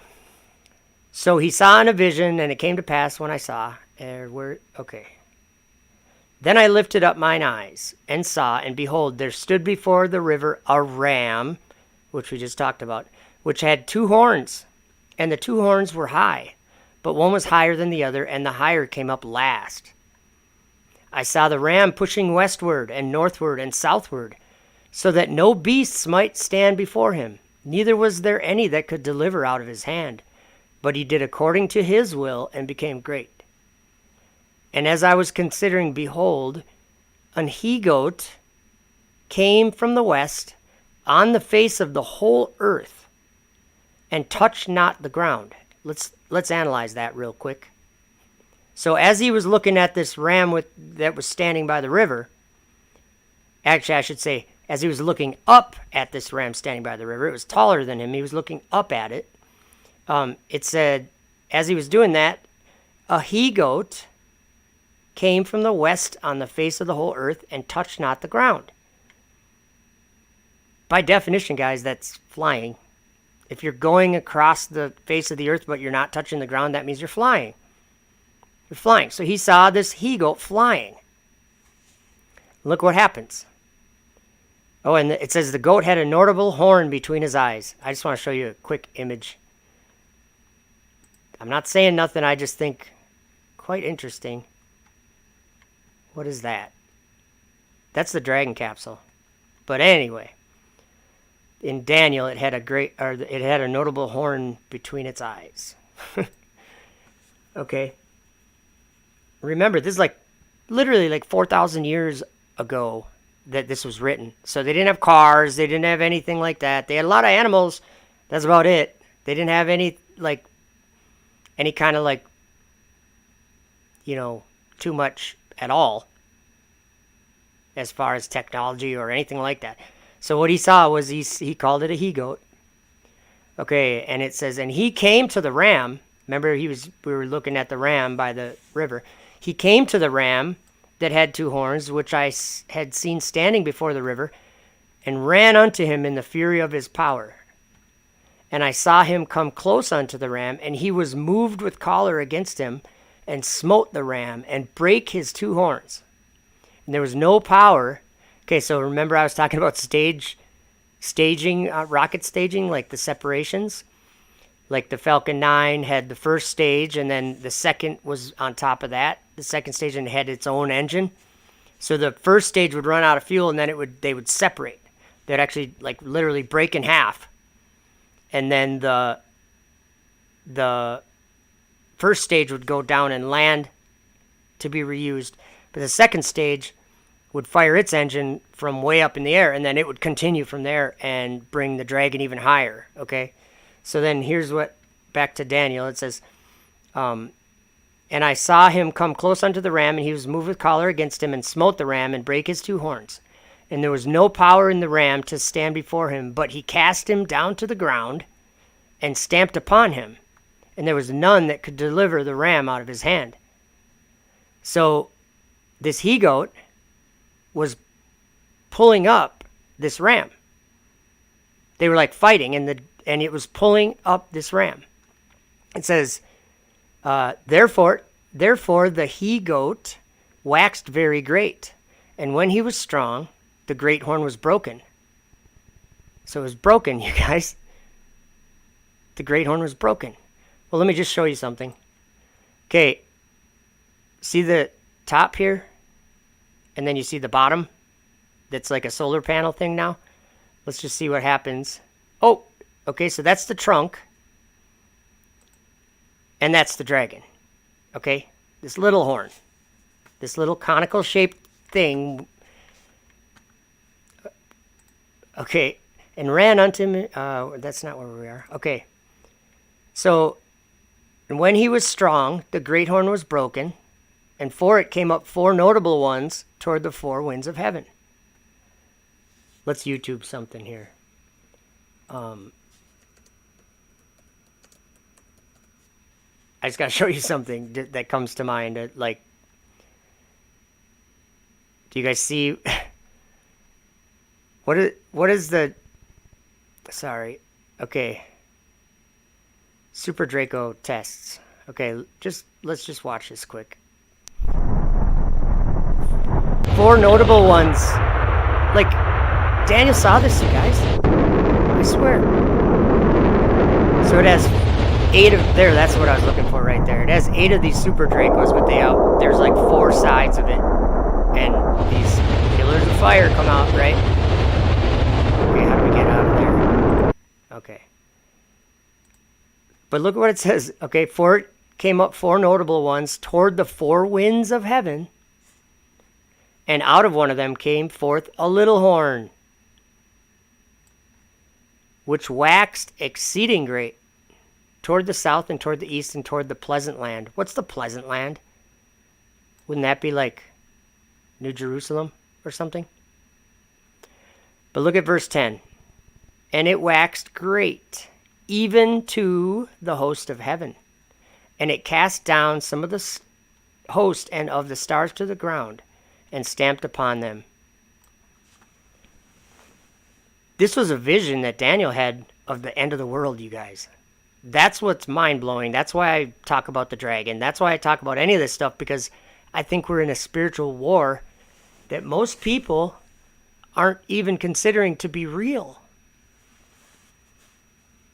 Because if you think about it, yes, the whole world pretty much does believe that there's a dragon up in heaven right now, and that they're launching a dragon up to a palace in the sky, like up to the space station.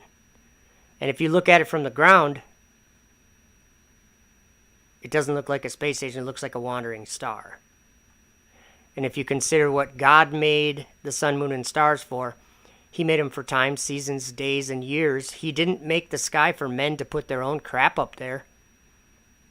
So whatever's happening, I'm pretty sure it'll be stopped at some point. Or it will cause reality to stop itself. Like for like physical things. Remember, I don't know where that is. It's in, I can't remember. When there's a loud noise, and the sky will roll up like a scroll, and the stars fall to the ground. Like, I think I know what causes that, you guys. That could be, Roderick. That could be. Broderick says, I perceive Daniel saw the destruction of Jerusalem 70 AD, but there could be end time stuff included. Yeah, no, that could very well be. That, like, that's why I think it's important for us to, like, remain impartial to our own, some of our own things that we believe. Like, I have to keep it open in my mind that I don't know everything. I don't know everything that other people know. That's why I have conversations with people and I learn from what they say, you know? So, yeah, it waxed great even to the host of heaven. So whatever this beast was, that was all these little horns coming out from other ones and being broken. And then at the very end is this little horn left, and it waxed great all the way up to the stars, and it cast down some of the stars. Thomas Morgan said, bye-bye firmament.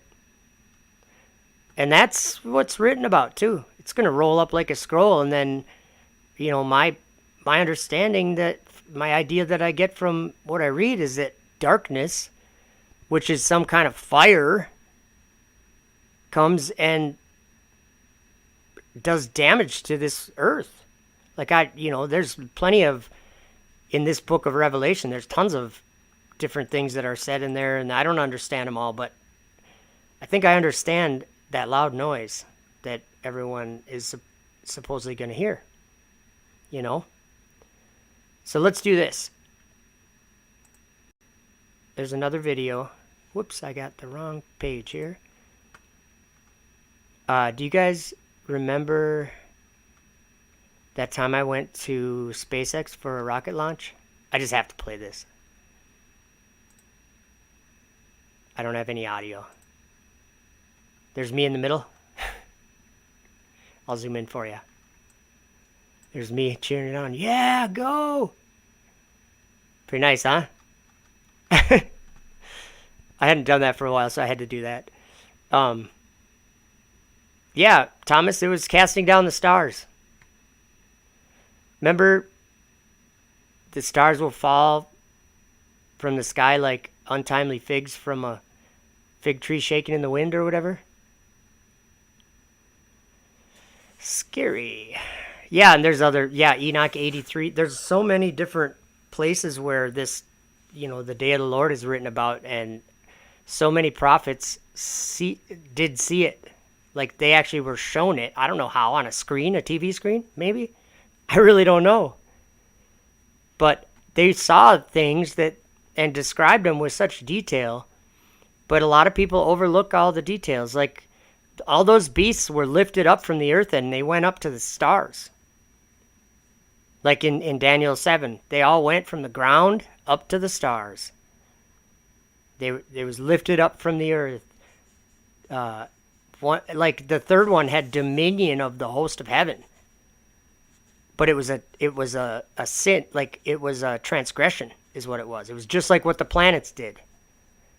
They didn't come out at their point in time. Well, this thing went up there when it wasn't supposed to be up there. And it's like the 8th wandering star, the space station. Anyway, beware of deception. That's all I gotta say. Beware of deception. Let's see here. We will find something here. Oh, I got one. This is a little bit old, but it's pretty good. It's short. Oops, sound. I have a hard time hearing on. Let me Oh, start. it's because I'm distanced from you. You'd probably have a hard time hearing from me right now. Should I have a mask on and that be muffled? Mr. President, You're going to have to take that off, please. You're very muffled, so if you would take it off, it would be a lot easier. Okay. I can't hear you. Hello,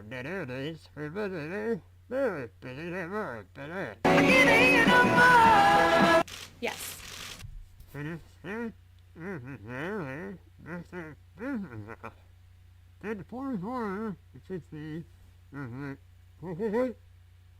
I can't hear you.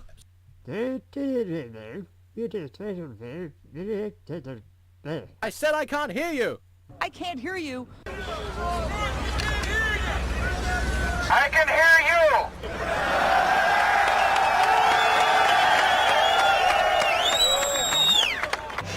can't hear you. You're very muffled. I can't hear you. I can't hear you! I can't hear you! I can't hear you! I can't hear you! Oh, it's because I'm distanced from you. You'd probably have a hard time hearing from me right now. Should I have a mask on and that be muffled? That was the wrong version.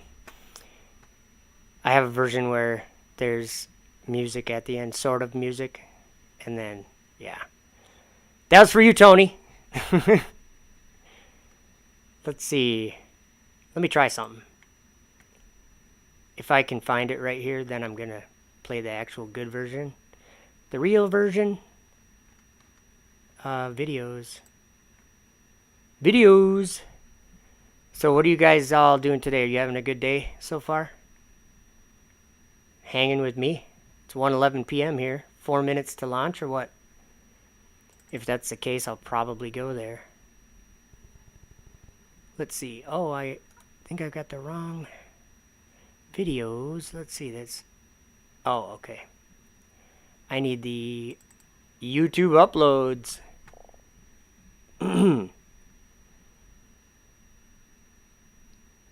That's not the right one. I'm kind of burning up time because I think I might go cover that launch. Actually, let's do this. Subscriptions. Oh yeah, they're live now. We'll probably watch it. See how long. So we got 9 minutes. To you, Jasmine. Thank you, Jesse. There are also several. Keep in mind, and I'll bring you over to the desktop. You know what I'll do? I'll do that right. Let's see. Right now, I'm so close. Let's see here. Sorry, guys. Okay, desktop. Keep in mind when you're watching that this is the world we live in, and to them, to this world, this is reality. And if you're someone that's come out of a bunch of lies and you think this is all just hilariously fake what they're doing, keep in mind that it's probably important how you think it's fake. Like, it's probably important that you realize that these people all believe in this. They believe that this dragon is doing this future thing for them. Just keep that in mind. That's all I'm trying to say. It's not just one region, it's several regions. You know, we're not just looking at one place, but we're really helping each other out. Why is international collaboration so important? Well, space is an open domain. We can share opportunities. We can advance in the science. We can. Okay, so I can't hear anything. So that opportunity. Not like it matters. You know what? I'm gonna end the stream. You guys can watch this on your own if you want. It's not anything I even enjoy watching. I just every time I see this, I like the last time they launched, just a couple days ago, I made a TikTok video that's already had a lot of attention. Let me go there. See if I can find it. It's already had 5,800 views. And it has, here, I'll play it for you. Let me get my volume up. All right, here we go. It's just showing a rocket launch, some like atmospheric effects from a rocket launch. And here is, I'm just going to play the audio for you. They're going to break the firmament one of these times. Perform a gravity turn, which is when we go vertical as well. It has 335 likes. That's pretty good. But it said at the beginning there, I don't know if you could hear it, but that guy said they're going to break the firmament one of these times. And I think on my channel I have a video called They Piercing the Firmament. They Piercing the Firmament. That's the same video that this is. But I think a lot of people interested in what is the firmament and how is it going to be affected by what these people are doing. Some people say, oh, it's not. Nobody can do anything to it. Only God can do that. And you know, I respect everyone's opinion about what they think. So it's always good to put in the chat. And thank you guys for coming to the video. I've been live streaming for 4 hours and 28 minutes.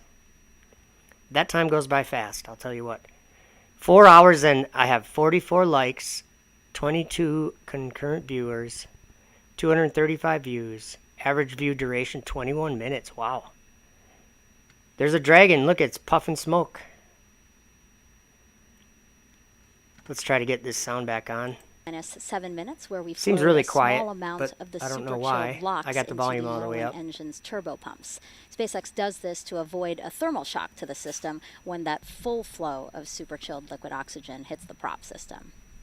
Dragon also began its startup sequence at T-35 minutes when it coordinated timing with Falcon 9. It's currently undergoing vehicle health checks, with the next big step just before liftoff when Dragon transitions to internal battery power. Dragon is in terminal count and is on internal power. Vehicle tanks pressing for strong back retract. Coming up next, and we did hear that call out, the large truss structure next to Falcon 9, called the transporter erector, or what you may hear called the strongback, will begin to retract away from the rocket in preparation for liftoff. In order to do so, there are clamp arms just below the Dragon vehicle that will begin to open. Once those are fully open, and there you can see them on your screen just below Dragon. Once those are fully open, then the TE can begin to retract away from the vehicle. Now, in these last few minutes, Falcon 9 is performing final health checks on its primary communications, avionics, and propulsion systems in preparation for flight. And we may hear some callouts that engines are sufficiently chilled as we get a little closer to liftoff. There you can see at the bottom of the Dragon vehicle, the clamp arms are beginning to open up. Again, once those are fully open, the TE can begin to retract away from the vehicle.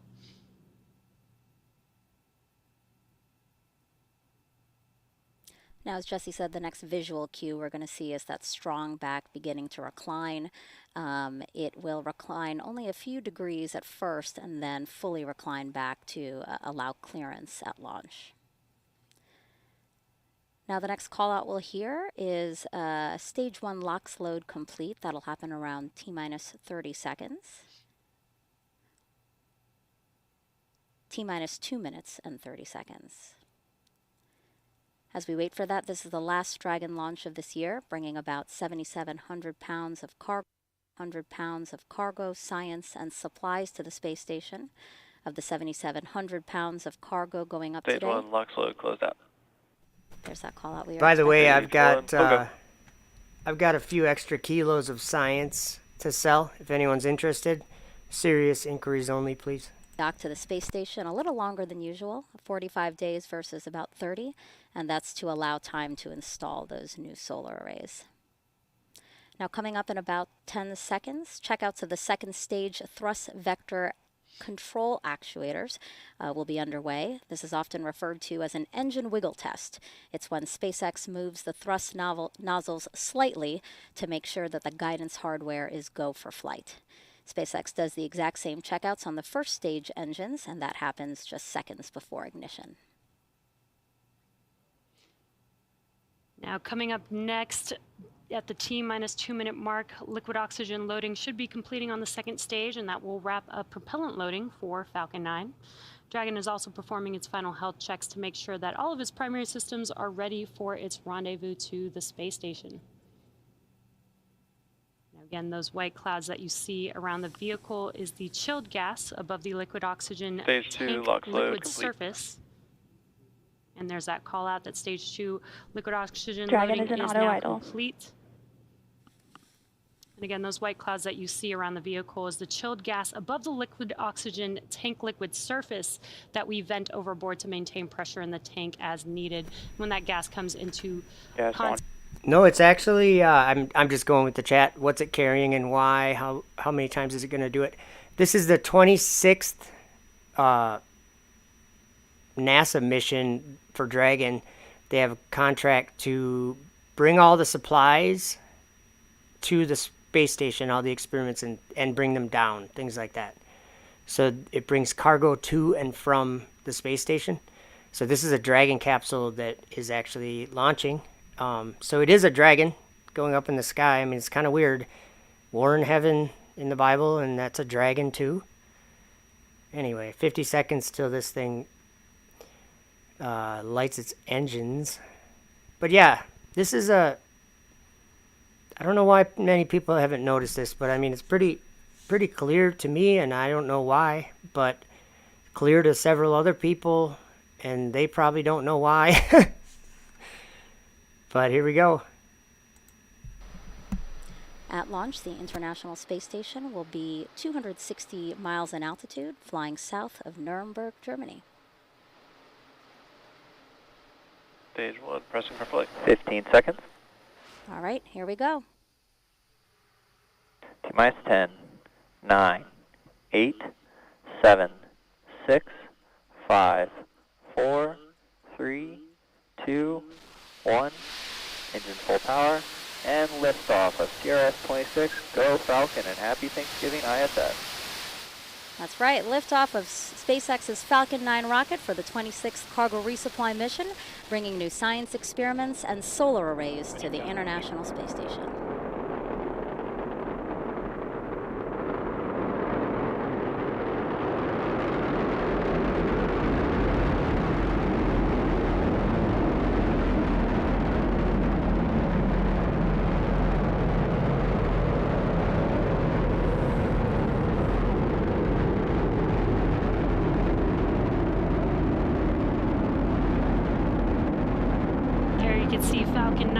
CRS-26 on its way to the International Space Station. Here comes speed of sound barrier. On the first stage. This Right about coming any second here. So watch the rocket, you might see a vapor cone or something. The largest structural load Oh, they're not going to give us the angle. On ascent. And we should be passing through that period. Right here. Right now. It already went through it. Maybe. We'll see.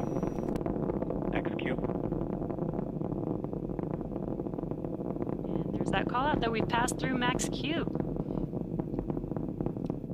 Great views there of Falcon 9 carrying NASA's CRS-26 mission. We are coming up on a few events happening back to back. That's going to be MECO, or main engine cutoff, as the first event. That's where all 9 of the M1D engines shut down on that first stage. All 9 of those engines that you see lit up on your screen there. See how big and that's in preparation for the next event, which is stage separation. See how big the exhaust is now? First and second stage separate. See how it changed how it looks? Whoops, that's not what I'm trying to do. I don't know what I'm trying to do. But yeah, the exhaust gets bigger than the rocket, like it's huge, because there's less dense air up there, so it can go out further like that. That's one of the interesting things is to watch the gases, even when they're like in what they call space. It's a medium, it's water. Oops. Should be right about now. And MECO. Stage separation confirmed.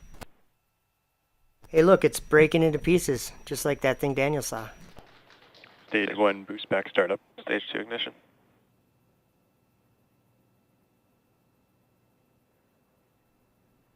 Some really cool views there. We had MECO, stage separation, the MVAC engine lighting up on your right-hand screen. We also saw the first stage kind of in the view of the second stage view there, falling back to Earth, doing a flip, and now in its boost back burn. Yeah, it's falling back to concave Earth. You see that? See that curvature of the Earth? Right on the SpaceX launch. That's great. That burn lasts about 30 seconds long. Stage 1 boost back shutdown. And there's that call out, and the boost back burn has shut down on the first stage. That is the left-hand screen. That's a view of the first stage there. On your right-hand screen, a view from the second stage looking at our MVAC engine. And you can see on your screen, on your left-hand screen, the grid fins are deploying on that first stage. I've never seen different color grid fins on any rocket. Very cool That's views. Funny.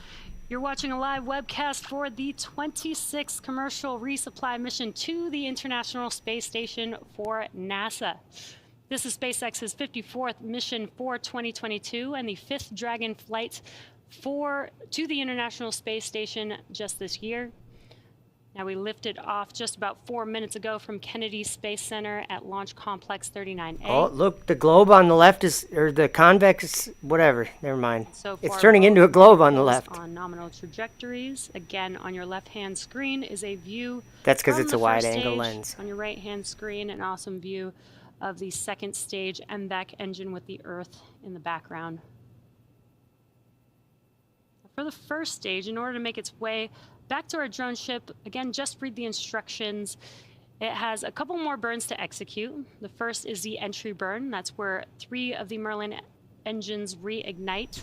He makes This fire helps to come slow the down stage from heaven on the earth and sight of men. That's what she's explaining right now. Great call outs there. This entry burn helps to slow the vehicle down as it re-enters the upper part of the Earth's atmosphere. Now, the second burn is the final burn for the first stage. It is called the landing burn, and this is a single engine burn that brings the vehicle's speed down rapidly in order to touch down on the drone ship. Now, you may see some bursts of gas on your left-hand screen. That is nitrogen gas burst for attitude control. And then again, you could see the grid fins. You could see 2 of the 4 grid fins on the first stage. These are hypersonic grid fins positioned near the top of the first stage. So once it's in the atmosphere, stage 1 only uses the grid fins to steer as it makes its way back down to Earth. Stage 1. Now they orient the rocket. They orient the rocket during re-entry and guide the rocket. Stage 1 during entry burn descent. startup.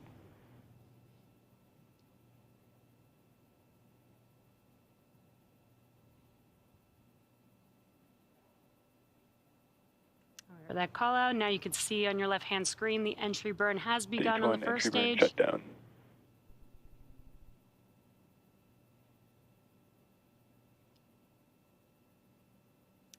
And there you can see those engines shut down. That concludes the entry burn for the first stage. Again, next up will be the landing burn for that first stage vehicle in just about 30 seconds or so. Stage 2 is still looking good on your right-hand screen. Again, a view from the Falcon 9 second stage looking at the MVAC engine.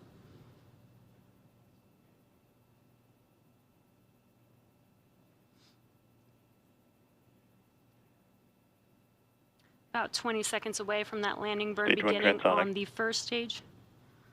Again, this is a single engine, the center E9 engine burn to help slow the vehicle down just enough to touch down on the drone ship. Stage 1 landing Just burn. read the instructions today.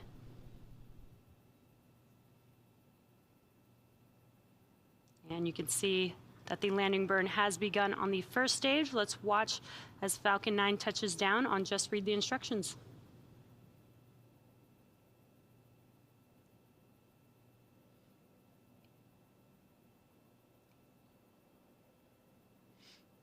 Landing leg deploy.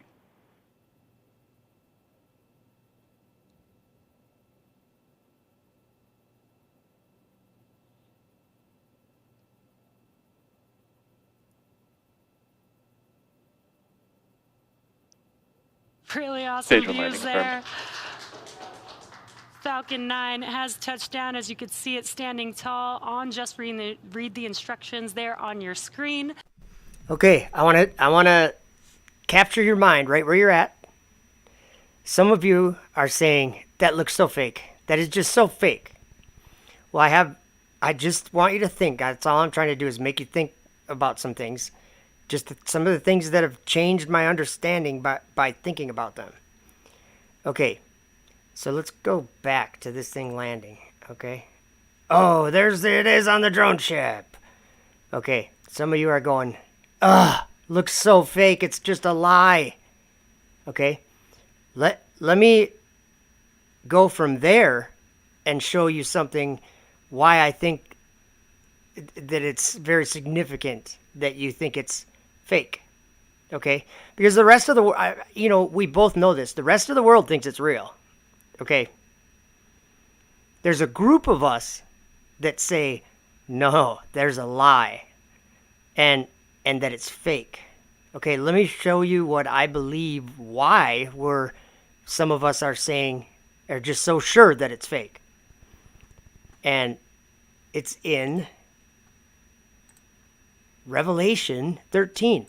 When it talks about, it like almost talks about this exact thing, landing a rocket. And you're like, in the Bible?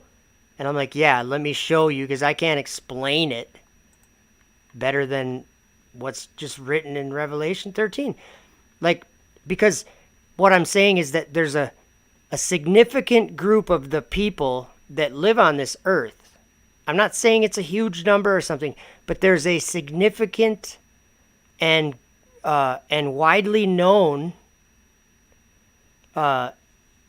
information that many people, but not a huge number of people, but a number of people believe, okay? And you believe that landing rockets is fake. And because space is fake and whatever, okay? So going on that concept, let's look at why that's good that you think that way. Because look what it says here. So the same verse we looked at earlier about the beast coming up out of the earth, and then he does these great wonders so that he makes fire come down from the sky in the sight of men. That beast, look what it says about his little stuff he does that we're saying it's fake, or many people are saying it's fake. It says, and deceiveth them that dwell on the earth by the means of those miracles, which he had power to do in the sight of the beast.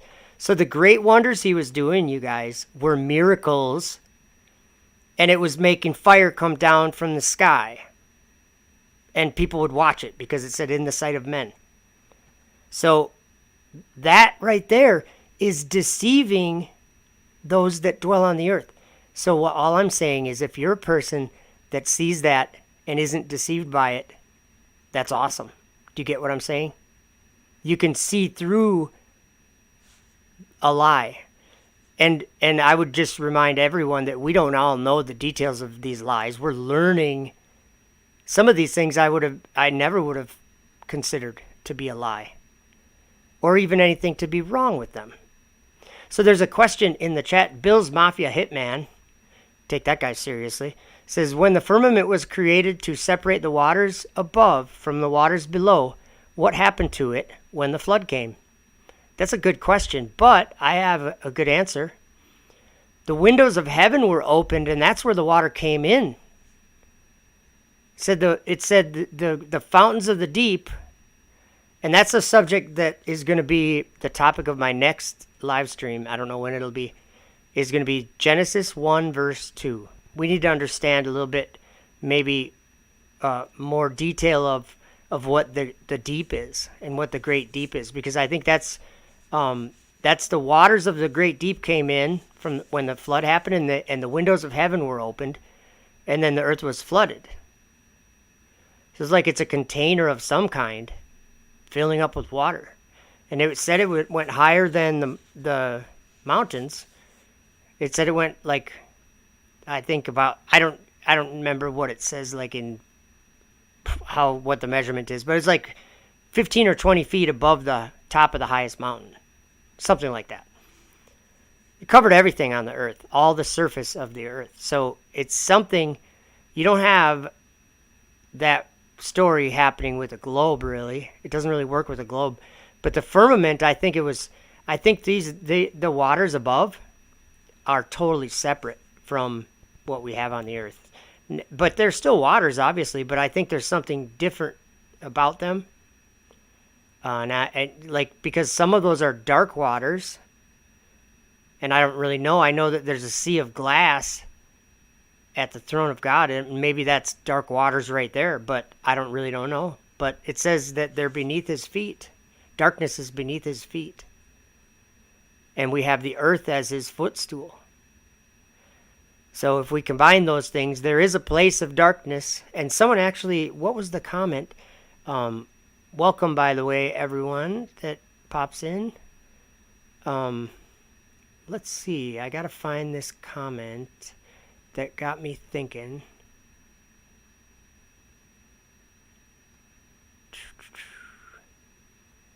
Oh, Dwayne Glower says Archangel Michael's on call right at the beginning of the launch. He said that. Where is that comment?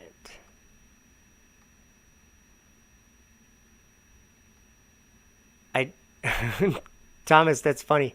How many licks can the firmament take? That's actually an interesting question. Okay, so I guess I don't remember what the comment was, but I remembered in my mind to make a note of it. Come Lord Jesus, yes. Soon. People think that's that's wrong to say that, but that's what I believe. Actually, I should play that video. I got a video where I kind of make fun of Fauci a little. Should I play it? I've played it before. YouTube hasn't cared. Let me go there. Let me see if I can find it. Because it's actually on that last comment, come Lord Jesus, it has something to do with that. So let's see if I can find it. What was it called? It was... Oh, I'm in the wrong folder here. I think. Yeah, I am. Okay, give me a moment. It's worth it for me to get this. It's a short video. But if I can find it, it's worth watching.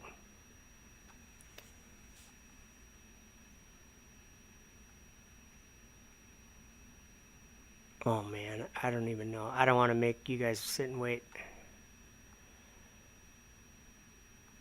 Oh, here it is. I found it. Yes. Okay. It's called Normal Isn't Going to Return. So you guys can take whatever you want from this, but this is what I believe. And I think that that someone 2,000 years ago, there was someone that was here that said all this was going to happen. He talked about all this stuff happening, and the way that I see it described by many of the prophets is that, you know how people talk about the gospel, like preach the gospel? Well, what gospel did Jesus preach? What did he say in the synagogues? He taught the gospel of the kingdom of God. The gospel of the kingdom of God. And I'm like thinking to myself that maybe flat earth or the idea that we've believed a lie and that there's truth, because I know that's the truth, but I can't convince someone by just saying I know it's the truth. But that's why we're talking about all these things, because I think truth's being revealed and people might have a hard time with it. Other people might accept it right away.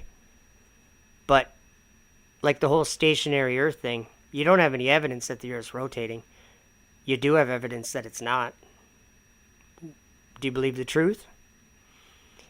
And that's how it starts. I mean, if you start like, okay, well, I don't know what to say on that, I don't know what to say on that. I mean, I know what the truth is. I don't really experience anything moving. But I know all that if I say that, it puts a monkey wrench in all these other things that I know are true. Well, I would just encourage you to change that sentence to all these things I believe instead of all these things I know are true. Because until you look into something, you might not know what's true, but you might think you do, right? Till new information comes, and from new information, you can make a decision however you want. But some of us have made a decision that, wow, a lot is different than we thought. So check this out, though. This is a kind of a joke at first, but it's real. So I'm going to end my stream after this because it's been going forever. And thank you guys for hanging out too, by the way. So check this out. It's a little editing, an editing sandwich from Joe. Michael, good morning. Good morning, Jeff. There's been one question here in New York City. All the people behind me here have been asking it. When will normal life return? We asked Dr. Fauci. Here's what he had to say. Talking about getting back to a degree of normality which resembles where we were prior to COVID. Well, actually, never mind. Doesn't matter what Fauci says. Normal life isn't going to return. Jesus is.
Michael, good morning.